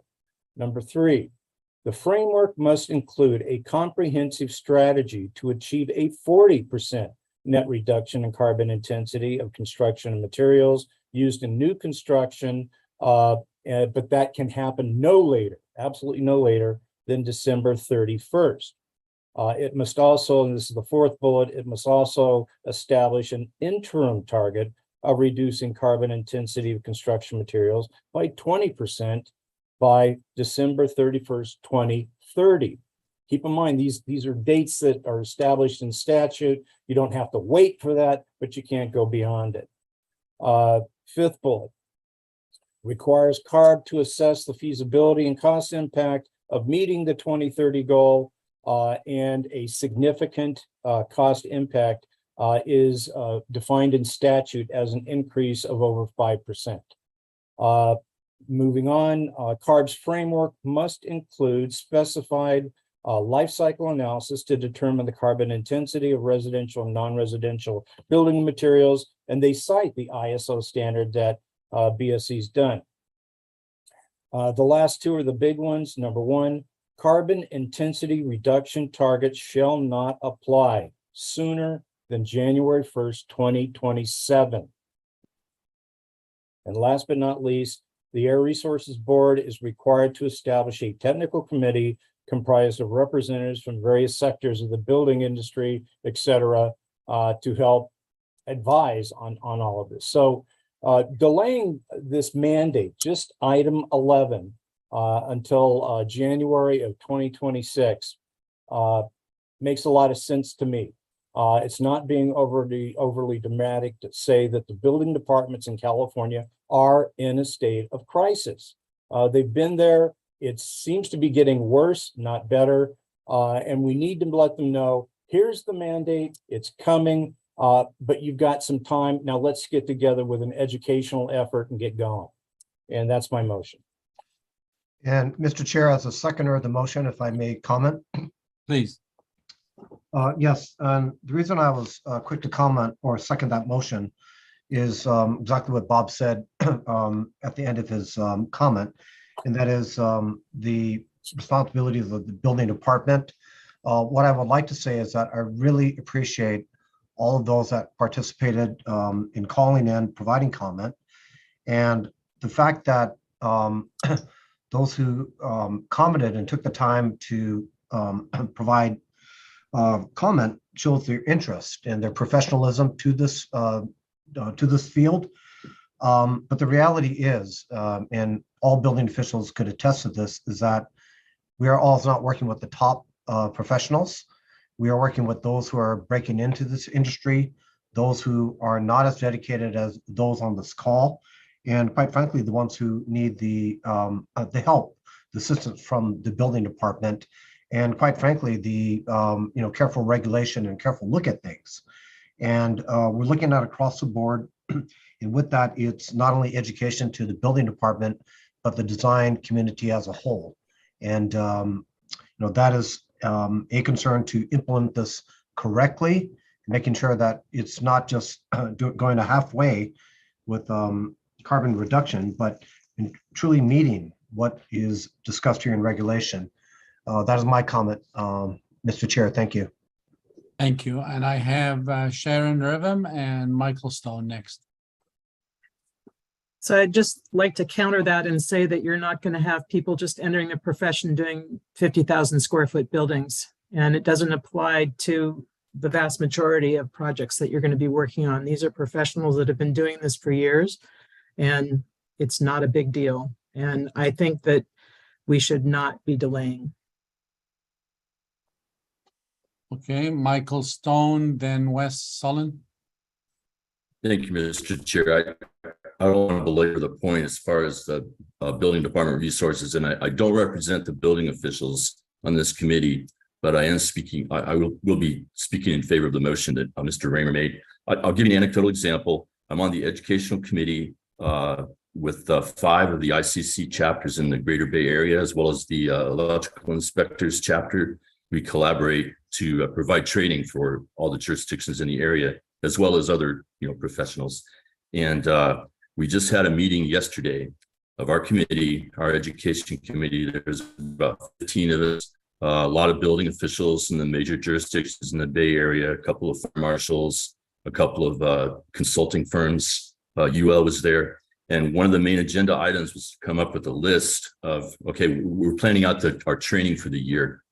And we came up with a list and we realized, wow, there's no way we can fit all this in this year. We're just going to have to prioritize this. And one of the items that somebody brought up was training on the intervening code cycle. And that's before none of us were aware of what we're talking about today. There's going to be some electric vehicle intervening code cycle issues that are pretty major that we'll have to get trained on. So, the bottom line is that it really is a resource issue for the building officials. I've seen it firsthand. It really is an issue. I think we're going to get better enforcement and more efficient enforcement. And, in the long run, we'll be saving resources better if we are able to get everybody ramped up for this. It sounds really simple. I'm sure by the time folks learn it, it is, but it's going to take some time to ramp up for that. So anyway, I'm speaking in favor of the motion. Thank you. Thank you. Wes Sullen. There I am. Yeah, Wes Sullins. I'll speak against the motion. I think, as a couple of the speakers said, the public comment, we've had whole building LCA in Cal Green for a decade or close to it, and it just hasn't moved the needle. And unless this is part of the mandatory and really signals what is coming, it's just kicking the can down the road. So there's a lot of strong comments that I would support around that. I think this needs to go to public comment. I think it needs to be discussed. If anything, maybe we look at increasing it to 100,000 square feet, as was mentioned by one of the proponents or the public comments. But I don't see how kicking the can down the road any farther, and waiting on these policies that, come and may be delayed, they may get extended, who knows? And furthermore, 2446 is it's based on materials to be able to set kind of limits for those materials. It's not the same thing as whole building LCA. It's a very different policy mechanism. They're getting at similar outcomes, but just waiting on that is not the same thing as optimizing your design through whole building life cycle analysis, which, as you heard from the public comment, is something that many designers are already doing and can do for free or very low cost. I won't repeat all the supportive comments, but I just strongly want to reject this motion. Bob, you're on mute. Yeah, this would go to public comment. I'm not suggesting we send it back to BSC for a year and a half. I'm suggesting that we approve it for publication in the intervening cycle, which would require that it goes to public comment. I hear that, but I think it should should go as public comment as a mandatory thing in the interim code cycle. Thanks. Thanks for the correction. Yeah. Dave Walls. Yeah, I'd like to get one thing that's, I think, clear, and that is we're talking about an 18-month delay. Is that right? Essentially would be, if it goes mandatory now, it's July 2004. Otherwise, you're talking about delaying it to January of 2006. Coincide with the trend, right? So it's not like 3-year delay, No, like if we started today. So it's 18 months. Right. So yeah, okay. So I'm kind of mixed. I'm hearing different things because I'm hearing that it's being done significantly already. It's the number one point that's being a credit with LEED. So it's already sounds like it's already being implemented because it's very easy to do. So those are just my thoughts. I'm undecided at this point. So we have, Ida from DSA, please, go ahead. Thank you. Ida Claire, State Architect, Division of the State Architect. I just want to, first of all, I'd like to clarify if we can put something in the 2022 intervening code supplement with an effective date that's actually an effective date of the 2025 building code. So I'd like me, if all possible, to address that question. Secondly, I want to stress that if we put this in the code for the intervening code cycle, we just encourage its use. And so I just want to state that this is not an issue that is a building safety issue. In other words, advancing with this proposal does not compromise building safety. It just encourages the development of LCA at an earlier date for everyone to get on board.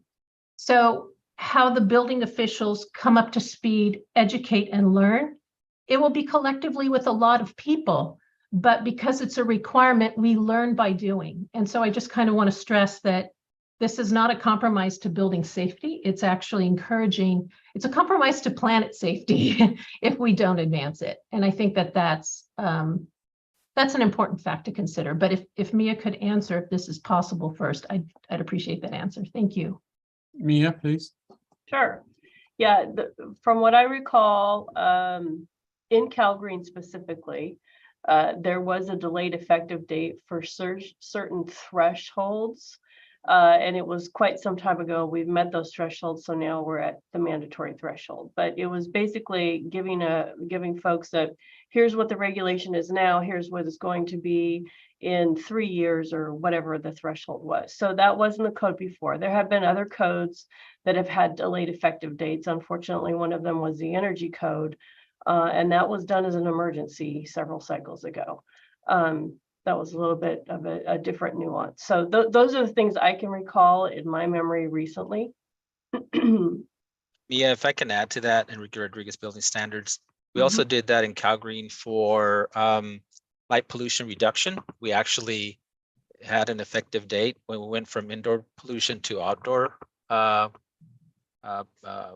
pollution. So there is a precedent currently in CalGreen for using a delayed effective date. It was also done for HCD for faucets. So it's been done before, just put it out there.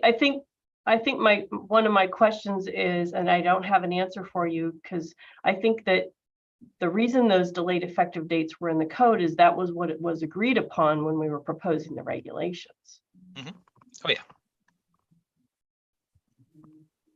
Okay, Dave Walls. Yeah, I think the one effective date that I'm very familiar with delayed was the existing buildings, when we went to existing buildings in the interim cycle during the 2010, and we set a threshold of X amount of square feet, which would then be reduced in that following cycle. So there was an effective date delay, if you will, for existing buildings. We have two hands up from the public comments, but we've already gone through the public comments. So I don't think we're able to go back to that. Unless state agency tells me otherwise. No, I think we've closed public comment, and so we're moving on to finish this motion. Any other discussion or any other? Just a quick point of order, Chairperson. For the motion, approve as amend to delay the effective date to 1/1/26. Could we please have a 9-point criteria? Yeah, 4. Thank you. There are some others, but I think 4 seeks to the heart of that. That's unreasonable, but obviously 18 months changes all of that. So with that, call the question. Got my hand up. Oh, yeah. Oh, I'm sorry, Wes. The hand matches the background, so it makes it hard for me to see. All right, sorry about that. It's on purpose. So I'm trying to. That's number 4. Okay. Anyway, I wonder, and this, getting into Robert's rules, I wonder if the motioner and seconder would entertain an amendment, which would be that buildings over 100,000 square feet would be subject to this in the interim code cycle, and that it would move to 50,000 square feet in the following, the 2025 code. I'd be okay with that. That is friendly to the seconder as well. Yeah, I'm Great. okay. Okay, so the motion is amended that this goes into the code effective immediately with exceptions, and exception 1, buildings over Yeah, or under 100,000 square feet would have a trigger date or an effective date of January 2025, Bob, or 26? 2026 coincides with the next triennial. So Right. effectively with Wes's change, buildings over 100,000 square feet would take effect in July of 2024, and less than that, going down to the 50,000, that would take effect in January of 2026. Correct. Okay, so you agree to amend that motion? Yes. All right, so basically it's an exception. This is how we would write it in, I imagine, as buildings that are less than 100,000 would have that effective date, delayed effective date. Okay, it seems like we have a good compromise. Any further discussion before we take the roll call? Do we, again, Robert's rules, do we need to ask public anything since we made a new motion or an No. amendment? Okay. We already closed the public comments, so this is all committee work. So you still have your hands up. I paid attention this time. Are you good? Okay. I Sorry don't about see that. any hands up from the committee. So with that, we have a first and a second, and that would be approved as amended. Correct, Bob? Correct. You got it. Okay, so that's approved as amended. And the criteria is, well, we don't need the criteria for approved as amended. Yeah, you do. It's number 4. Oh, we do for approved as amended? Okay, number 4. So I'll call a roll you want- call. Go If you for want it. to take the, I'm sorry? He's going to call the roll. Yeah, Kevin, if you could call, make a Thank you, call. Chairperson. Osama Yunin, Yes, Dave Walls, Yes. Bob Raymer, Yes. Sharon Revum, I disagree with the 9-point item. No. Michael Stone, Yes. Les Sullins, Yes. Carrie Ibala, Yes. Ron Takaguchi. Yes. Okay, so it's 7-1, motion carries. give me 1 second.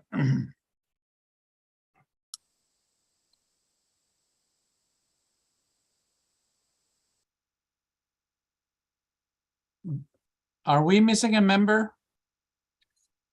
Yes, Stephen Tyler is absent. I don't think he's I gonna be. see, okay, that's what I was checking. All right, Yes, we didn't clarify that earlier. thank you, thank you. Okay. For a minute, I thought Wes gonna say no, and it's his proposal. All righty, so let's go back. Let's go back to where we left off, and that was 4-1 through 4-5. Yeah, Mr. Chair, just for clarification, the reason why I wanted to jump ahead to 11 was I was kind of hoping that the language would be kind of chiseled into stone of the code, and now it will be.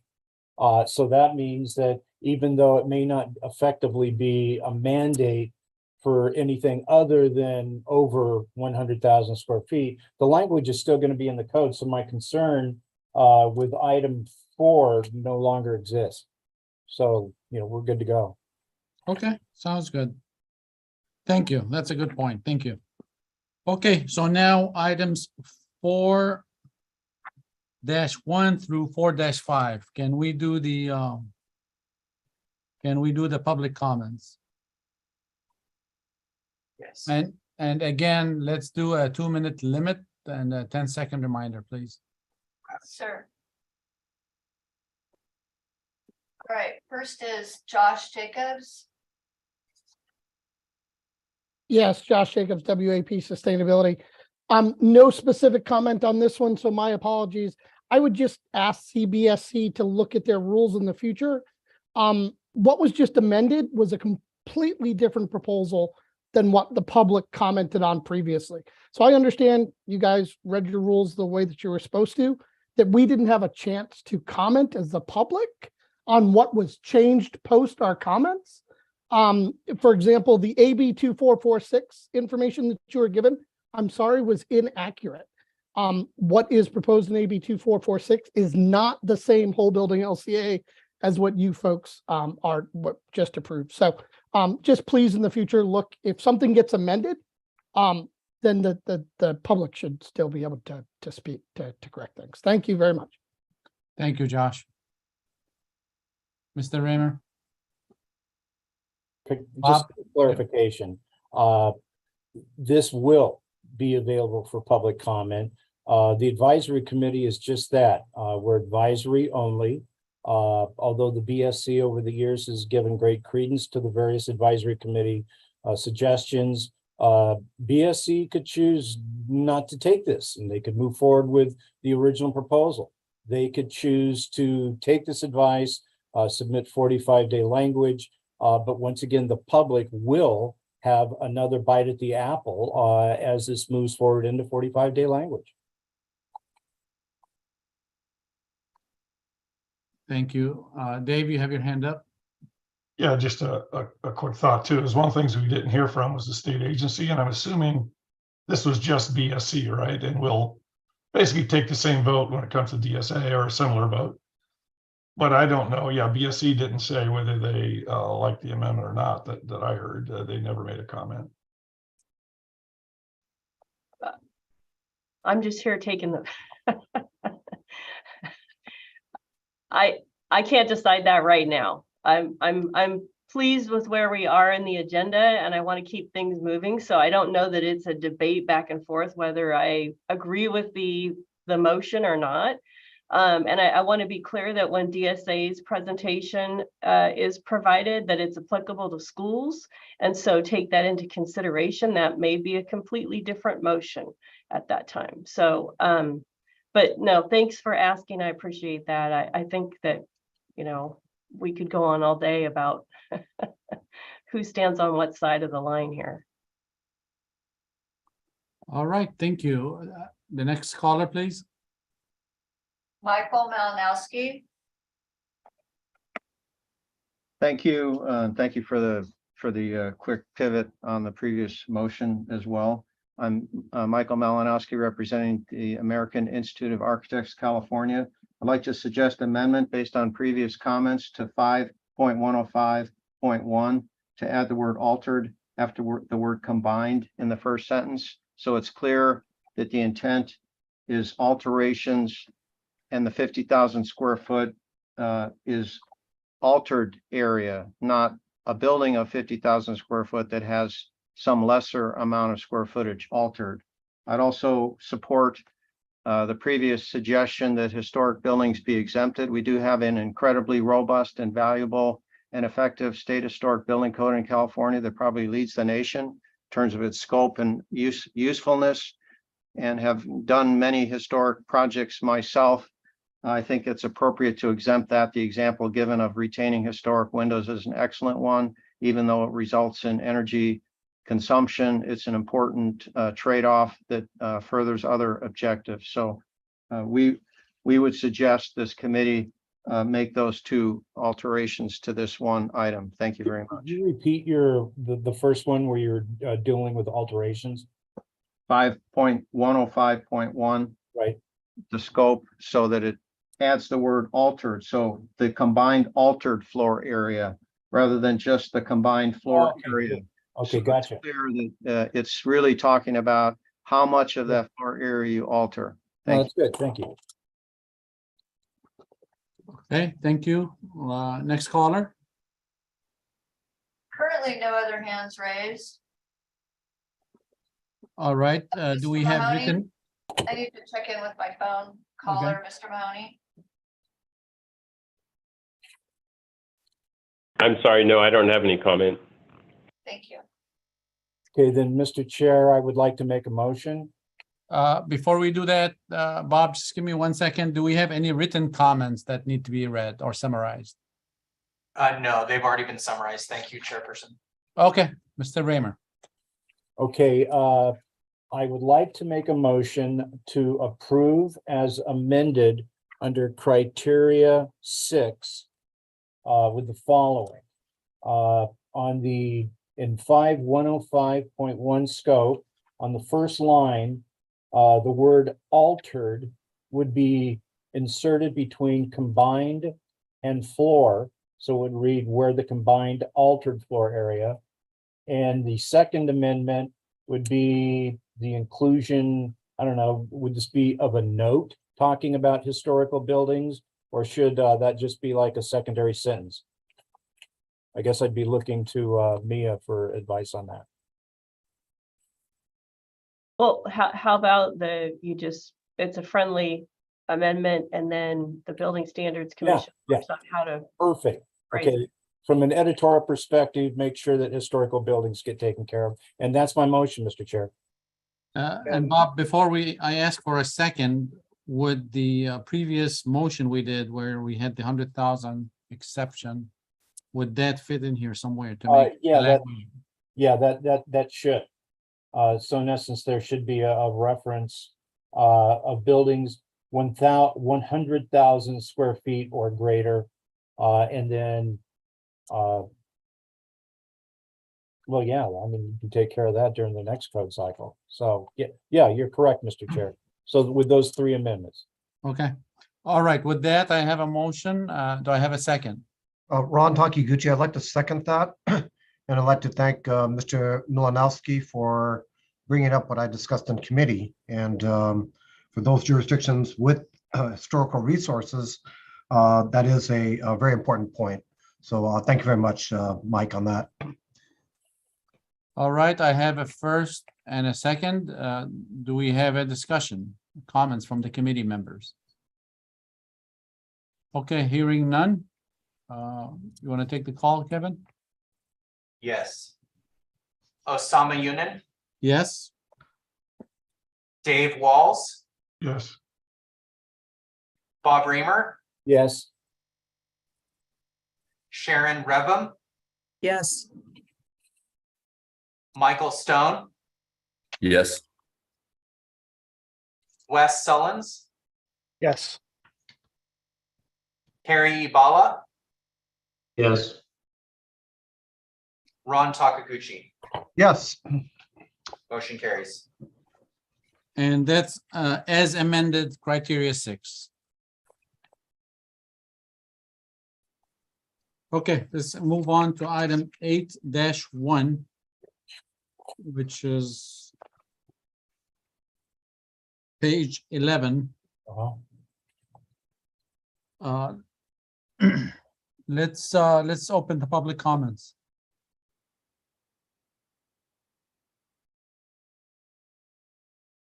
I am seeing no hands raised.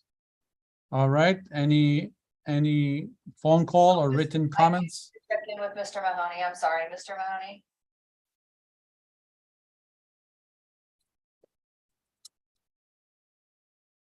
Greg? We can probably move on since he's not commenting. Okay, so let's, any written comments? No, Chairperson. Okay, so I need a motion for 8-1, or I'm sorry, we need a discussion. Oh. Any comments from the committee members? Okay, in that case, I need a motion. Mr. Chair, I'd move approval submitted. Do I have a second? Second. Okay, so I have a first and a second approved as submitted. Can we take the call, the roll? I'm sorry, who was the second, Mr. Chair? Dave Walls. Thank The you. guy with the funny voice. Dave Wall. Thank you, Dave. Okay, calling the roll. Osama Yunin, Yes. Dave Walls, Yes. Bob Raymer, Yes. Sharon Revum, Yes. Michael Stone, Yes. Wes Sullins, Yes. Harry Ibala, Yes. Ron Takaguchi. Yes. Motion carries. And All right. just a quick time check, Chairperson, we're at the 90 minutes. Oh, I'm sorry. Cancel. Okay, we continue. All right. I would like to take 9 and 10 together, since I'm not seeing much discussion. So can we open the public comments, please, for 9 and 10? We have one caller, Paul Armstrong. Oh, good afternoon, right off the bat. Good to see you all. Just have some comments on item 10, actually only.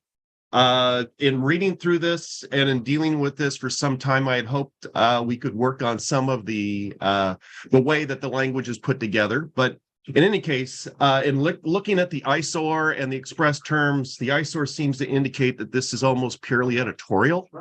In reality, there is a fairly significant change in the addition of the term organic. Now, Ron Takaguchi brought up a very good point about understanding the term, non-hazardous organic building material, etc. We need to know that. There is no definition of that. I preferred, actually, if we would keep non-hazardous building material from construction excess and all that, eliminate the term organic as an amendment. It certainly would make this an editorial change. It reads a little bit better, but in teaching this, it's still going to be a little bit difficult to teach this to students about what the term deconstruct for reuse and recycle and the wording and all of that means. But in any case, very happy to answer any questions anybody might have. Thank you, Paul. Any other callers? Greg Dick, Cal Recycle. Hi, yeah, Greg Dick, Cal Recycle. Thanks again. My comment is the same on item 10. Adding the word organic to the definition definitely narrows the scope of this section. I know one of the organic materials not defined, but organic waste is referenced in 5402 as defined in chapter 2, and that would exclude metals, cardboard, plastics, packaging. So that would definitely narrow the scope of the waste reduction. Cal Recycle would support increasing organics recycling and reducing organics waste, but this would have unintended consequences that I don't think were meant. Are you suggesting deleting the word organic, or do you have what would you amend here? I think in simplest terms, yes, deleting the term organic helps, because that's a narrowing term that excludes a lot of material.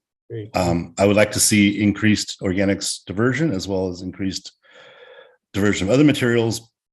And I don't want to see like the heavy materials push out the organics because, the weight issue, but those are issues we can work through. But I think this would do more harm than good.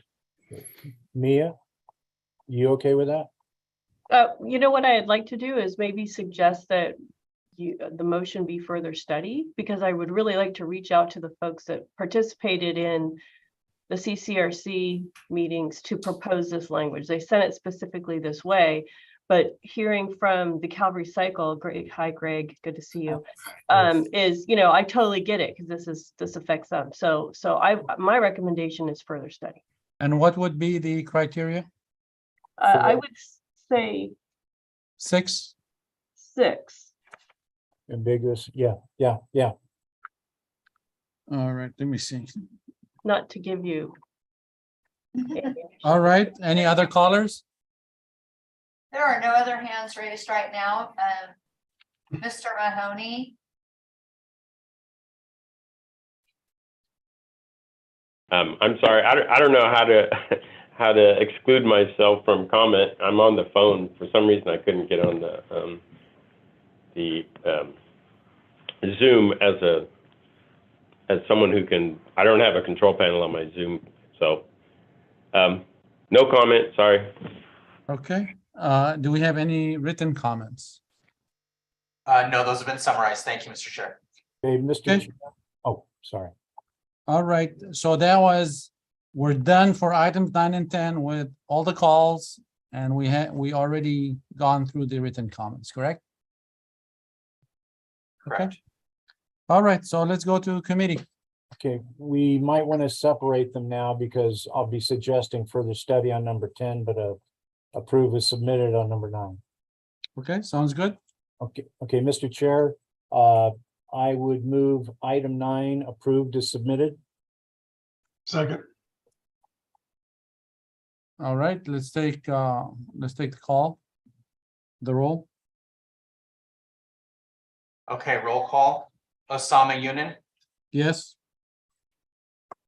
Dave Walls, Yes. Bob Raymer, Yes. Sharon Revum, Yes. Michael Stone, Yes. Wes Sullins, Yes. Carrie Ibala, Yes. Ron Takaguchi. Yes. Motion carries. Okay, Mr. Chair, I would move item 10 for short-term further study based on criteria 6. Do I have a second? Ron Takiguchi, second. All right, I have a first and a second. Can we take the roll?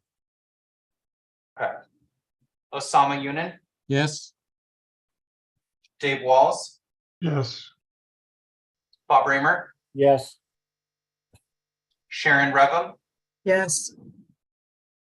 Michael Stone, Yes. Wes Sullins, Yes. Carrie Ibala, Yes. Ron Takaguchi. Yes. Motion carries. All right, let's move on to items 12. So it's 12-1 through 12-5, starting on page 14. Let's go to public comments. Chairperson Mia had her hand up. I'm not sure if she wanted Oh, to I'm jump. sorry, I didn't see that. You're on mute, Mia. That's okay. I was just gonna recommend a break soon, but Okay, I'm at the pleasure of the chair. I just want let's to, take a break now. okay, I appreciate that. Thank you. Is it same 10 minutes, Mia? Okay, 10 minutes break, 2:42. We'll be back 3:42. Thank you. Thank you. We'll be back when? 2:52.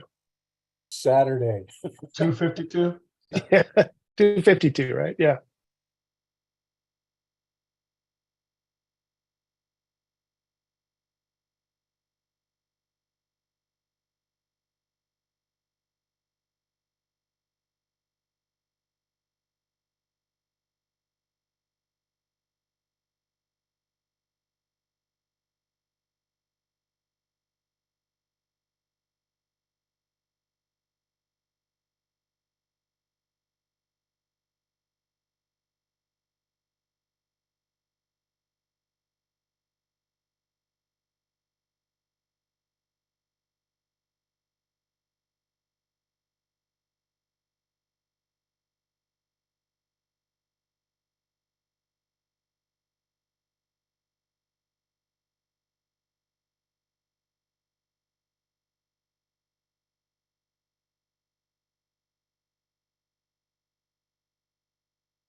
Okay, are we back?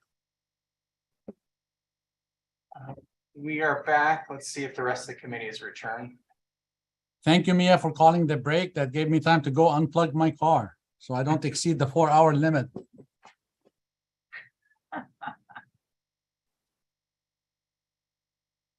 And Chairperson Osama, just wanted to provide a time check while the committee's returning. It is 2:52, so almost 3 o'clock, and we're about midway through the CCRC items, but we still have DSA, their entire package, and then resuming BSC's package, and then HCD's package. So just wanted to let everybody know where we're at in context of the first day. Sounds good. Okay, shall we resume?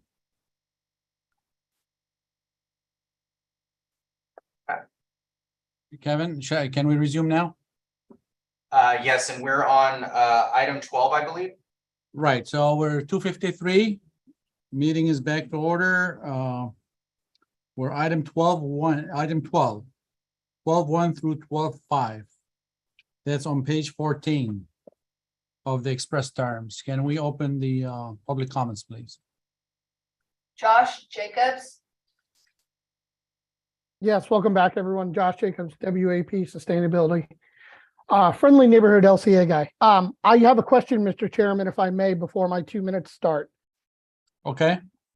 Because the charging language for item 12 was in item 11, and item 11 got amended to not be available till, or not be enforced for 50,000 square feet till January 1st, 2026, except for buildings over 100,000 square feet by January 1st, 2025, I believe.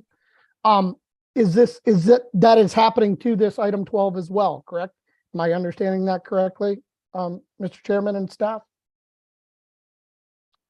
Because the charging language was in 11. Well, yeah, but just like with the other item that we dealt with earlier, it's good to have this language in there. So when you want to use this as one of the options, you can use it. Okay, so Mr. Chairman, sorry, Bob, I understand all your reasons for moving. I'm just asking, does this automatically move, or as soon as we're done, you're going to make a suggestion? Is it automatically moved per what I understand? Not. I think he's asking, is this also deferred, similar to item Right. 11? Because the charging language was in item 11. This isn't even technically here without item 11. This is an alternative compliance path. Well, right. Item 11. Yeah, that's what I'm saying. But 11 doesn't go away. 11 is Bob, I didn't say it went away. Apologies. I never said it went away. Deferred.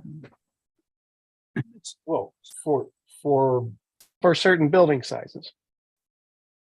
So basically item 12 follows suit with item 11.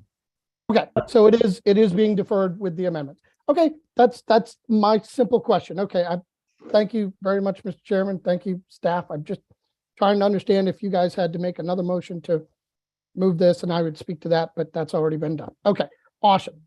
In previous discussions of item 12 and item 25, it was brought up potentially moving the stuff. I'm sorry, Josh, are you starting your public comment, or is this continuation of the question? No, this is the public comment. Sorry. Okay, so we're starting now. Okay. Yeah, sorry. Josh Jacobs, WAP Sustainability. Thank you for answering the previous question. In previous discussion around item 12, again, hours and hours and hours ago, there was a question about moving all of this to commissioning. I don't believe that's going to happen, but I did want to answer that for the committee for future knowledge. Commissioning is making sure that products work in a building, right? A commissioning agent goes through and makes sure, the HVAC works the way it should. It makes sure different systems within the building are working. None of this is actually making sure the products work. There are different parts of the code that do that, like commissioning. If this was to be what this does is actually looking at those individual products, either as a whole through the whole building life cycle or individually at the GWP maximums, again, of which we have over 40,000 individual products that would meet item 12's proposal.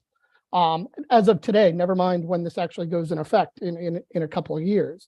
So again, adding this to a commissioning list would actually increase the cost of commissioning because it's not something they normally do. This is something that the architect is doing, that the engineers are doing, and things of that nature. So strong support of that. And again, thank you for the time and answer the question. Thank you. Thank you, Josh. Okay, next call. No other hands raised. I'd like to let Mr. Mahoney know that the reason that I check with him on each public comment is because he can't raise his hand and there's no way for me to know whether he wants to comment or not. Therefore, I have to check for each item, whether he has a comment or not. Mr. Mahoney? So if I may, maybe Greg can tell us which ones he will be interested in, and we'll call him on those. Greg, you there? Please add here. Okay. Yeah, there's no way to tell on our end. I'm sorry. All right. Do we have any other callers? No, sir. Do we have any written comments? No, they've been summarized. Thank you. All right. So discussion by committee. Terry's got a question. Mr. Sullins had his hand up. Okay. Yeah, I got two. I got two. Wes and Carrie. Got my camouflage hand. Wes, is there a way to change that to red? Yeah. I was trying to figure that out. I'll figure it out for tomorrow. Just to be clear, so what Josh was saying, so item 12, which is the EPD compliance path, right? Basically, the prescriptive path would still be under an option under the mandatory for buildings 100,000 square feet or larger. And then it would be moved to the following code cycle for those under 100,000, up down to 50,000 square feet. Correct. Is that correct? Yeah. But not the whole thing hasn't been deferred, quote. Correct. Okay, just wanted to be clear. Okay. Carrie? That was same question. Okay. I don't see any other hands up, so can I have a motion, please? I would move approval as submitted. Can I have a second? Second, Dave Walls. All right. Kevin, do you mind taking the roll? Yes. Osama Yunin, Yes. Dave Walls, Yes. Bob Raymer, Yes. Sharon Revum, Yes. Michael Stone, Yes. Wes Sullins, Yes. Carrie Ibala, Yes. Ron Takaguchi.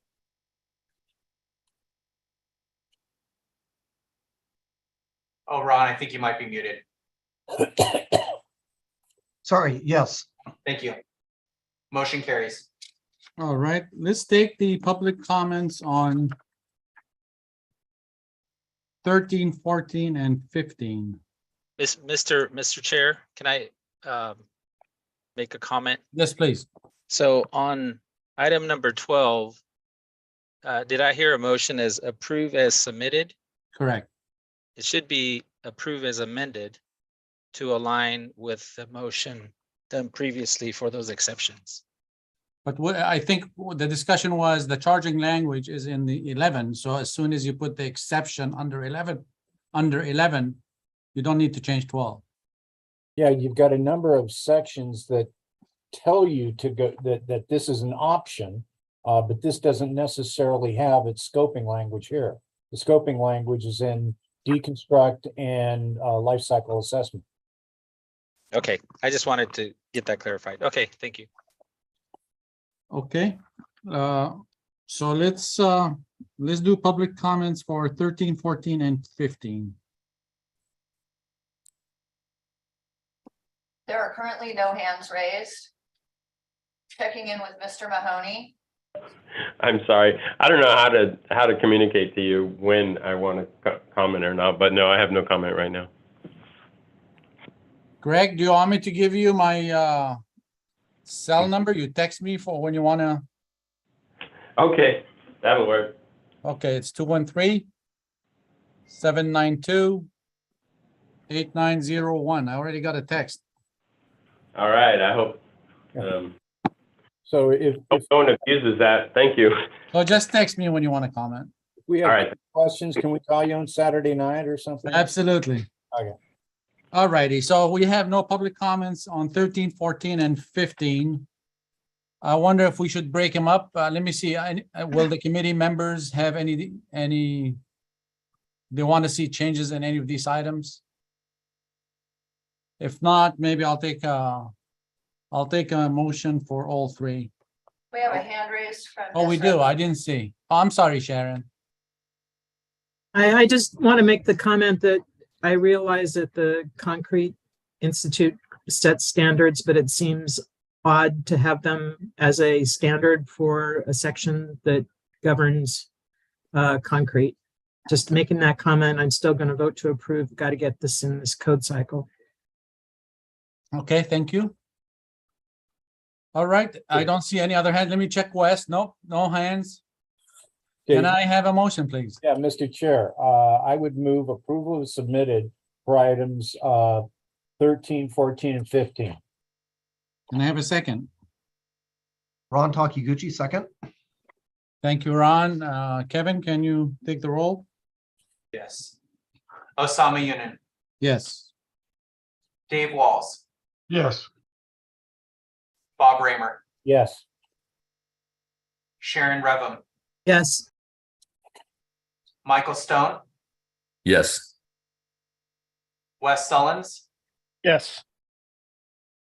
Carrie Ibala, Yes. Ron Takaguchi. Yes. Motion carries. Thank you. Let's do the public comments for item 16.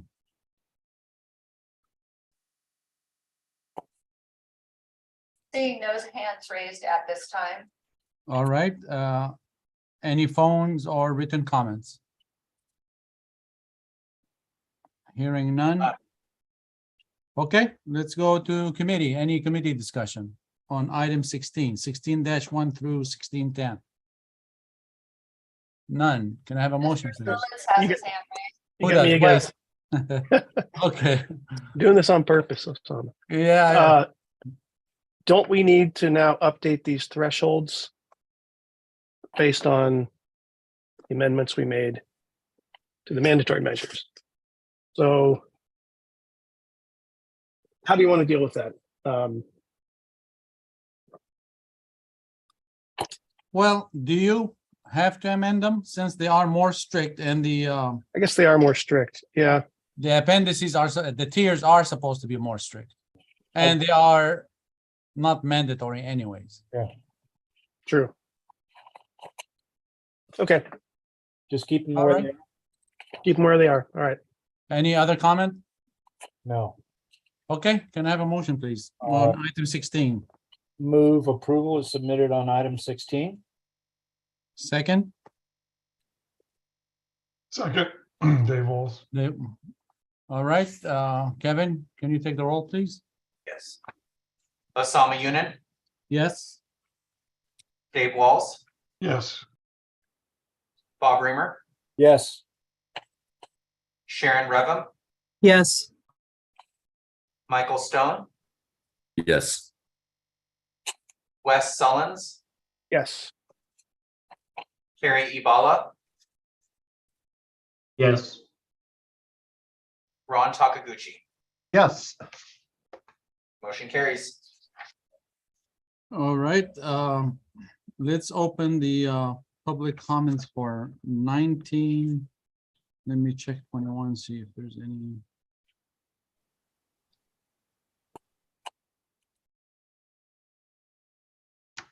Actually, let's do the public comments for 19, 21, and 21. Yeah. No hands raised. Oh, a hand went up. Hold on. Crystal, go ahead.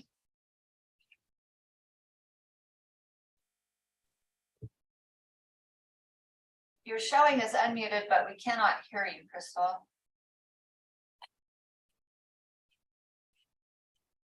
Might need to check your microphone settings. Can you hear me now? Oh, there you are. Thanks. Okay, just to be clear, we're on 19, 20, and 21. Not 20, 19-1 through 19-4 and 21-1. Okay, then I'm premature. I just have a comment on 20, so I'll wait. Okay. Any calls or written comments? No other hands raised. Okay, can we do a committee discussion? Yes, Mr. Chair, I would move approval submitted on items 19 and 21. All right, can I have a second? Second, Dave. Kevin, take the roll, please. Osama Yunin, Yes. Dave Walls, Yes. Bob Reimer, Yes. Sharon Revum, Yes. Michael Stone, Yes. Wes Sullins, Yes. Carrie Ibala, Yes. Ron Takaguchi. Yes. Motion carries. All right. So let's do public comments on 22 and 23.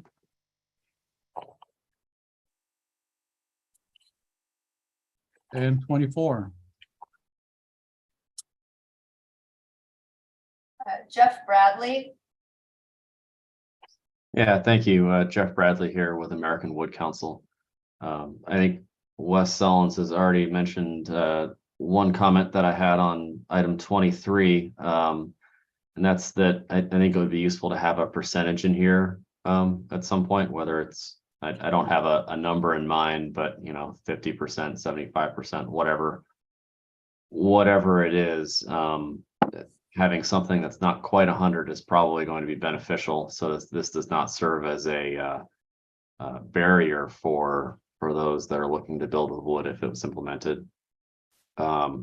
We are supportive of the 6 different options that are listed here. They are all useful in their own special ways, and happy to try to answer any questions that folks may have on it. Thanks. The problem is to amend, we're going to need some language here. And what we could always do is send it back to Mia for short-term further study if there needs to be offline discussion. But we do need a suggested amendment language. Thanks, Bob. I'll respond and say that I'd be happy to suggest a 50% number for wood products if the committee finds that appropriate. Where would that go? Provide 50% of wood products. Okay, gotcha.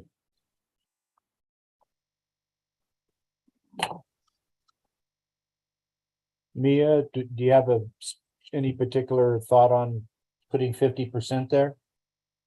Well, I think what would be helpful is the further study. And that way we could work with industry and then also get some updated information on the rationale for the 50%. I don't want someone to come back later and say that's arbitrary. I hear you. No offense to anybody. So I would split the 2 items up, Mr. Chair. Right, we will, but can we finish the public comments on the whole thing? Right on. I see a hand in the public comments. Jeff, can you call the next? Yes, a clarification. Did we skip 20? Yes. Okay, I'll wait for 20. Okay, do we have any other calls? No other hands raised. I see a hand, Jeff Bradley. Okay, it's down. All right. Wes has his hand up. I can wait till the motion. Well, no, let's finish the public comments first. So do we have any written comments? No, they've been summarized. Thank you. All right, Wes? Yeah, I think I'm with Bob. We should probably separate these 2 and recommend we will. further We'll study. separate the 3. But I would like to hear from Jeff Bradley, the commenter. Well, first of all, I think, some kind of threshold. And if you say 50%, like, is it cost? Is it linear feet? Does does it apply just to finished products or can it be form work as well? I mean, there's a lot of questions there. So I think it definitely needs further study. And then on the standards, this is the question to Jeff, if I could. It's listed ASTM D7612 as one of the standards, but in my understanding, that's a standard for standards. It's like a way of evaluating wood certification standards. It's not exactly something that you comply with per se, but maybe I'm wrong. So may I speak, Chair? Mr. Please. Chair? Thank you. This is Jeff Bradley again with AWC.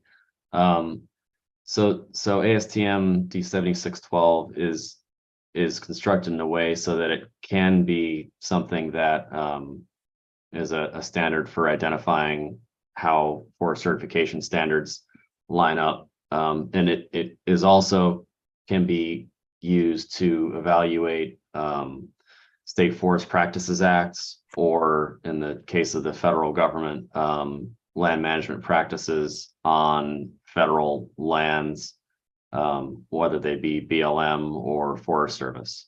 So that in California's case, the California Forest Practices Act, similar with Oregon and Washington, can be evaluated against the ASTM D7612, and Forest Service procured lumber could also be evaluated against that.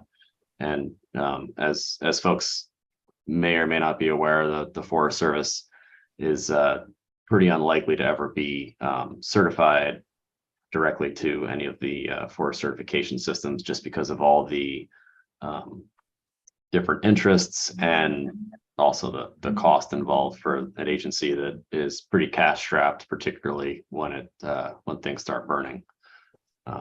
Hopefully that helps answer your question, Wes. Does I think I would recommend then that we, do that work instead of a code official having to do that work on does California lumber or whatever meet this. So again, further study I think is a right move here. Okay, thank you. We have Ron Takaguchi. Thank you, Mr. Chair. And if I may, a question to Jeff as well, if that's okay. Absolutely. Yeah, Jeff, hope you don't mind this question, but regarding type 4 construction, or even heavy timber, that you know of, are most of the type 4 designs certified wood, verified certified wood, or could it be a combination? I'll do my best to respond. So these are all voluntary certifications. So it's certainly possible for them to be certified to one of these systems. It's not necessary. So it's hard. I don't want to be speaking for any of the manufacturers out there and whether or not they've decided to either go through the ASTM D7612 auditing process or any of the forest certification systems listed here, but they're certainly available. Okay, thank you on that, Jeff. And I do support the proposal for further study, because my experience with the buildings that do come in as type 4 design, they are seeking a higher level of sustainability for the major structural components that are using heavy timber.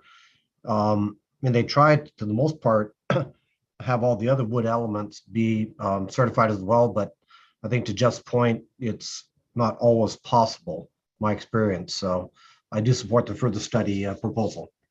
Thank you, Mr. Chair. Thank you. Sharon?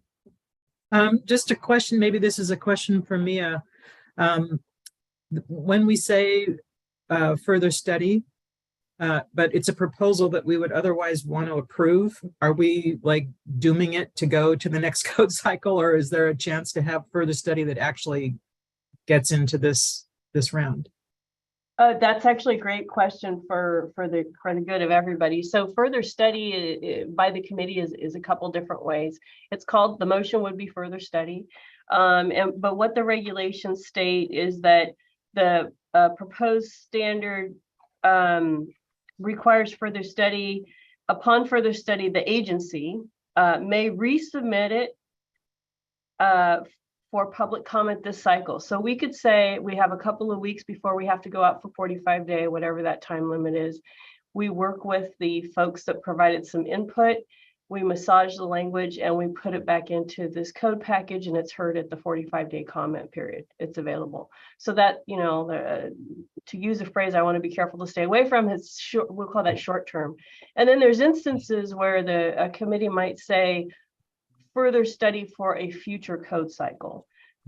We'll keep in mind this whole thing of is that these are recommendations by the committee. So the state, the state agency could say, we looked into it, we don't see that we need to make any further changes, and we move forward with the language as is. There's all different options there. So I hope that answers your question. Is a further study does not kill it this code cycle. And if we say, I mean, does that go into the record when we say further study on a short cycle or future code? Does that go into the record, or is it just further study in it? It's kind of based on the feedback that we've received during the meeting. So it's the motion's still just further study, but the committee could say, we want to push this out. We recommend that you push it out to a future code cycle. Again, that's a recommendation. The other recommendation has been, we recommend you just tweak it and bring it back for 45-day this code cycle. So that's what I would propose for this particular topic. Thank you for clarifying that. Okay, let me look at Wes. We don't have anything. All right. Okay, I don't see any other hands. So let's take item 22 and 24. We didn't have any. No one has any objections to those, so we could carry those together. Okay. Mr. Chair, I would move approve as submitted for items 22 and 24. Do I have a second? Second. What? All right. Kevin, would you please take the roll? Osama Yunin, Yes. Dave Walls, Yes. Bob Raymer, Yes. Sharon Revum, I'm sorry, it's out of order, but don't we have to say the percentage in here? It's not as written. No. We're doing 22 and 24. We're gonna come back to 23. Okay. That'll be separate. All right. Okay. Yes. Michael Stone, Yes. Wes Sullins, Yes. Terry Ibala, Yes. Ron Takaguchi. Yes. Motion carries. All right, now, if I could have a motion for 23-1, the certified wood components. Yes, Mr. Chair, based on criteria number 4, I'm recommending return for further study so that BSC can meet with interested parties and figure out the percentage, et cetera, in short order. All right, thank you. Can I have a second, please? Second. Dave. Dave Walls, second. Can we take the roll, please? Okay. Osama Yunin, Yes. Dave Walls, Yes. Bob Raymer, Yes. Sharon Revum, Yes. Michael Stone, Yes. Wes Sullins, Yes. Terry Ibala, Yes. Ron Takaguchi. Yes. Motion carries. All right, thank you. Let's open the public comments for items 25, 26, and 27.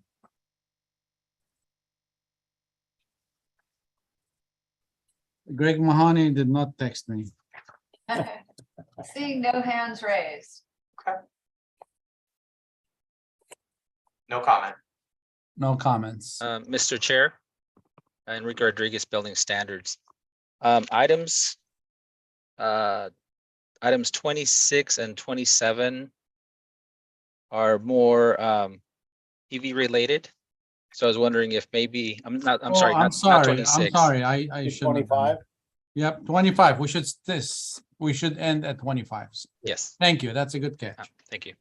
So 25, we have no calls and no written comments. Mr. Chair, I would move approval as submitted of item 25.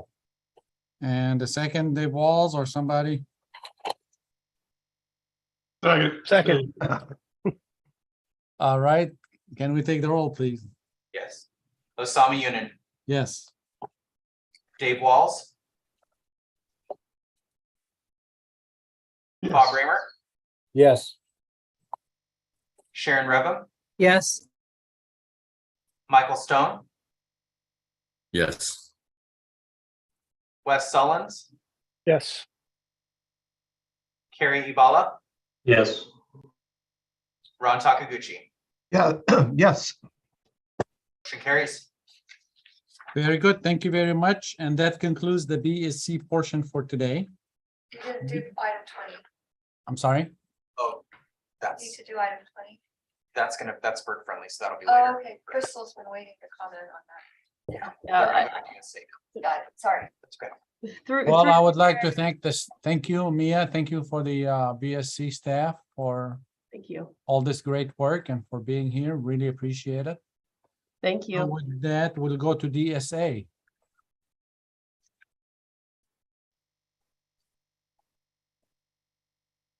So if I could, while we're shifting gears here, just remind everyone that we heard only the CCRC regs from BSC and that we're shifting back to the agenda item. I'm flipping over to, sorry. So we're gonna go back to, was it 5? Let me see. Yeah. So we're back to agenda item number 5. Yep. We're back to 9:30 this morning. Right. We took a detour. Thank you, Mia. All right, thank you. And again, similar to the BSC, we're gonna use the grouped items. And if it's okay with the committee members, we'll do it the exact same way, have the agency presentation. And then go to public comments and committee action. So Yeah, do we have, I'm sorry, go ahead, Bob. I would suggest, just for your thought, to have DSA focus on those items that were not covered by BSC. That might help them kind of speed it up a little bit. That were or were not? That were not. So in essence, the things that we haven't discussed yet that apply only to schools, that would probably be the best way to go about it. Unless, Okay, I like that. That's a great idea. DSA, are you okay with that? So Chairperson, I have a couple of requests or comments. Number one, I believe it might be prudent to discuss, I think in the grouped items list, EV is listed, electric vehicle topics, related topics are listed first prior to decarbonization or carbon reduction related items. And I would propose that perhaps we should present the carbon reduction related items first, since that's fresh in everybody's mind. And to Mr. Raymer's comment, I know that there were recommended amendments to sections of Building Standards Commission's proposals. However, at this time, DSA, understanding that it is that we are the regulatory authority and that the authorities provided to DSA are distinctly different, and the jurisdiction is distinctly different from Building Standards Commission, that we would be presenting as is indicated in the packages available online, in the committee's packages, and that we would be submitting no proposed changes at this time, and would be interested in having the committee provide feedback on those proposals. Okay, I'm afraid I'm gonna have to ask you to do that one more time. So there are some proposals that are in common, correct? oh, there's The entire package was originally intended to be co-adopted. However, DSA is proposing those regulations under our authorities, which would apply only to schools, not to all non-residential projects. Eric? Yes, sir. is this your tactful way of saying, and by the way, I don't mind this, but is this your tactful way of saying you don't want to see the 50,000 raised to 100? I think the justifications or concerns that were presented were rooted in many of the regulatory agencies' concerns. Yeah.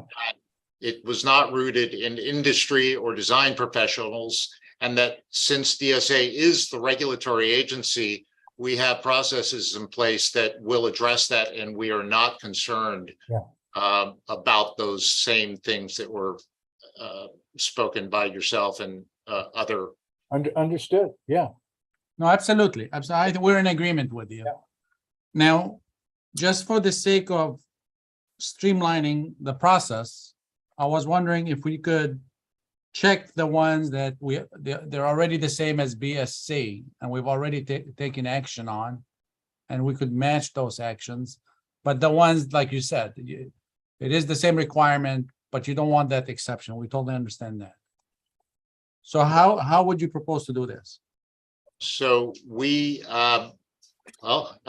could summarize quickly. I think we're prepared to summarize each of the items quickly, but again, Mr. Chairperson, the proposal is identical in our express terms to those that were presented by Building Standards Commission.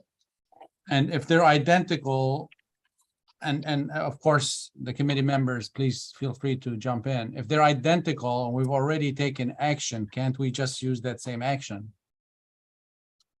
That's where I was suggesting that the actions might be different for DSA's authorities and our and schools. For the one item we talked about. Yeah, but if we remove that one item, or two, whatever, one or two items, if we remove that, the rest, do you see a need that we go over them again if they're identical? I don't think so. Like the definition, for example, by Clean California Act, we already approved as submitted.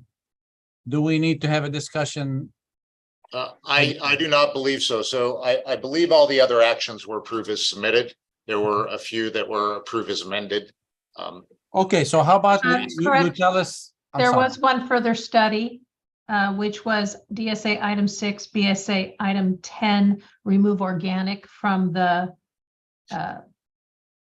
construction materials. So I just wanted to correct that before something passes, that we will also address the further study because our language matches. Okay, which items on here we've taken action other than approved as submitted that you'd like to go over?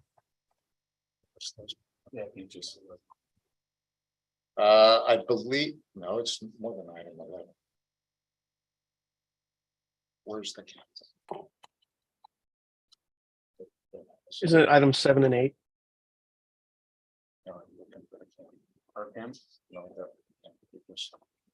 I can cross-reference it in a moment.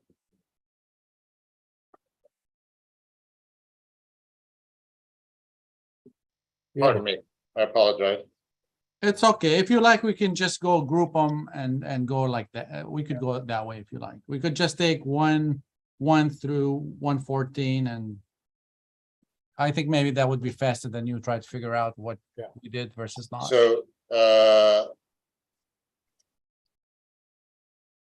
So item 4 was approved as amended, which we would. I don't see item 4 on your group. I believe not on ours. So, That's item 3. That's EV rate. It would be item 3 on DSA's. I see, item 3. I'll tell you what, let's just go, and I think we can do it really fast. Let's just go from the start. How about we do items 1-1 through 1-14? We've already had the presentation by BSC. I don't think we need another presentation. And we just open it to the public comments and take action on it. Would that work for everybody? I believe so. Okay, let's do that. Let's open the public comments for 1-1 through 1-14. No Um, hand raised. Let me check Greg Mahoney. Hold on. Ida, Nope. I just wanted to clarify that 1-1 through 1-14 includes the definitions of electric vehicle charging, which I don't believe were actually discussed and presented by Mia. Is that correct, Mia? It's under the title carbon reduction related item. It's, yeah, so it'd be 1-1, 1-2, 1-3, 1-4, 1-7, 1-8, 1-9, 1-10, and 1-14. right. Right. We're going with the group Group item. item list. I don't know how you put your hand up. Ah, here we go. Okay, so I'll state it differently. Let's go through items 1 through 10 and item 114. I think that makes it clear. Thank you. Okay, let's open the public comments. Put my hand down. No hands Oh, raised. I'm sorry. There's Ida, you still okay. Do we have any public comments? No, sir. All right, any written comments? All right, any Yes, and these would be written comments that were received for DSA's CCRC items, so it's kind of hard to parse it out if it's specific to 1-10, through 1-14. So can I read them all right now? Absolutely, absolutely. Okay, Thank you. will do. Thank you, Mr. Chair. So DSA received comments, they're similar to BSC's, from Josh Jacobs, WP Sustainability Consulting, for approve as amend. Also, stop waste approve, and 5 local jurisdictions, Berkeley, Oakland, San Leandro, San Francisco Environmental Department, and Marin County approve. And the Calvo comment that came in, that Greg Mahoney described, for disapprove, as well applies. Thank you. That's all of them. Thank you very much. With that, let's go to committee discussion. Mr. Chair, I would move approval of submitted of those items. Can I have a second? Second. Beat you, Dave. Take the Wes. roll, please. Good, Wes. Osama Yunin, Yes. Dave Walls, Yes. Bob Reamer, Yes. Sharon Revum, Yes.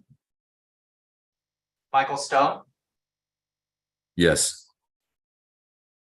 Wes Sullins, Yes. Kerry Ibala, Yes.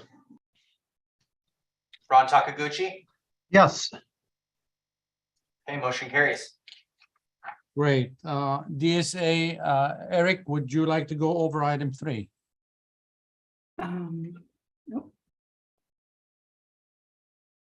I'm sorry, I don't know who wants to, DSA, somebody. You're on mute, I'll do it. Michelle, up there. Thank Sorry you. about that. Oh. I believe there was a motion, and Michelle Golden will present, but I believe there was a motion that may apply in the Building Standards Commission related to historic and altered amendments being added. Which we viewed as editorial, but yeah, I mean, certainly DSA can go ahead and make similar comments or clarifications. Okay, so you're talking about the historical exemption that Ron Takaguchi addressed. Correct. I would ask for clarification on the comment.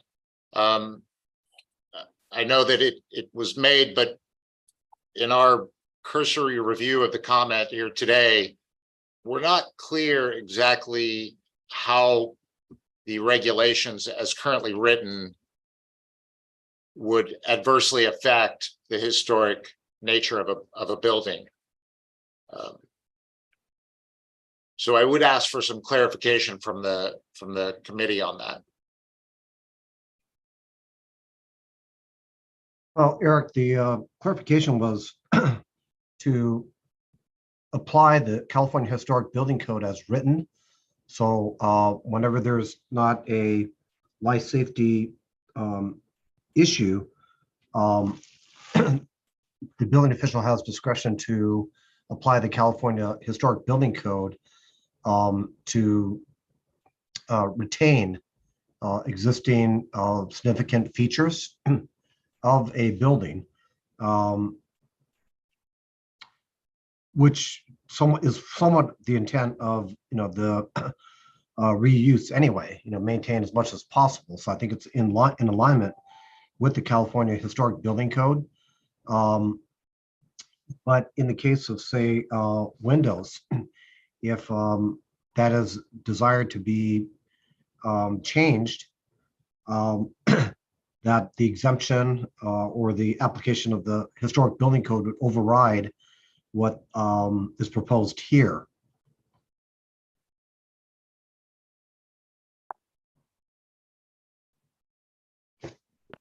So I'm not, thank you for that. And actually, Eric, I'm sorry. And as a practicing architect, Mr. Chair, Mike Milanowski might have more on that. He has his hand raised. Yeah, if I could, I'm just going to jump in. I have the ability to unmute, so I'll take advantage of that. Just to clarify, Eric, I think it's a rare set of circumstances that there would be a conflict, which is probably what you're hinting at. But our experience has been that you can't cherry pick between two codes. So if you have the ability to use the historic code, you pretty much have to have your whole project go using that code. You can't say, oh, I'm going to use the historic code for this aspect, and I'm going to use the green code for this aspect, and the regular building code for this aspect. So the historic code we use as a substitute, and the historic building code exempts historic projects from the energy conservation requirements, for example, which is necessary because oftentimes historic fabric does not allow you to bring the envelope performance up to modern standards. So rather than get into the weeds of what the specific conflicts might be, I thought it was easier just to categorically have a statement that those sections of Cal Green do not apply to historic buildings. And they don't, because if someone's elected to use the historic building code, they do not need to comply with Cal Green, my understanding of how those codes are applied. Does that help? Thank you, Mr. Malinowski. Yeah, yes, it does. I want to proceed appropriately. I think DSA is certainly willing to review the language and amend it prior to the 45-day if appropriate, if that's the will of the committee.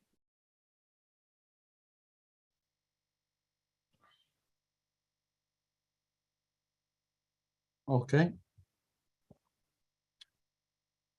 All right, do we have any discussion or suggestions by the committee members? Mr. Chair, on Eric's point, I think that would be in conjunction with BSC as they're looking at the same proposal, of course. Right. So I think, is that what you meant, Eric, not to speak for you? I think the slight distinct difference would be the vote, I believe, in the motion was to approve as amended. We might request further study. Okay. All right, so is the committee okay with that? Approved of further study? Yeah. Okay, so can we have a motion? Mr. Chair, I would move return for further study based on criteria 4. I'll get a second, then I'll get to Ida. Can I have a second, please? Ron Takiguchi, second. Thank you. Ida? I think it's important to clarify that the further study was related only to the historical building code. What we want to, because this is item 3, correct? Correct. And so item 3, we would like to retain the 50,000 square foot threshold for schools. So before you vote on item 3, there's 2 different proposals there that affect item 3. One is the inclusion of the historical building code. The other is that we would like to retain the 50,000 square foot threshold to be the effective date at July 1st, 2024. Okay, for clarification, my proposal only focused on the historical code reference. There was a third amendment item. Sorry to jump in here, but there was also the adding of the word altered because the square footage limit was meant to altered area, not just the total building area. So a small alteration, a large building will not trigger the requirement. So that was another amendment. Correct. That one we're good with. The further study for the historical, and we'd like a change for the 50,000. So I don't know how that's addressed in this approval of item 3, but that's essentially our request. If I correct, Eric? I just, before it got to a vote, I wanted to make sure that everything was covered for that item. We're sending it as further study, and I think it's up to you to edit as you see Exactly. appropriate. And nobody's suggesting you change 50. Right. Okay, so we have a motion and a second. Let me check. Where's Wes? There. I'll second it. Go ahead. No, I'm You're- looking for your I'm hand kidding. because I always miss you. Yeah, I'm Okay, kidding. so let's do the roll call. Okay. Osama Yunin, Yes. Dave Walls, Yes. Bob Reimer, Yes. Sharon Revim, Yes. Michael Stone, Yes. Wes Sullins, Yes. Carrie Ibala, Yes. Ron Takaguchi, Yes. And what was the criteria? 4. 4.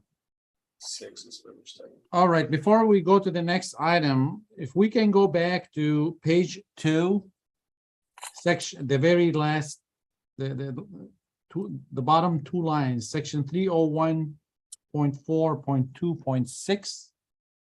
It says additions to existing buildings. Is that a typo? You meant to say alterations?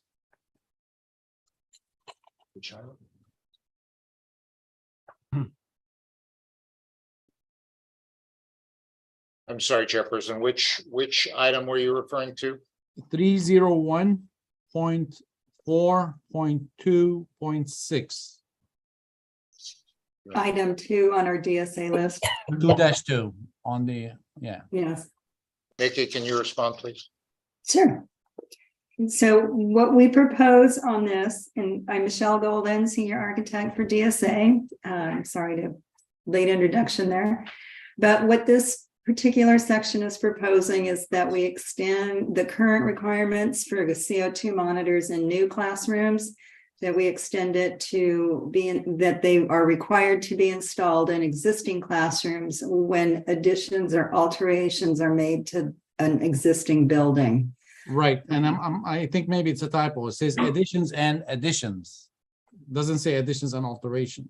You would be correct, Chairperson. Okay, it's just a typo.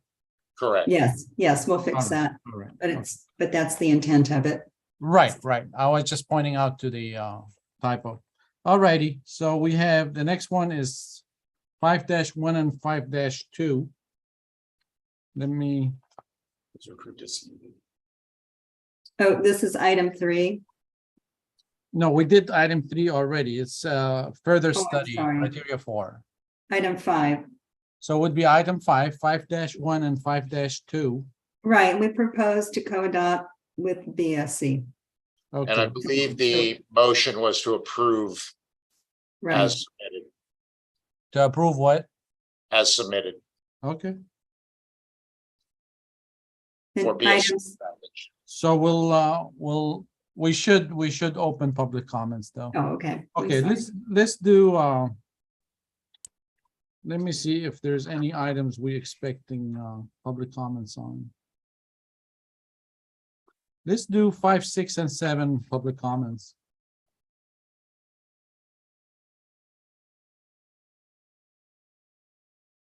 Go ahead, Crystal. Yes, Crystal Sajewski, CAL FIRE Office State Fire Marshal. Again, I would like to comment on the notes, even though they're non-regulatory. Putting in, software proprietary information in the code language where this could be in the eyesore only. Just caution on setting that precedence going forward. And that's my comment. Thank you. Thank you. Any other callers? Josh Jacobs, Yes, good evening, folks. Josh Jacobs, WAP Sustainability, sent in a comment on this one that was read before by Mr. Day. Thank you for that. Obviously, I'm not going to completely repeat everything that was stated on the previous, the BSC version of this. I do agree with the state architects, though, that this applying to schools should be done sooner, because I know the architects, designers, engineers that are working on the school systems have already been doing a lot of this through LEED. They definitively have been doing this because more and more school systems are looking to LEED to ensure their projects are meeting their sustainable goals for their students, their teachers, their administrators. So again, delaying this, specifically item number 7, I believe, Mr. Chairman, is not necessary as was per the before, although I disagree with that then. So I would suggest that the Division of State Architecture is correct that this item 7 should stay as proposed. Thank you. Thank you. Next. there are no other hands raised. All right. Do we have any written comments? No, those have been summarized. Thank you. Okay, committee discussion on 5, 6, and 7. Mr. Chair, I move approval as submitted. Can I have a second?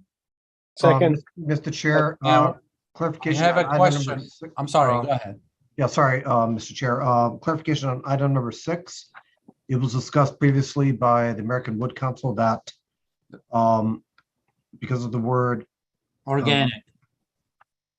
was that it? They had further study on that because of the word organic. Actually, no, that American Wood Council and Cal Recycle. So I guess the question is, I guess to the committee and to the agency, the desire on item number 6. What does DSA, I believe we did something with the word organic. It had to go. We got rid of it. Yeah. Okay. Correct. I believe the comments were related to the organic materials and Right. construction materials. We would willingly conduct further study. On number 6. Correct. Okay. So Bob, would you like to revise your motion?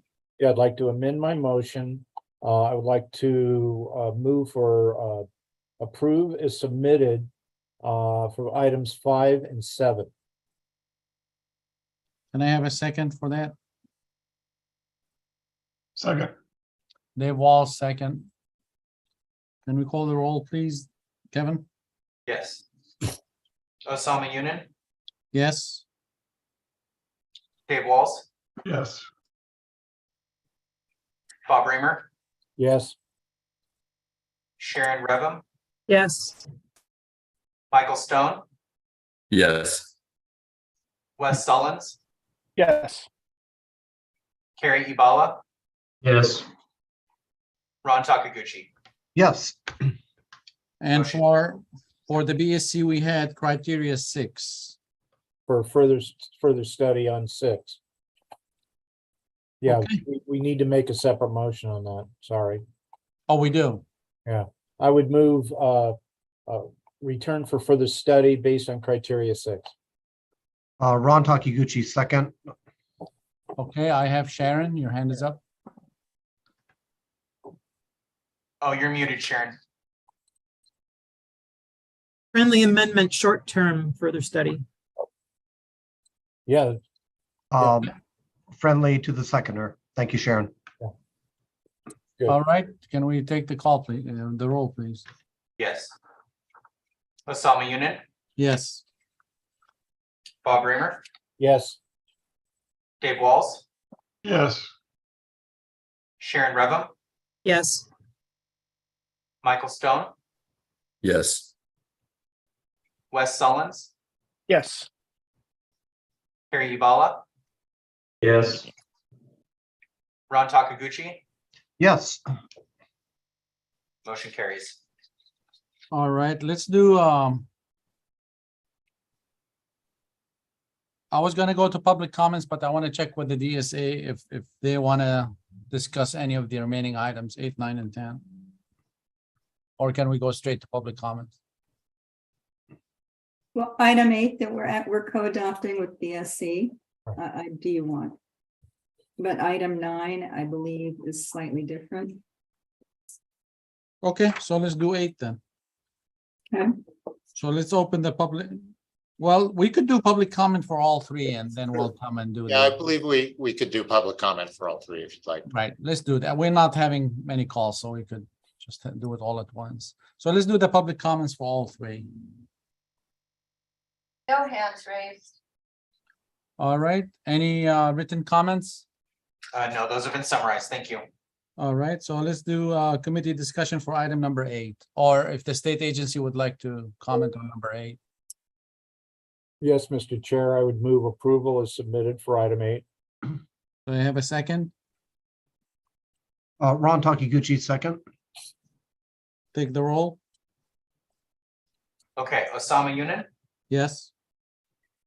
Dave Walls, Yes. Bob Raymer, Yes.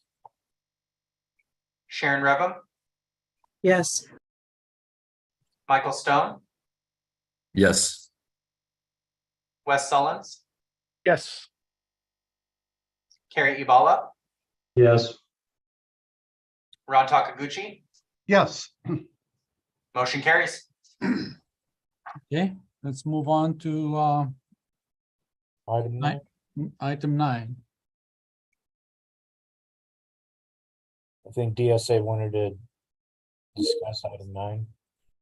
So in previous years, there was another column on the group, excuse me, on the, not sure which document this is. Hold on. In the grouped items list that correlated between our items and theirs. And in our review of the actions for item number 9 for BSC, it didn't seem to correlate directly to our items in groupings 9, but I believe there was discussion regarding the reference standards, which is what item 9 is. Correct, we lumped it into one, and I think that BSC separated it out by standard, a reference standard. So each standard was given a separate line item and we put them all together, but they're identical. So that there has been discussion, it just did not correlate directly to a BSC item. So what would you like to do? We would be happy to hear public comment and committee discussion. Okay, we kind of did it the other way around, but okay, there were no public comments, but let's make sure. Are there any public comments on item 9? Josh Jacobs. Okay, Josh. Yes, good evening again. Josh Jacobs, WAP Sustainability. In our written comments, you will see that we have a comment specifically changing one of the reference standard dates to Dave Wall's statement earlier during the BSC presentation. It would be the ISO 21931-1. There's an updated standard to -2022 that just come out. So I would ask that the DSA looks at that as a potential change in not only the reference area, but obviously the main part of the document. Thank you. Could Josh, could you slowly repeat that? Because I'm having Sorry. finding the reference right now. Yeah, sorry.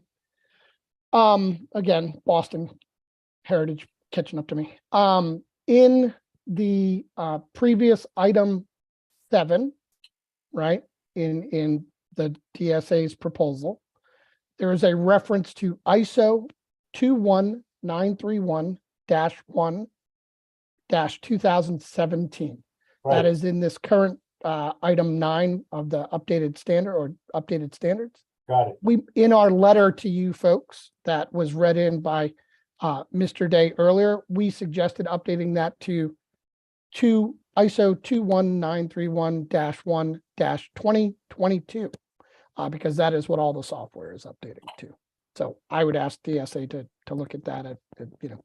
just to Would make sure. DSA consider that an editorial amendment? I believe so. Yeah, Okay. and we would certainly confirm the comment. Please confirm away, Eric. I've been known to be wrong occasionally. Thank you. Okay, Thank you, Bob. do we have any other public comments? There are no other hands raised. Any written comments besides the one that Josh referred to? They've been summarized. No. Okay, Mr. Chair. Yes, sir. I would move approval as submitted with a request that DSA check on the standard reference dates. All right, I have a motion. Can I have a second? Ron Takiguchi, second. All right, I don't see any hands. Let me check Wes. Where's Wes? I Not don't me. see Wes anymore. Oh, there he is. There you go. Okay, no hand. Move it. All right, let's take, oh, Dave, I'm sorry. Go ahead, Dave. Yeah, I was just gonna say, it's similar to the comment I had to BSC, is EN 15804 doesn't have a year associated with it, and I think there are two. There's an plus A1 plus A2, I think 2006 and 2011, so I'm not sure which one you're referencing there. But you just look into it, I'm not making it part of the motion or anything, just saying, just kind of consider that.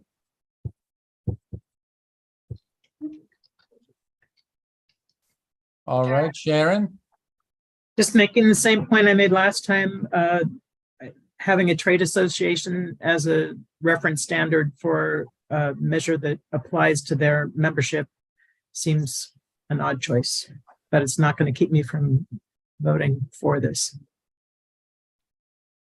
All right, so is the motion on the floor address the walls issue? I could lip read there, but I didn't hear you. You say Yes, yes? it's fine. I don't want to make it part of the motion or anything. Okay. I'm just kind of tossing that as a suggestion to DSA to kind of consider that as well as BSC, whether that needs to be defined or not. Okay, Mia? Yeah, I was just gonna concur with Dave as we were gonna look into that, and along with the friendly comment that there were reference standard years stated in some of the code changes. We'll take a look at that too in conjunction with DSA. Okay. I don't see any other hands. Oh, wait a second. I got a text, but that's not Maho. All right. Okay, with that, we have a motion and a second. Approve as submitted, but check the standards. So can we take the roll, please? Yes. Osama Yunin, Yes. Dave Walls, Yes. Bob Reamer, Yes. Sharon Revum, Yes. Michael Stone, Yes. Wes Sullins, Yes. Terry Ibala, Yes. Ron Takaguchi. Yes. Motion carries. All right, let's move on to item 10. DSA, would you like to comment on that? Yes, so for item 10, this references the chapter 8 worksheets that are being added. And we would like to co-adopt with BSC with the exception of worksheet 6 and 7, because we don't advance voluntary measures at DSA, but we would like to co-adopt 3, 4, and 5. That's it. Okay, can we go to public comments?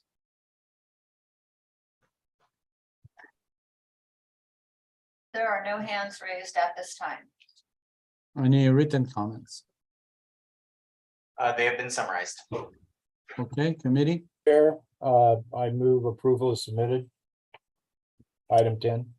All right, second, Second, Dave. Dave Walls, second. Chair, discussion, please, or question for the agency. Absolutely. Michelle, did you say, what worksheets did you say, please? The 3, 4, and 5 are the ones that we would like to co-adopt with BSC. They also have a 6 and 7, but those pertain to the voluntary measures. These are items 10.1, 10.2, and 10.3. We would withdraw 10.4 and 10.5. Okay, and the express terms, the, it says TBD for the I believe worksheet that 4 and That was 5. a placeholder, but again, Yes. that's for voluntary measures, which DSA would not ultimately adopt. Meaning that you will develop the worksheet? BSC would be developing the worksheet. DSA would not be adopting that worksheet because it relates to voluntary measures. Okay, got it. Thank you, Eric and Michelle. Thank you, Mr. Chair. Thank you. All right, so we have a first and a second as submitted, approve as submitted, and I don't see any hands. So can we take the roll, please? Osama Yunin, Yes. Dave Walls, Yes. Bob Reimer, Yes. Sharon Revim, Yes. Michael Stone, Yes. Wes Sullins, Yes. Carrie Ibala, Yes. Ron Takaguchi, Yes. motion carries. Thank you. So that concludes the carbon reduction. I'm sorry, what time are we supposed to go till? Is it 4? My calendar says 4. I just want to make sure. We can go till 5. We can? Are the committee members okay with that? Okay, I got thumbs up, thumbs up. Bob is blowing something. I don't know what that means. Okay, so I'll take that as a yes. All right. Mr. Chair, I have a hard stop at 5, so if we could, not go past 5, that'd be great. Okay, definitely, we'll do that. Okay, so with that, let's if it's okay with DSA, can we go to EV related items, or would you rather go somewhere else? Chairperson, I think in the interest of momentum, it might make sense to move through CO2 related items quickly. And then we can move to EV related items. Absolutely. So we'll do item 2-2. Okay, I have a thought here, or a concern, and that is you've got the EV groups obviously are going to be focusing on some HCD stuff tomorrow at a minimum, or on Friday. Does any of that have conflict with what BSC does? I don't think it does. Because our authorities would be distinctly different, and you'll find that our submittal, while originally was envisioned as a co-adoption, has broken away and is distinctly different for schools separately. So our proposal is separate from non-residential as well as residential. Okay, I'm good. Thanks. All right, thank you. So 2-2, we've already gone through. And it was approved. This is the addition of the CO2 monitor in existing classrooms. I don't have it marked as we went through it. Okay, well, I'm more than happy to take care of that and go back through it. So item 2 Well, is. I could be wrong. Let me see. Did we go? I think we just didn't vote. Yeah. Maybe We did that's go through it. 301.4.2.6. I'm sorry, did we take public comments? I don't remember. Does anyone have a record that we did? No. No, so let's open it for public comments.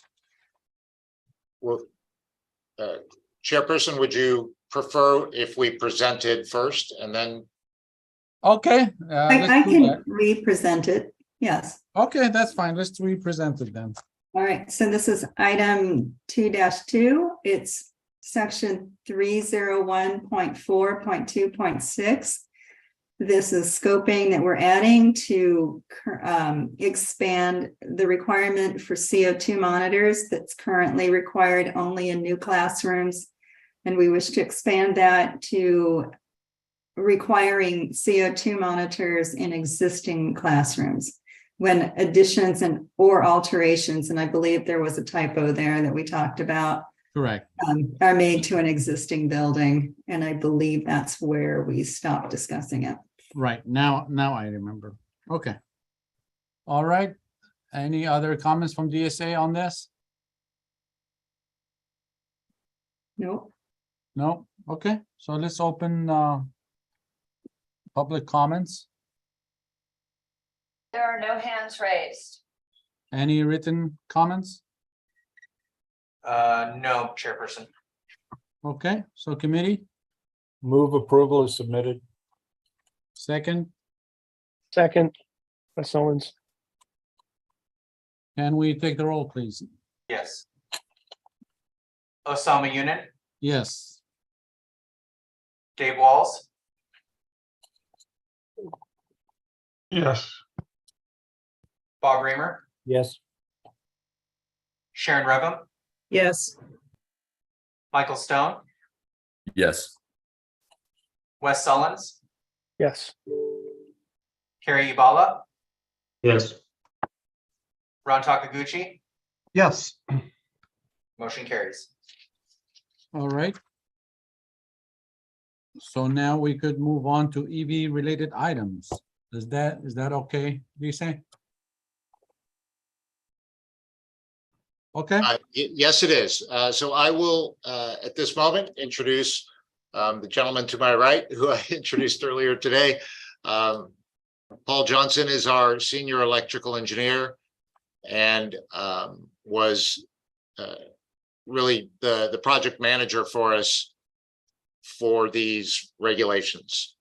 So without further ado, I'll allow Paul to take over. thank you. And we're starting with item 1-5. We are. So I am Paul Johnson, a senior electrical engineer with the Division of State Architect. So I'm going to I feel like I should present 1 through 13, all the item number ones, and then move to 2s for us, unless the chair has.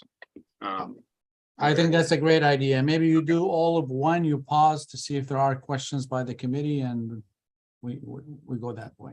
Yes. Okay, Okay. great, thank you. So item 1-5, we are adding a definition for electric vehicle charging stations, EVCS, and that is one or more electric vehicle charging spaces served by EVSE or receptacles. The second definition, electric vehicle, which is 1-6, electric vehicle supply equipment, EVSE. We are adding personal protection system to align with the National Electric Code. 1-11, level 1 vehicle EV charging receptacle, a 120 volt 20 amp minimum branch circuit and a receptacle. 112, level 2 electric vehicle supply equipment, the 208 240 volt 40 amp branch circuit and electric vehicle charging connectors, attachments, plugs, and all other fittings, devices, power outlets, or apparatuses installed specifically for the purpose of transferring energy between the premises wiring and the electric vehicle. 113, low power level 2 electric vehicle charging receptacle, a 208 240 volt 20 amp minimum branch circuit and receptacle. So those are our definitions that we are adding.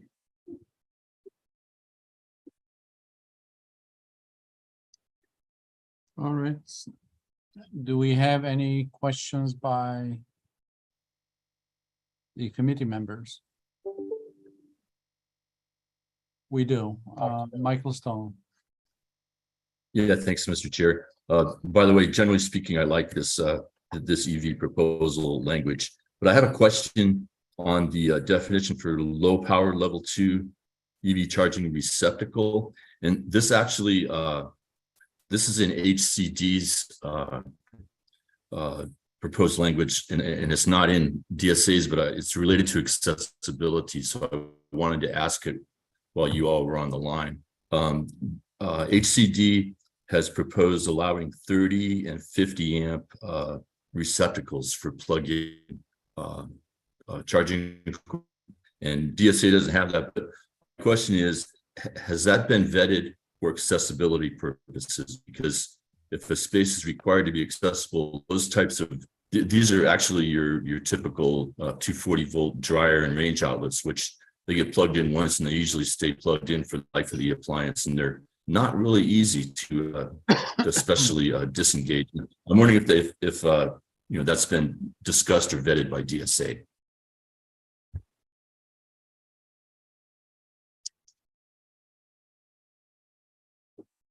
Thank you for the comment. The plug issue, we do not perceive as an accessibility issue. However, that would be addressed in the accessibility provisions that were submitted, that actually were not submitted to the advisory committee on access. But we do not perceive it as an access issue. I guess my question is, if a space was required, if the space was required to be accessible and somebody wanted to put in one of those receptacles, what language is there in the code that would prohibit them from doing that? They would need to comply with the minimum reach ranges in the access code in Chapter 11B. Well, it's not really the reach ranges; it's the force required to plug it in and to disengage it. Correct.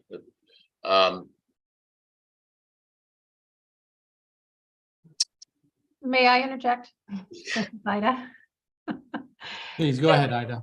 Thank you. The access code, if it's an electric vehicle charging station and it's provided for charging, it is required to be accessible according to the requirements of 228.3.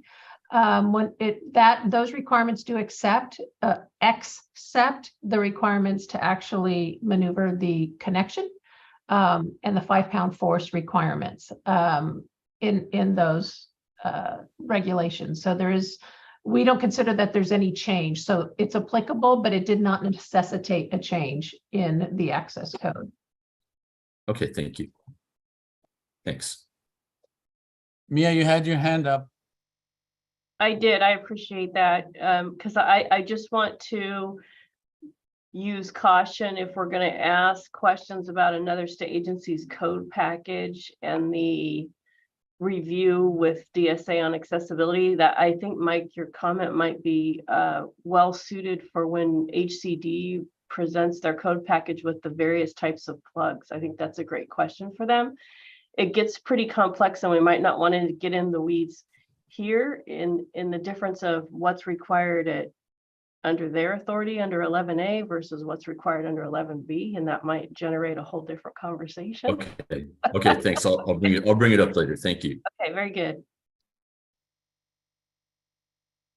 All right. I don't see any hands. You want to continue with the next items?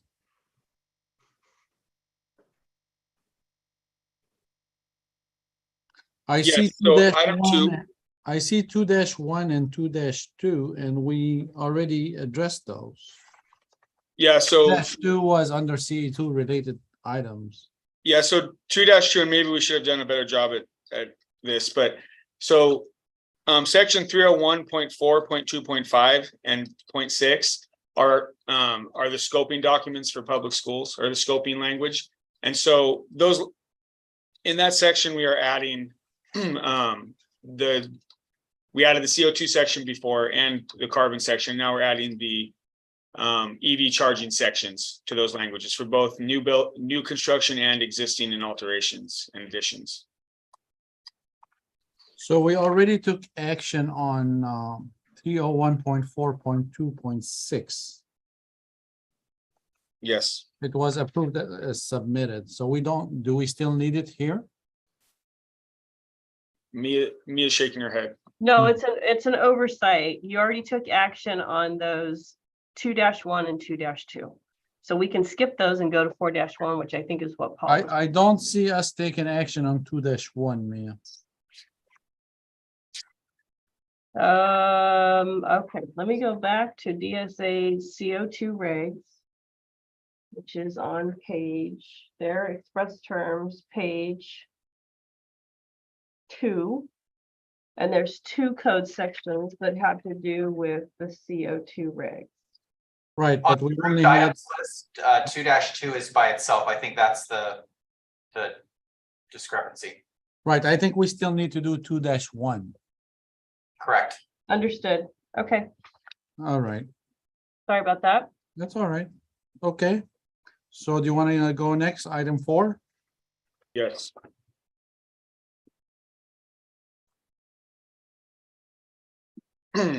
Okay, item 4-1.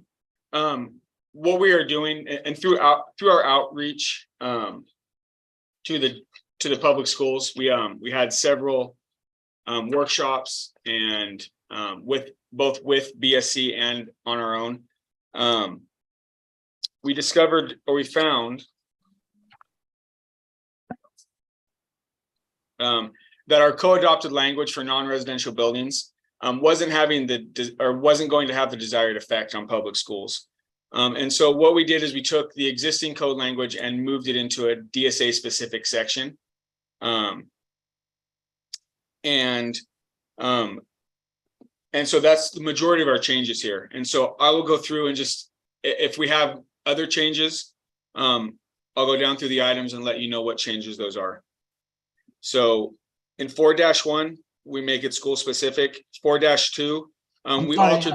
I'm sorry, 4-1, you crossed out and there, so it would read Building Code, California Electrical Code. So You struck through and. Is that a typo? So, are you talking about in the express terms or on the Express terms, page 4.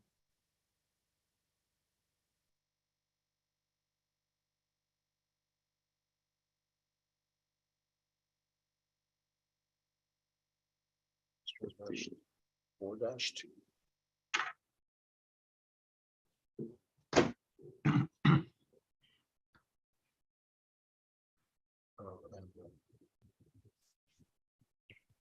Oh yeah, I think there's a typo.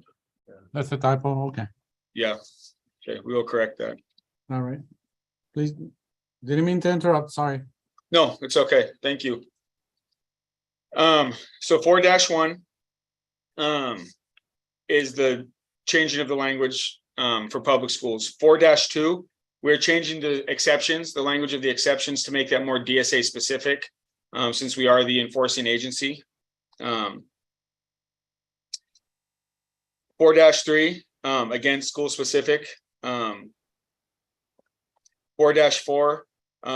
we're changing the table a little bit, just some editorial changes. 4-5, again, school specific, language or school specific section. And then in 4-6, we're taking existing language and moving it into a new paragraph in the same section. So it's a new paragraph, it's a new section, but existing language. 4-7, again, just some minor or just some school specific changes. 4-8 is again a new paragraph of existing language. We thought that it read better by making it its own section.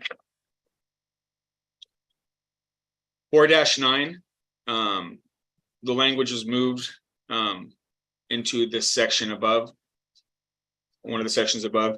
And then 4-10, this is new. We're introducing a alternative compliance method based on the amount of power related to the parking lot. And so through reaching out to our schools, we found that allowing only level 2 and DCFC charging wasn't meeting what they were going to need. Schools have long dwell times. They also have remote parking at times, making it hard to get power out there possibly. And so through the power method, we're allowing the use of level 1, low level 2, pretty much any type of charging, to allow them to tailor to the needs of the school. And the school districts and DSA as well felt that this would be the best solution for schools to get charging, as much charging as they could, to meet the limited infrastructure they had, as well as costs.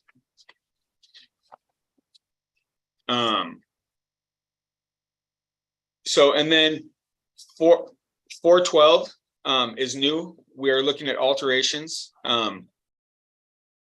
or adding EV charging to alteration projects. And so 412 is based on adding additional power to panels that feed the lighting of parking lots. And then 413, 414. So 414 is PV. If you're adding PV in the parking lot, you need to add electric vehicle charging to the parking lot as well. It doesn't feel like a big ask to do that, and the school response was in favor of that. So, and then finally 415, this is for EV capable spaces. If you have an EV capable space and you come in for a project to DSA, then you need to bring that EV capable space, or bring a charger to that EV capable space. So that summarizes all the changes and additions to item 4. All right, thank you very much. Any questions to the state agency? Yep. Well, Crystal, are you here as part of the public? Yes. So we'll do the public comments in a minute, but let me see if anybody from the committee. I see Sharon. Go ahead, Sharon, and Michael. Just a question about the power method. Is that based on trying to accommodate existing schools, or is that focused on new schools, or both? It's both. It's trying to just be schools based on where the school is located. There's a lot of variables with schools, whether it's rural, suburban, urban. And so we're just trying to give them the best chance to get the most charging into their facilities. All right, Michael.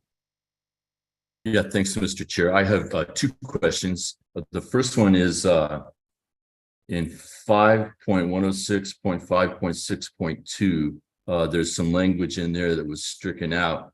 It's talking about DC fast chargers, and part of the language that was stricken out says, except that at least one level 2 EVSE shall be provided. So my question is, there's a lot of especially plug-in hybrids and some of the older EVs that do not have a fast charge port. For example, I have a 2019 Chevy Volt, which is the last year they made this, so it's relatively new, and it does not have a fast charger port, so I can't use it.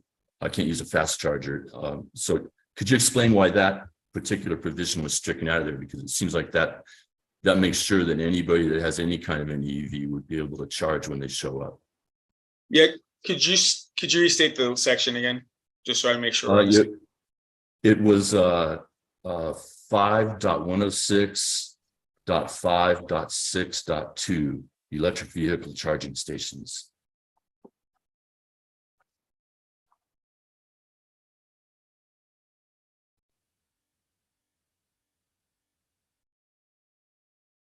It's right after the table on page 5.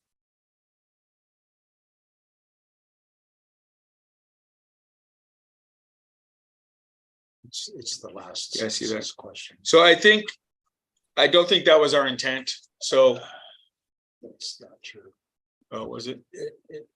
The entire provision, or all of the provisions, are provided to provide the most flexibility to the school, and requiring a level 2 might put a burden upon a school.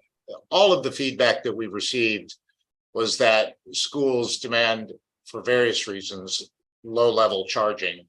And so in an effort to provide the most flexibility, we've provided the power option as well as minimize the requirement to provide a low-level or a level 2 charger in favor of the possibility of installing level 1s and low-level 2s.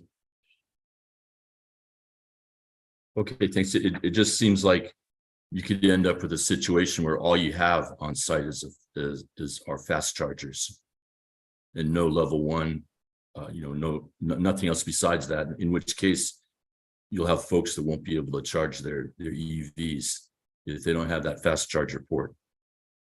So, I hope I'm making that clear. Yeah, I appreciate the comment. We'll certainly consider it. I think DCFCs have pretty limited application on school campuses, but I do acknowledge that that is a potential if you eliminate a requirement for a level 2 charger. Okay, thanks. And my second question was on the next page over regarding alterations or additions to existing facilities. And this would be 5.106.5.6.4.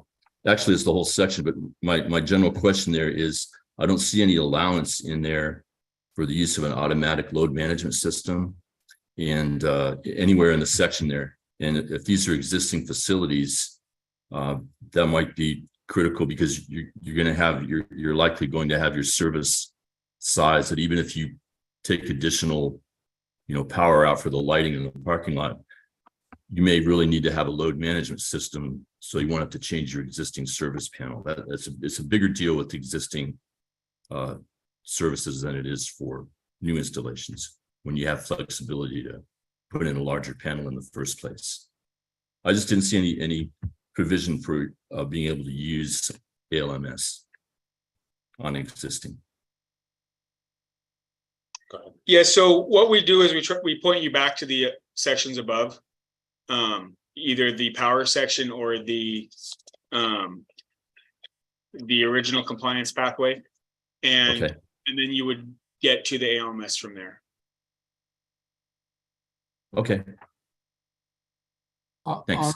Thank you. Before we go to the next, on the previous item, while it's still fresh in your memory, he mentioned that he's concerned that you may end up with all high-level charging and none low level, and some cars may not be able to use that. And you said you'd look into it.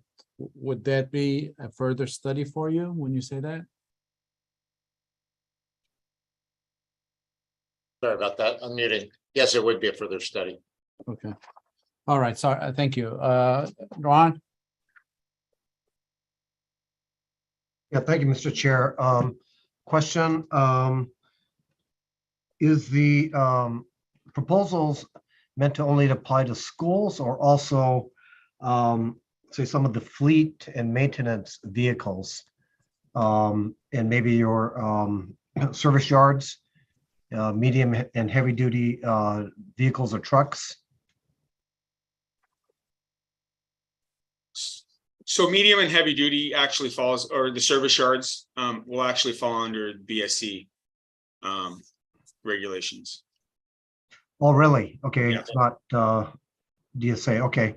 They typically are not housed on campus property, or on school campuses. They are a separate lot, and we typically don't review them as school buildings. Okay, so if a large school district has a fleet at an off-site yard with school district vehicles, you said that's under BSC, not DSA? Yes. Okay. Yeah, non-res standards. Okay, do not know that. Okay, thank you very much.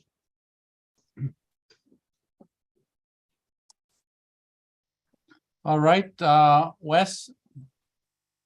Yeah, general comment or question, I guess. So I think I like it. I like the amendments, especially the existing alteration stuff. I have a question on the table 5106.5.6.1, which is the total number of spaces. there's quite a large range between 10 and 25 parking spaces, and then you need 4 EV capable. So at the low end, you're like at 40% of spots need to be EV capable. At the high end, at 25 spaces, it's more like 16% of all spaces.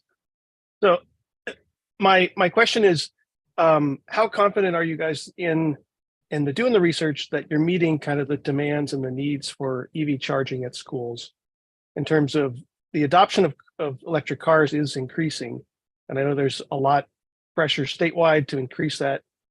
So I'm just curious where these kind of numbers came up from, or did you look at increasing those numbers in these proposals to meet the kind of demand that you'll see at schools? Yeah, so DSA, we're muted. Yeah, so DSA, so schools typically, they may have a parking lot with, hey, we have 10 spaces here, 10 spaces over there. And so you start getting this separated parking that doesn't have a lot of spaces. And so, or 25 spaces. And so that's why we upped that, those numbers, was to make sure that, hey, we don't meet that. It's the previous code was 0. Hey, we only have 20 spaces in the slot. We don't need to do anything. And so we were concerned with people being able to avoid that, or not necessarily avoid, but not having that requirement with those smaller parking lots, disaggregated parking lots. And so based on the feedback we got from proposing this language, I think we are fairly confident for this coming code cycle that we'll meet most, if not all of the schools, at least everyone that responded and called in and participated in our workshops will meet their needs. But again, it's a changing environment. It's a lot of things changing. So by the next code cycle, it may be different, but. All right, well, thank you very much. I don't see any more hands from the committee. So with that, let's go to public comments. And again, let's do a 2-minute limit on each call with a 10-second reminder. Understood. Crystal? Hello, Crystal Sujeski, CAL FIRE Office State Fire Marshal. I just would like to say in general, the reason statement doesn't necessarily go into as much detail as what you provided today. And there's just a lot of movement and a lot of questions as to, you know, you're striking some notes, but then you're adding them later into the regulation. I think, you know, the comment about table 5.106.5.6.1 needs some more justification as well. In your ISOR, you say that you did an outreach and then didn't receive any opposition, but you really don't say who you outreach to. So just with those few comments, I know with this going forward, you know, we'll probably be getting some more questions. And just to fill in that information in the ISOR would be very helpful. Thank you. Thank you. Next caller. James Frey? Hello, everyone. It's Jim Fry from 2050 Partners. We represent the California IOU Codes and Standards Organization, and we've been visiting your workshops over the last 1.5 years, and it's been a very good process, and we really enjoy the ability to contribute. I'd like to start with some definition discussion. It's kind of peeling back the definition onion a bit for readability as well as clarity. And so what we've provided in written form is for the BSC and for the HCD code language, and some of it does apply for DSA as well. So the very first definition we'd like you to consider is the EV charger. The term, unfortunately, is a bit over, it's like popularized and isn't really a very technical term. And to shorten our comment into a sentence, is we'd like that to turn into a kind of search and replace EV charger with EVSE. for instance, and do your best to eliminate EV charger in order to reduce the variety of vocabulary words that are being used, especially for code language readers that are new to the language and are doing their best to understand it. The next one that we have in is related to electric vehicle charging station. And unfortunately, when EVCS is turned into an acronym, it starts to be a little confusing. It could be an EV charging space, it could be an EV charging station, or it could be an EV capable space. And so we'd like to, just in general, the EVCS, the term for a reader that isn't as into it as we are, could easily flip-flop their definition. And so we'd like to consider that you reduce the variety of that term as well, and possibly replace it with some things that we describe in our comment letter. In this 10 case, seconds. yeah, thank you. So we'll talk later about some of the other definitions. Thank you. Thank you. All right, next caller. Dennis Corrales. Good afternoon, and thank you for the opportunity to address the panel. I have a question regarding the reduced number of EV capable spaces in 5106-5621, where you can swap out 5 EV capable spaces for 1 DC fast charger. And in relation to the prior discussion, did you get feedback that that would be an acceptable way to provide charging? Because it creates the need to swap out vehicles throughout the charging period during the day, and reduces the number of actual charging spots that, although at a lower level, that may provide more greater charging. I'd just be curious to hear what the feedback was from the schools. Thank you. Thank you. Next caller. Sean Deniston. Hello, everyone. Sean Deniston from New Buildings Institute, representing the California IOUs. Just I'll try to make these quick. In general, for any of the EV receptacle requirements, we would suggest that even if the circuit itself is a lower capacity, that the wiring be sized for that full 208, 240, 40 amp circuit that allows these spaces to be updated to upgraded to full level 2 in the future with load management, which then opens the door to all kinds of this particularly demand response, which generally only happens on level 2, and those higher charging rates, just more flexibility. That wiring is, this is a great time to put in the right wiring at a minimal incremental cost. For 5.106.5.6.4.1, which is the alterations, the language really isn't very clear. We feel it would be better to split alterations and additions into separate sections for greater clarity. And as written, it looks like there are some unintended consequences if you really strictly interpret the language. Any increase in lighting power in your parking lot triggers full compliance with the EV charging requirements. So conceivably, any addition of lighting poles anywhere for safety or just for additional parking could trigger full compliance. This is one of the dangers of having alterations and additions addressed in the same place.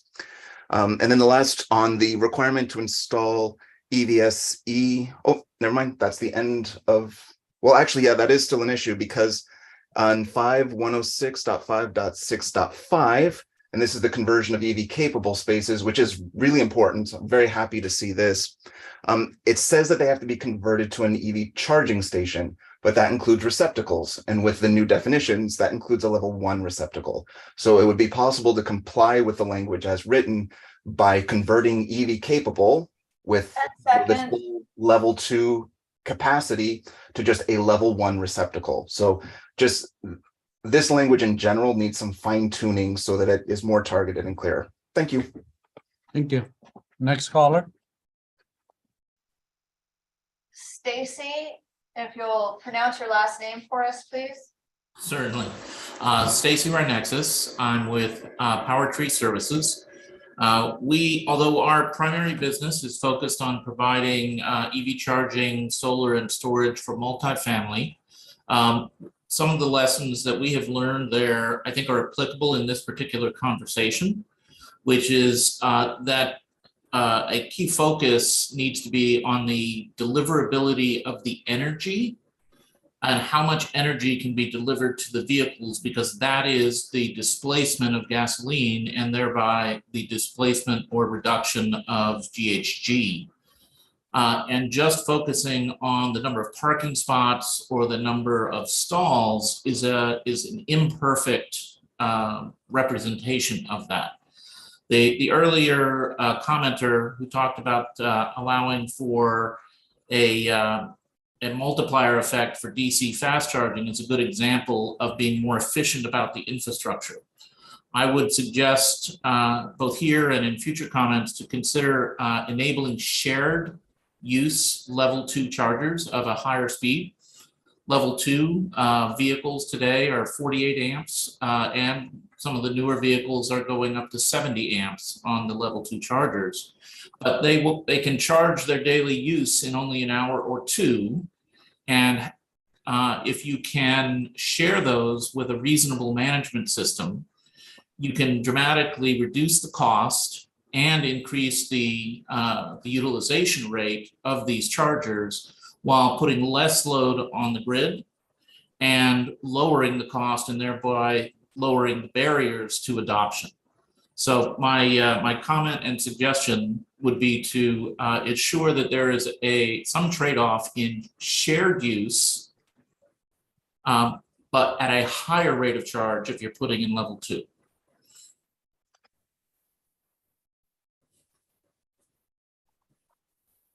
All right, thank you. Next caller. There are no other hands raised. All right, do we have any phone or written comments? As far as written comments received, the gentleman, Jim Frey from the IOU Codes and Standards team referenced his written comment, which we received and was forwarded to the committee and the agency. All right, thank you. With that, do we have further committee discussion?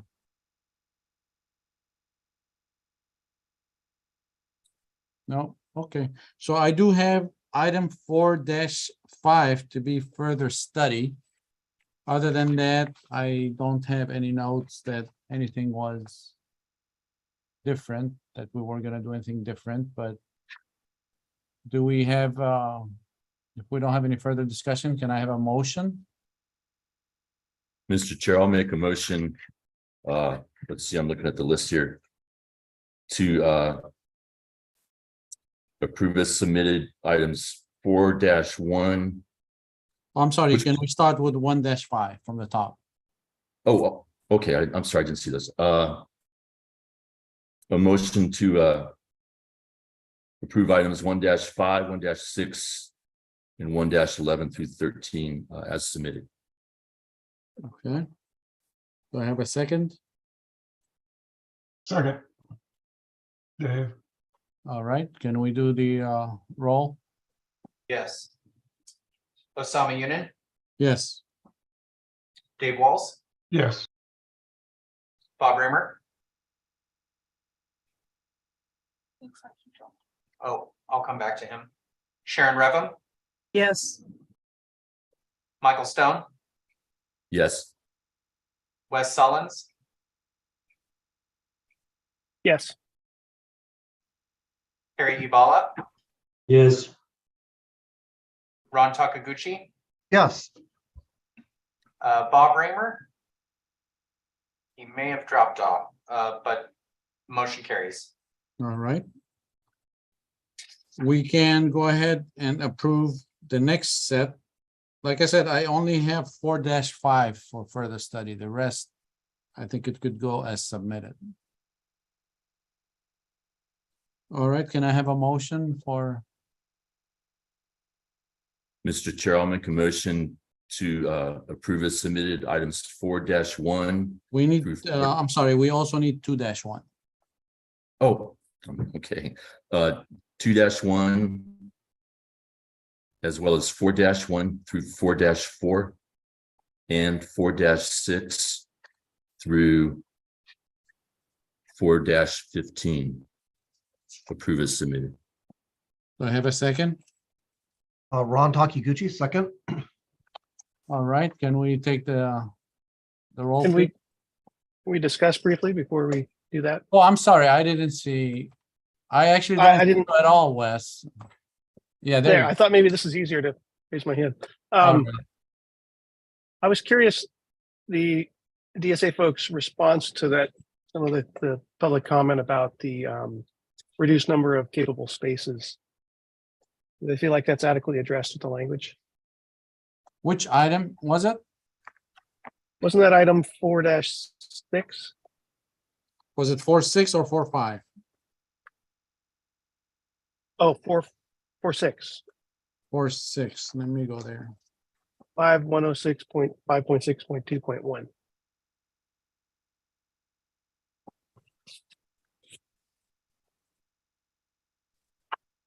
Okay, DSA, do you care to comment?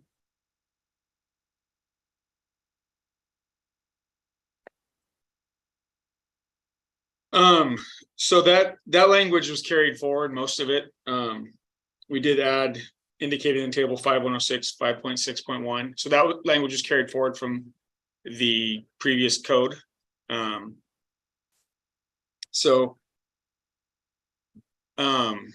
We can look at it. I think that when we talked to the schools, very few of them, except for some community colleges, indicated any desire to install DCFC. Now, clearly they can do that. But the intent of our code was to give them the most options, to try to make sure that that they could decide what was best for them. And honestly, we didn't get any feedback that DCFC was going to be an option for any of them other than the community colleges. Ida? I just wanted to clarify that with Pulse Point, we're only adding the language indicated in table 5. And if we were to revisit this, we couldn't do this in this code cycle because this language is actually being carried forward and moved over. So our proposal is not to provide this. That's already been provided and approved in the previous code cycle. So we can't address a change to this in this code cycle. It's substantive. Thank you. All right. Does that address it, Wes? Yeah, I mean, that makes sense. Okay. I just know, I'm someone who drives an EV, and you do come into those parking lots where there's a fast charger and there's just one or two, and they're taken up by somebody parking there for a long time. And there's just nothing you can do. You got to wait or find another spot. I'm sensitive to that comment, but I hear you on the limitations of what we can do now. All right, so the motion stand as is. We have a first and a second. I mean, we have a motion and a second. All right, I don't see any more hands, so we can take the roll. Yes. Osama Yunin, Yes. Dave Walls, Yes. Bob Raymer, Sharon Revum, Yes. Michael Stone, Yes. Wes Sullins, Yes. Carrie Ibala, Yes. Ron Takiguchi. Yes. Motion carries. Okay, so 4-5, what was further study, the rest was approved as submitted. Okay, with that, I think we're done with DSA. Thank you very much for your Chairperson, presentation. real quick, I think we need to Yes. do a vote on 4-5. I know the recommendation was further study, but that wasn't. Oh, we included. missed that. I'm sorry. I was gonna say. Okay, good catch. Thank you. And, I need just a to motion for clarify, further. we also need a motion to accept all the items for DSA before we leave today. Thank you. Okay, so let's do the further study first. Mr. I Chair, I'll make make the the motion. I'm sorry, go ahead. I was gonna say, I make the motion to further study 4-5. And the Second, criteria, 4, I think. Who was the second? Mike Stone. Mike Stone. And Sharon, you have your hand up. I'm sorry, it's been a long day. What are we recommending for further study? What's getting further studied? So the concern was if everything becomes, if they put a fast charger and it displaces all the low level charging, some cars may not have the advantage to be able to charge the cars because it's not compatible with a fast charger. So they're gonna look at that. Okay, all right, maybe we could take the roll. Osama Yunin, Yes. Dave Walls, Yes. Bob Raymer, Sharon Revum, Yes. Michael Stone, Yes. Wes Sullins, Yes. Carrie Ibala, Yes. Ron Takaguchi. Yes.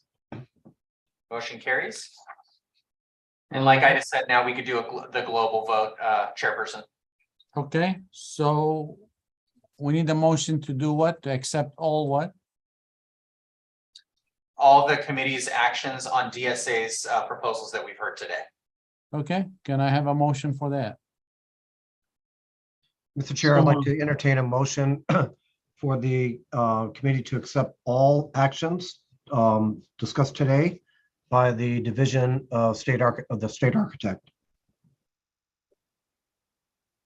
I see a nod, but I need to hear a second. Second, Dave. Dave Walls, okay. Can we take, I don't see any hands. Can we take the roll? Osama Yunin, Yes. Dave Walls, Yes. Sharon Revum, Yes. Michael Stone, Yes. Wes Sullins, Yes. Carrie Ibala, Yes. Ron Takaguchi, Yes. Bob Raymer. I think he's actually dropped off. Motion's unanimous. All right, with that, on behalf of the committee, we'd like to extend our sincere appreciation to DSA for all the good work you did. Thank you very much. Thank you. And that concludes our work for today. It's 6 minutes before 5. So we start with the BSC tomorrow, the EV related items. Mia, we good? No, that is actually what I was going to clarify. We had somebody email us and say, where are we starting tomorrow? So we've concluded with all of DSA's items.